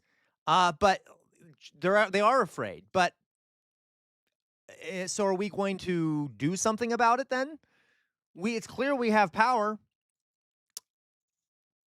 Okay. You're right. I have a treat for you. Okay. But I worry that that'll calm people down because people in this country have so many things that it's distracting them. So many things. I have a treat for you. What momentum? There was momentum. It's already dying down. The momentum from Minneapolis is already dying down. And we need it. We needed it yesterday. We needed it today. We needed there to be a strike that continued day after day after day. You know, the organization that was organizing a national strike yesterday, only yesterday, did I find out that they planned for that they moved the strike to today. Only yesterday did I learn that. It's not my fault I didn't learn that. They randomly decided that they would send out shit to people saying that they're going to do the strike today. Who here heard about that? Who here heard about that? Tell me. Who here heard that today was supposed to be a national strike? And did anyone here hear about that? I'm curious because you did, Doug. You did? Yep, Lamira didn't. You did, Asmit. All right. Anyone else? Because almost everyone I know did not hear about it until last night or at all. It's okay, Doug. No, it's not your fault, Doug. People, it should have been clear and obvious. It was just an incompetent move. I don't understand why you would, no one, guys, okay, maybe many of you guys are involved, but from what I know, yeah, there you go, Stanley. And the reason I'm saying this, it's not to blame you, but what kind of organizing is that? We should have known about that for a long time. Okay? How can we take action if the people that are organized are incompetent? And okay, I know. I'm being harsh. I am being harsh. But I shouldn't have heard about it yesterday. It should have been everywhere. And I know that sounds like I'm not taking responsibility, but you see what I mean? Yeah, Alyssa. Okay. Is that so, Louise? I didn't hear about it. And I'm hooked in with a lot of these organizations. All right. So I'm just I'm very, very, very, very frustrated. And that's an understatement. And I'm very sick of having to hear this news every single day. Okay. I'm very sick of it. Yeah, everyone knew about the No King stuff for weeks. Okay. I know I'm nitpicking here, but we need organization, we need clear demands, and we need people to get invested in it. And we need people to make sacrifices. Exactly, Dolly Boy. That's my thought. We should have known that this was coming. Okay. I'm just very tired, guys. I'm just very tired. I'm very tired. Yeah, correct. And it had to be more than one day, right? You need to escalate your demands. What they should have done in Minnesota is, well, if the ICE didn't leave, they should have continued the strike. But in America, we just need to be just a day-long strike ain't gonna do a damn thing, okay? What's the purpose? All the people are just gonna be okay, we'll let them strike today, but we'll get back to work tomorrow. Yeah. So, yep, the truckers have to stop. And this is the problem though, guys. There have been so many things put up to divide us, to make it hard to unify and act in solidarity, right? We're divided by race. We're divided by gender. We're divided by socioeconomic status. If you're middle class, you tend to look down upon the poor who are also working class. If you're poor, you tend to not like the upper middle class, even though they're also working class. They're that we divide. I am guilty of this, right? I'm constantly saying very judgmental things about people who I view as ignorant and things like that. But which is true, but I don't know. I just don't know how to get over these things, and it's really making me lose my mind. Um, it's like I don't know. It's like living in a goddamn nightmare. All right. Um, yeah. Right, Jonas. Like, it's a very large country too, Jonas. But now more than ever, we have the means to communicate. Exactly. You got it, Lacroix. The middle class was like literally invented by the capitalist system as a way to divide the working class. All right. Anyway, so like I just don't know. Okay. Exactly, I have a treat for you, and that's my issue, guys. Like, you all know that people are human, right? I don't give a fuck if you're a Muslim or you have more melanin in your skin or you happen to be a doctor and are making a larger income. Like, we're all human and we're all being oppressed and killed. Like, all right, it's just so stupid. It's so stupid. Like that we're divided about this like, oh, we don't want gay people to marry. Or like, well, we don't like the black people over across the street. Like, who the fuck cares? Oh my God. Okay. Meanwhile, kids are literally dying, like children are dying in concentration camps. They're being assaulted by the elites. Okay. Yeah, Jonas. Like, okay. Jonas says, and with the right buying up social media, they'll just make awareness on these events less visible. No, you're totally right, Amadcine. Historically, there have always been, like, right before revolution, a lot of times you don't see them coming. There's a trigger event. And so yeah, I was hopeful, and I think I told you all that maybe this stuff in Minnesota will cause a trigger event. Unfortunately, it appears it didn't work that way. And unfortunately, it appears that the Trump administration was wiser than we thought because they took the tactic of de-escalation, at least appearing to de-escalate, which is kind of smart tactically, unfortunately. Now, it has radicalized people to the point where there's all these networks that have now formed of resistance that can be useful later.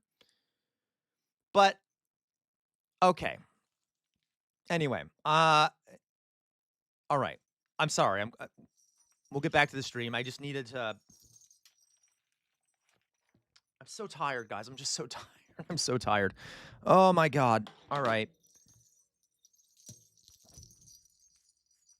I don't even know why I took the hat off. Okay.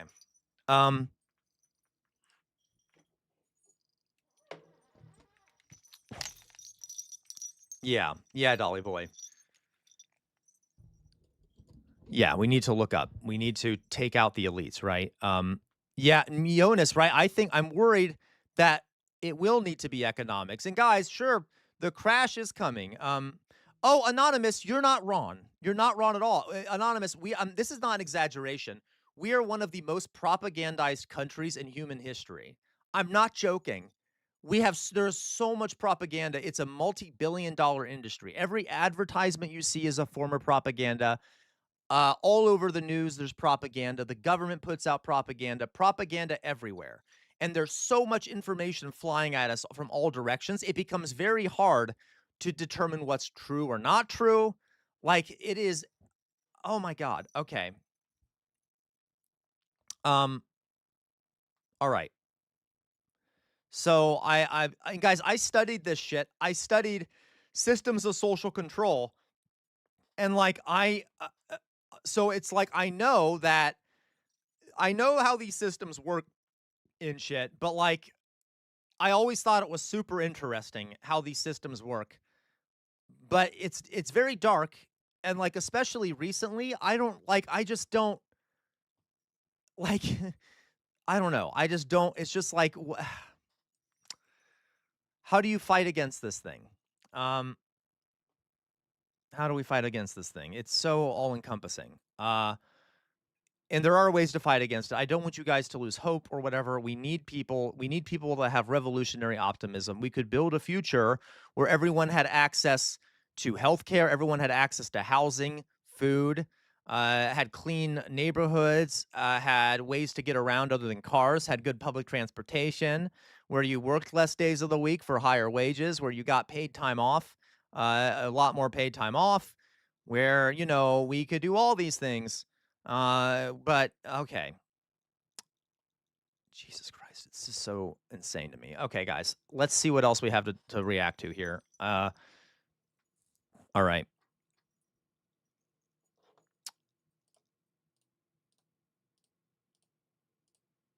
What was I going to do? I'm distracted now.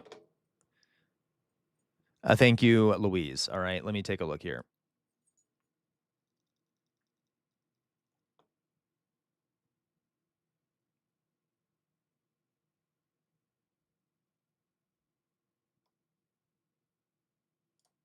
All right.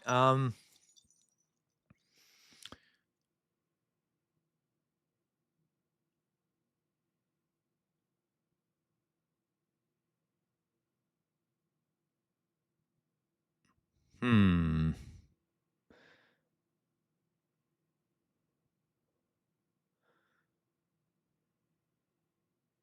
Let me see what we got here.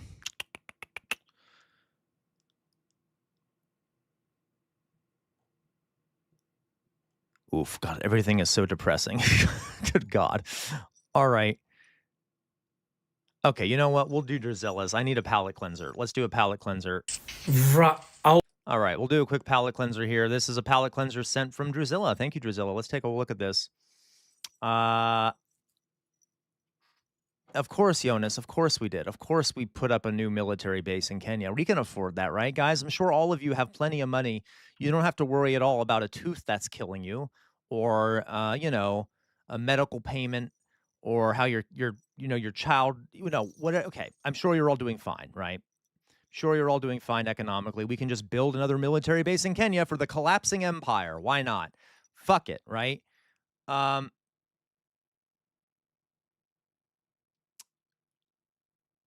right. Here we go. Oh, for the love of everything. What's going on here? Are they coconuts? Oh, I don't even want to know. Oh, it's juicy. And he's fingering it. What are you doing? You can't be doing that on the internet. Not to the poor coconut. And what are you straining and draining now for the love of every... Oh, there's no need for it. You know, and then to lick your feet, you better wash your hands. I'm telling you that now, chap. Stop fingering everything. We're trying to see you cook. Is that coconut rice? Well, it's fingered rice at this point. Oh, I'm sorry, guys. Oh, my God. See, I'm distracted now. I'll put up the scene. Forgive me. Okay, dear God. Oh, look, I'm a fool. All right, here we go. I am literally a fool. Look at this. Okay, here we go. Boo, boo, boo, boo. All right. Here we go. Looking good by the looks of it. He loves a bit of vanilla in everything. Okay, the rice is going to be... Coconut rice is beautiful. You know, you're adding a bit of vanilla in there. It's very like... I'll start it over. I'll start it over since you missed it. Oh, for the love of everything. What's going on here? Are they coconuts? Oh, for the... I don't even... By the way, who is this man? Who is this man over here that we're watching? I want to know. Up on the screen, I mean. Not the jet in the lower left-hand corner, the one who's doing the coconut. Oh, it's juicy. And he's fingering it. What are you doing? You can't be doing that on the internet. Not to the poor coconut. And what are you straining and draining now for the love of every... Oh, there's no need for it. You know, and then to lick your feet, you better wash your hands. I'm telling you that now, chap. Stop fingering... Really? That's weird in your groove, everything. Okay. We're trying to see you cook. Is that coconut rice? Well, it's fingered rice at this point. Finger looking good by the looks of it. He loves a bit of vanilla in everything. Okay, the rice is going to be... Coconut rice is beautiful. You know, you're adding a bit of vanilla in there. It's very like jasmine-like, that sticking looks together. delicious. Is that a mango or a peach? Please just don't finger it, you know? That's it. Slice it. He really does that every time. Oh, okay, that was a bit sensual, but I don't Richard, know. thank you. How are you rolling that into Whoa. a shape of a meringue? Explain it to me. And now you're dicing it up like risotto. What did the lime ever do? Why do you need to spank and finger it? I don't understand. Does that help it grow? Or did you get more flavour from it? I need answers. Justify your actions, sir. Okay, what is that? Is it like a gelatine or... Oh, it's moving. Cool, that's like me. That would what I would look like if I was on a plate in a fridge, just wiggling about. Do you know what I mean? Oh my God, that looks amazing. You know what? He may finger a lot of things, but sure can he cook. Like I can barely scoop out ice cream from a Ben and Jerry's tin, and look what he's doing, making. Is that gold leaf? How the hell did he get gold leaf? Golden flakes. Sir, do you have a Michelin star? Or did they not let you in the restaurant because you were fingering everything? I need to... Okay, that's funny. Thank you, Drusilla. That's hilarious. Oh my God, that looked delicious, though. That looked delicious. Absolutely delicious. Love that. All right, let's see what else we got here, guys. All right. Oh, so this one is from Fetty Spaghetti. The president called you. It looks, I guess, it looks like it might be kind of fun. I guess I guess it's a Republican congressman. Yeah, the gold leaves are a bit of an unneeded flex. Yeah, I agree, TJ. So this is just, I guess Tom Tillis being interviewed by someone from CNN. Let's see. He's a Republican from North Carolina. He's horrible. The president called you a loser, I believe. I am thrilled about that. That makes me qualified to be Homeland Security Secretary and Senior Advisor to the President. Yikes. That's actually pretty funny. Okay, Tom Tillis. I would never thought I would be complimenting Tom Tillis, but that's pretty funny. That's pretty funny. That's pretty funny. Okay. Yeah, that was... Whew. I'm not a fan of Tom Tillis at all, but hey, credit where credit's due. Credit is where credit's due. That's pretty, like, even the CNN commentator was like, oh, okay, Tom Tillis, props to you, I guess, for that. Okay, let's see what Meowsword here posted.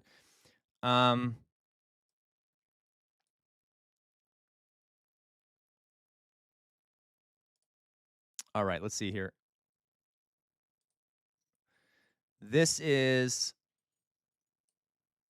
Okay, we'll see if I can get this to work here. Give me a second here. This is some from Meowsword. Did I mention that? I think I probably mentioned that already. Okay, this is a, I guess, girl. We'll find out. We'll find out what it is. I don't know what it is. Everyone ready for this? All right, let's watch this. I want peanuts. I want peanuts. I want peanuts. I want peanuts. I want peanuts. I want peanuts. I want peanuts. I want peanuts. I want peanuts. I want peanuts. I want peanuts. I want peanuts. Yes, that's why whenever I say the word peanuts on stream, I try to be very careful about my pronunciation. Very, very, I don't blame you, TJ. Very, very careful about my pronunciation of peanuts, okay? For a number of reasons. I would rather not reinforce certain stereotypes about my people, okay, about my people. So, like, when, yeah, I know you do, Dolly Boy. I know you do, because you're a degenerate. Dolly Boy says, I also want peanuts. Trust me, Dolly Boy, don't we all want peanuts, okay? Like, one of the greatest nuts out there. I'm just saying, like, can be difficult, you know? I feel oppressed whenever I have to say that word on stream, and I'm always very careful about how I say it, all right? Oh my God, when I was playing that damn Hellmart game and they're like, I want peanuts. We need more. Why aren't you have peanuts in the score? I'm like, God damn it, this is going to be a hard game to do on stream. Okay. In your groove, we're not going to, you lose, okay? Every time you say it, I think of this video. God damn it, Meowsword. Okay, see, this is why. Okay, this is why.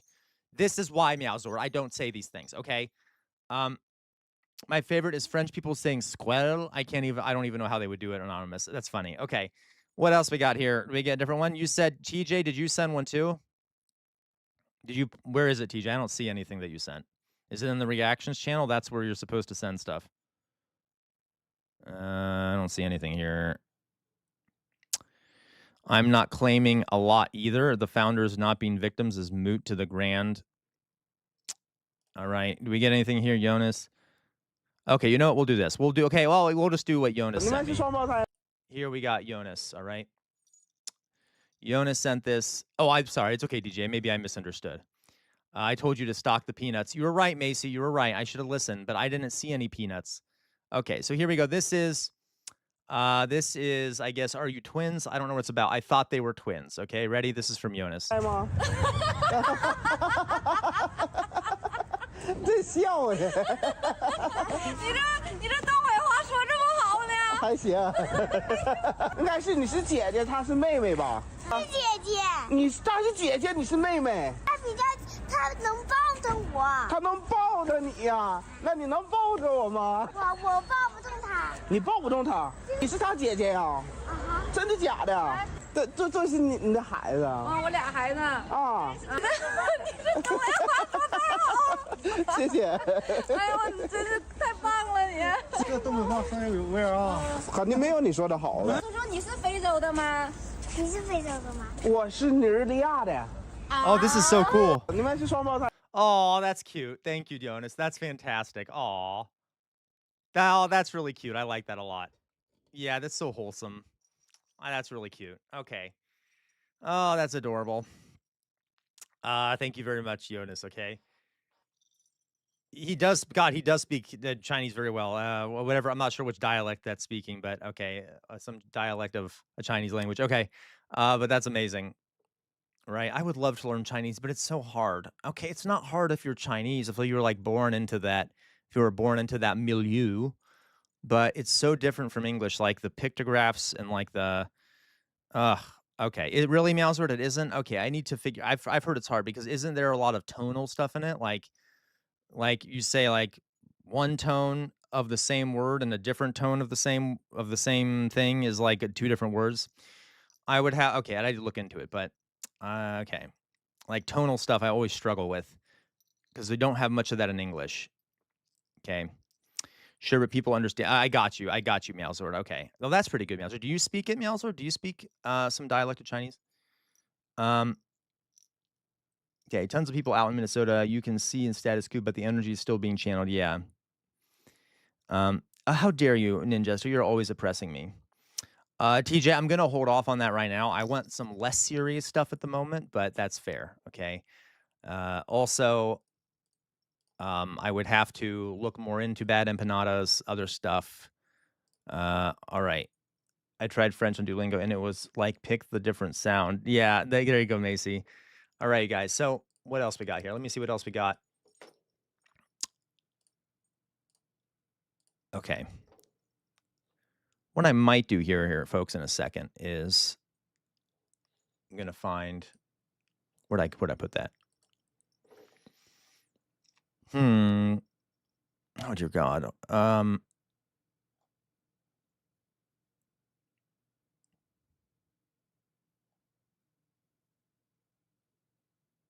Oh yeah, that's another story, folks. The FBI is now going after a bunch of I guess like election information in Georgia, I think it is. Okay, we'll watch it. This is from Macy.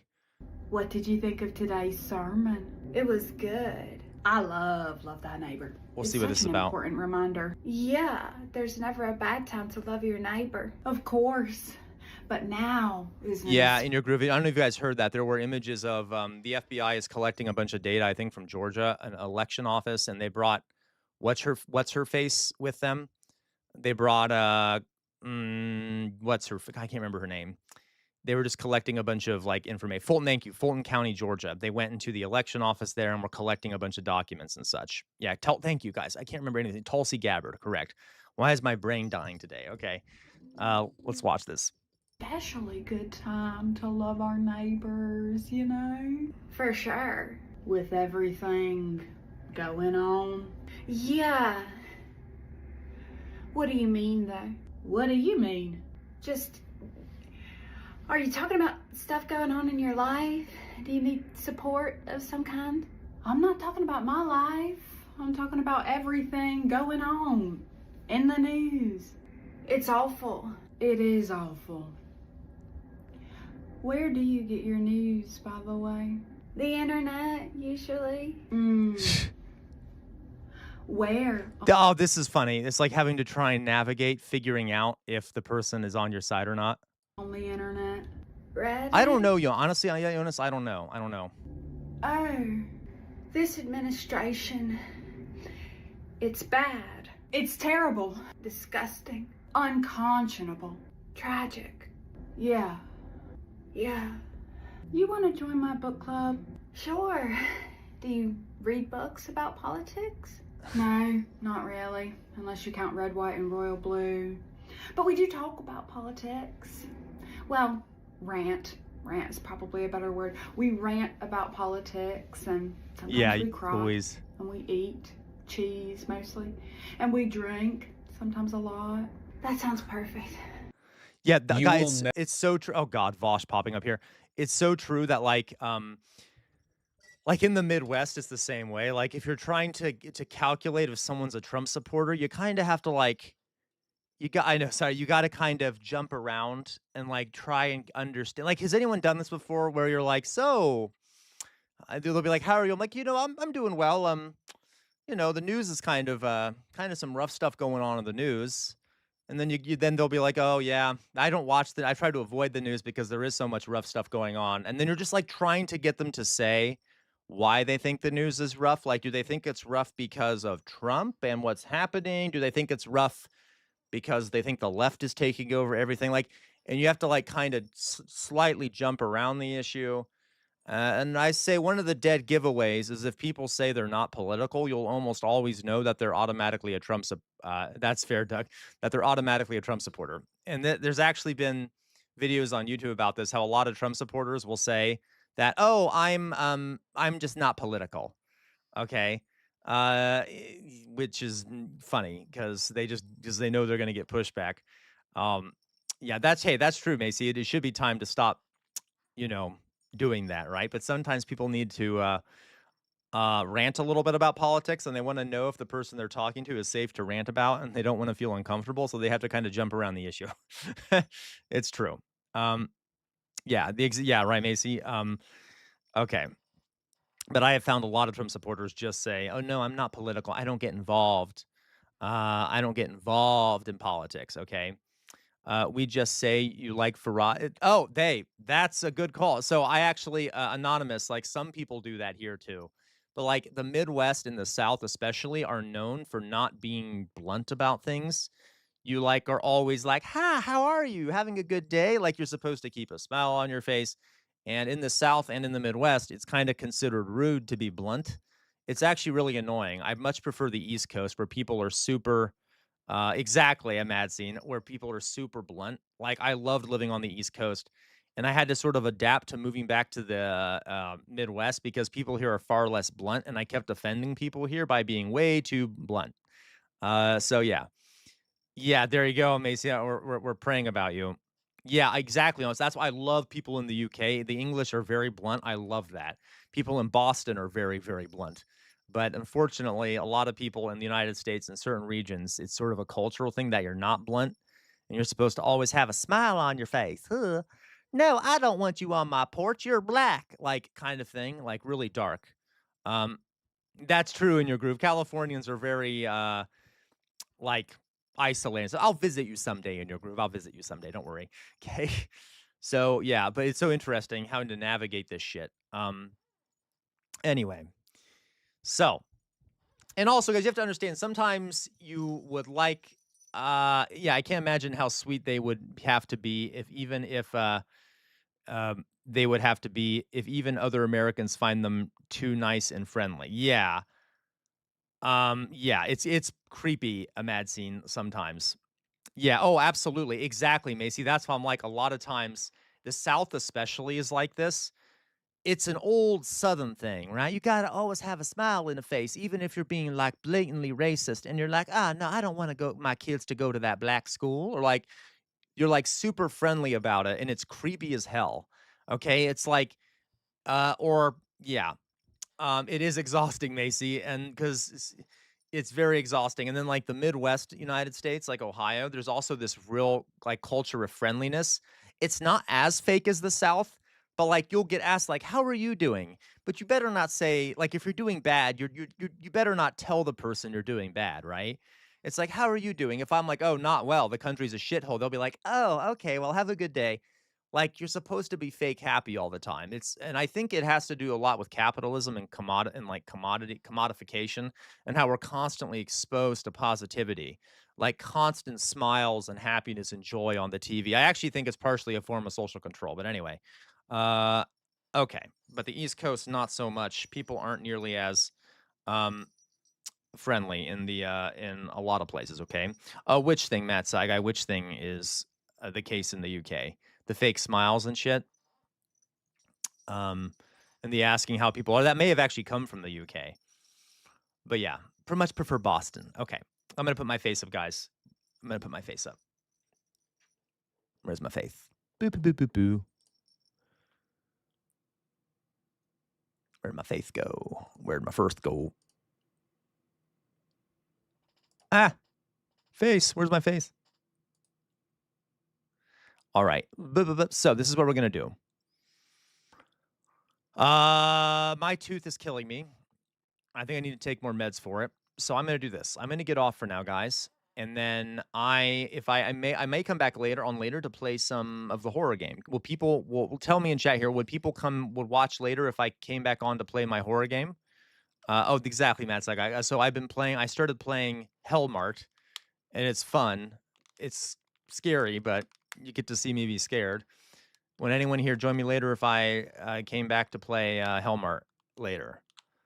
Anyone join me? Probably not. Okay, Mr. King K. Probably not. Okay. So, yeah. Thank you. Oh, thank you guys. I think Hellmart is open. Okay. So, okay. Okay, guys, excellent. All right, so that's okay, Mad Scene. So I will come back, guys. I'll come back later and play some Hellmart. Okay. Yeah, we are too social a lot of times, Jonas. All right. No, I didn't. I did not ignore you, Matt Saigai. Why do you think I'm playing Hellmart today? I'm playing Hellmart because you asked me about it yesterday, Matt Saigai. Thank you, guys. All right. So I'm gonna go just briefly. I'm gonna go try and work on my tooth a little bit, rest a little bit, and then I'll come back on to play Hellmart. Okay. I'll probably come on hopefully at like 5 or 5:30 ish to start doing it. Okay. So I'll come on a bit later and I'll play some Hellmart. Sound good? All right. Love you all very much. You all know what I'm about to say. You all know what I'm about to say. Okay, if I do, it's just for the jump scares getting you. That's fair, Louise. Okay, I'll see you all in a bit. First of all, free Palestine. Second of all, never stop resisting. The easiest way to resist is to not blindly obey authority figures. See what other people are saying. Don't get caught in an information silo. Okay, do not get caught in an information silo. I am not perfect. I make mistakes. See what other people are saying. All right. We're living in a fascist moment in this country and in other countries around the world. Fascism thrives in an environment where people have lost faith in their democratic institutions. Okay. The way to fix this is through major reforms. We need revolutionary change. Okay. You cannot stand in the center. If you stand in the center, the fascists will walk all over you. Do not let the fascists walk all over you. Don't be a slug. On the wall behind me is of course, gray stuff. Boop. There you go, gray stuff. On the wall behind me is a sword. The name of that sword is Chainbreaker. Chainbreaker is thought to have been responsible for the death of 7 slave owners. Why do I have it on the wall back there? To remind everyone that our ancestors made some major sacrifices for some of the things we have today, including putting their lives on the line. We cannot let their sacrifice go to waste, folks. That sword has been passed down in my family for many years. We cannot let their sacrifice go to waste, and always, always, always fight for a better future. And on that note, folks, I'm going to give a few boops here. I'm going to give Body Swap a boop. Boop. A Bright Love always gets a boop, of course. Boop. Fetty Spaghetti, a boop. Boop. Matt Saigai, boop. Boop. Louise, boop. Who else wants a boop? Anyone else want a boop? Everyone else satisfied? That's the only people I saw in the chat. Anyone else want a boop before I go? I have not given many boops today because I've been in a sour mood. Anyone want a boop before I go? Anyone else? Any takers? Any more boop takers? Boop. I got you, LaCroix. Boop. There you go. You got a boop there, LaCroix. Anyone else want a boop? We good? We good? Everyone satisfied without the boops? With more boops? Okay. I'll come back on later, guys. So please keep it on. Of course, Body Swap. I will come back on later, okay? Please keep up the hope. I know I got a little sad, but keep up the hope. Oh, of course, Dolly Boy, of course. Boop. There you go, Dolly Boy. Thank you, as always, Dolly Boy, for all that you do for me. Really, thank you. Okay, Macy, of course. Boop. Okay. All right, you guys. Everyone ready? I'm going to go now. I'll come on in a bit later. Keep an eye out for that. Join the Discord if you haven't already.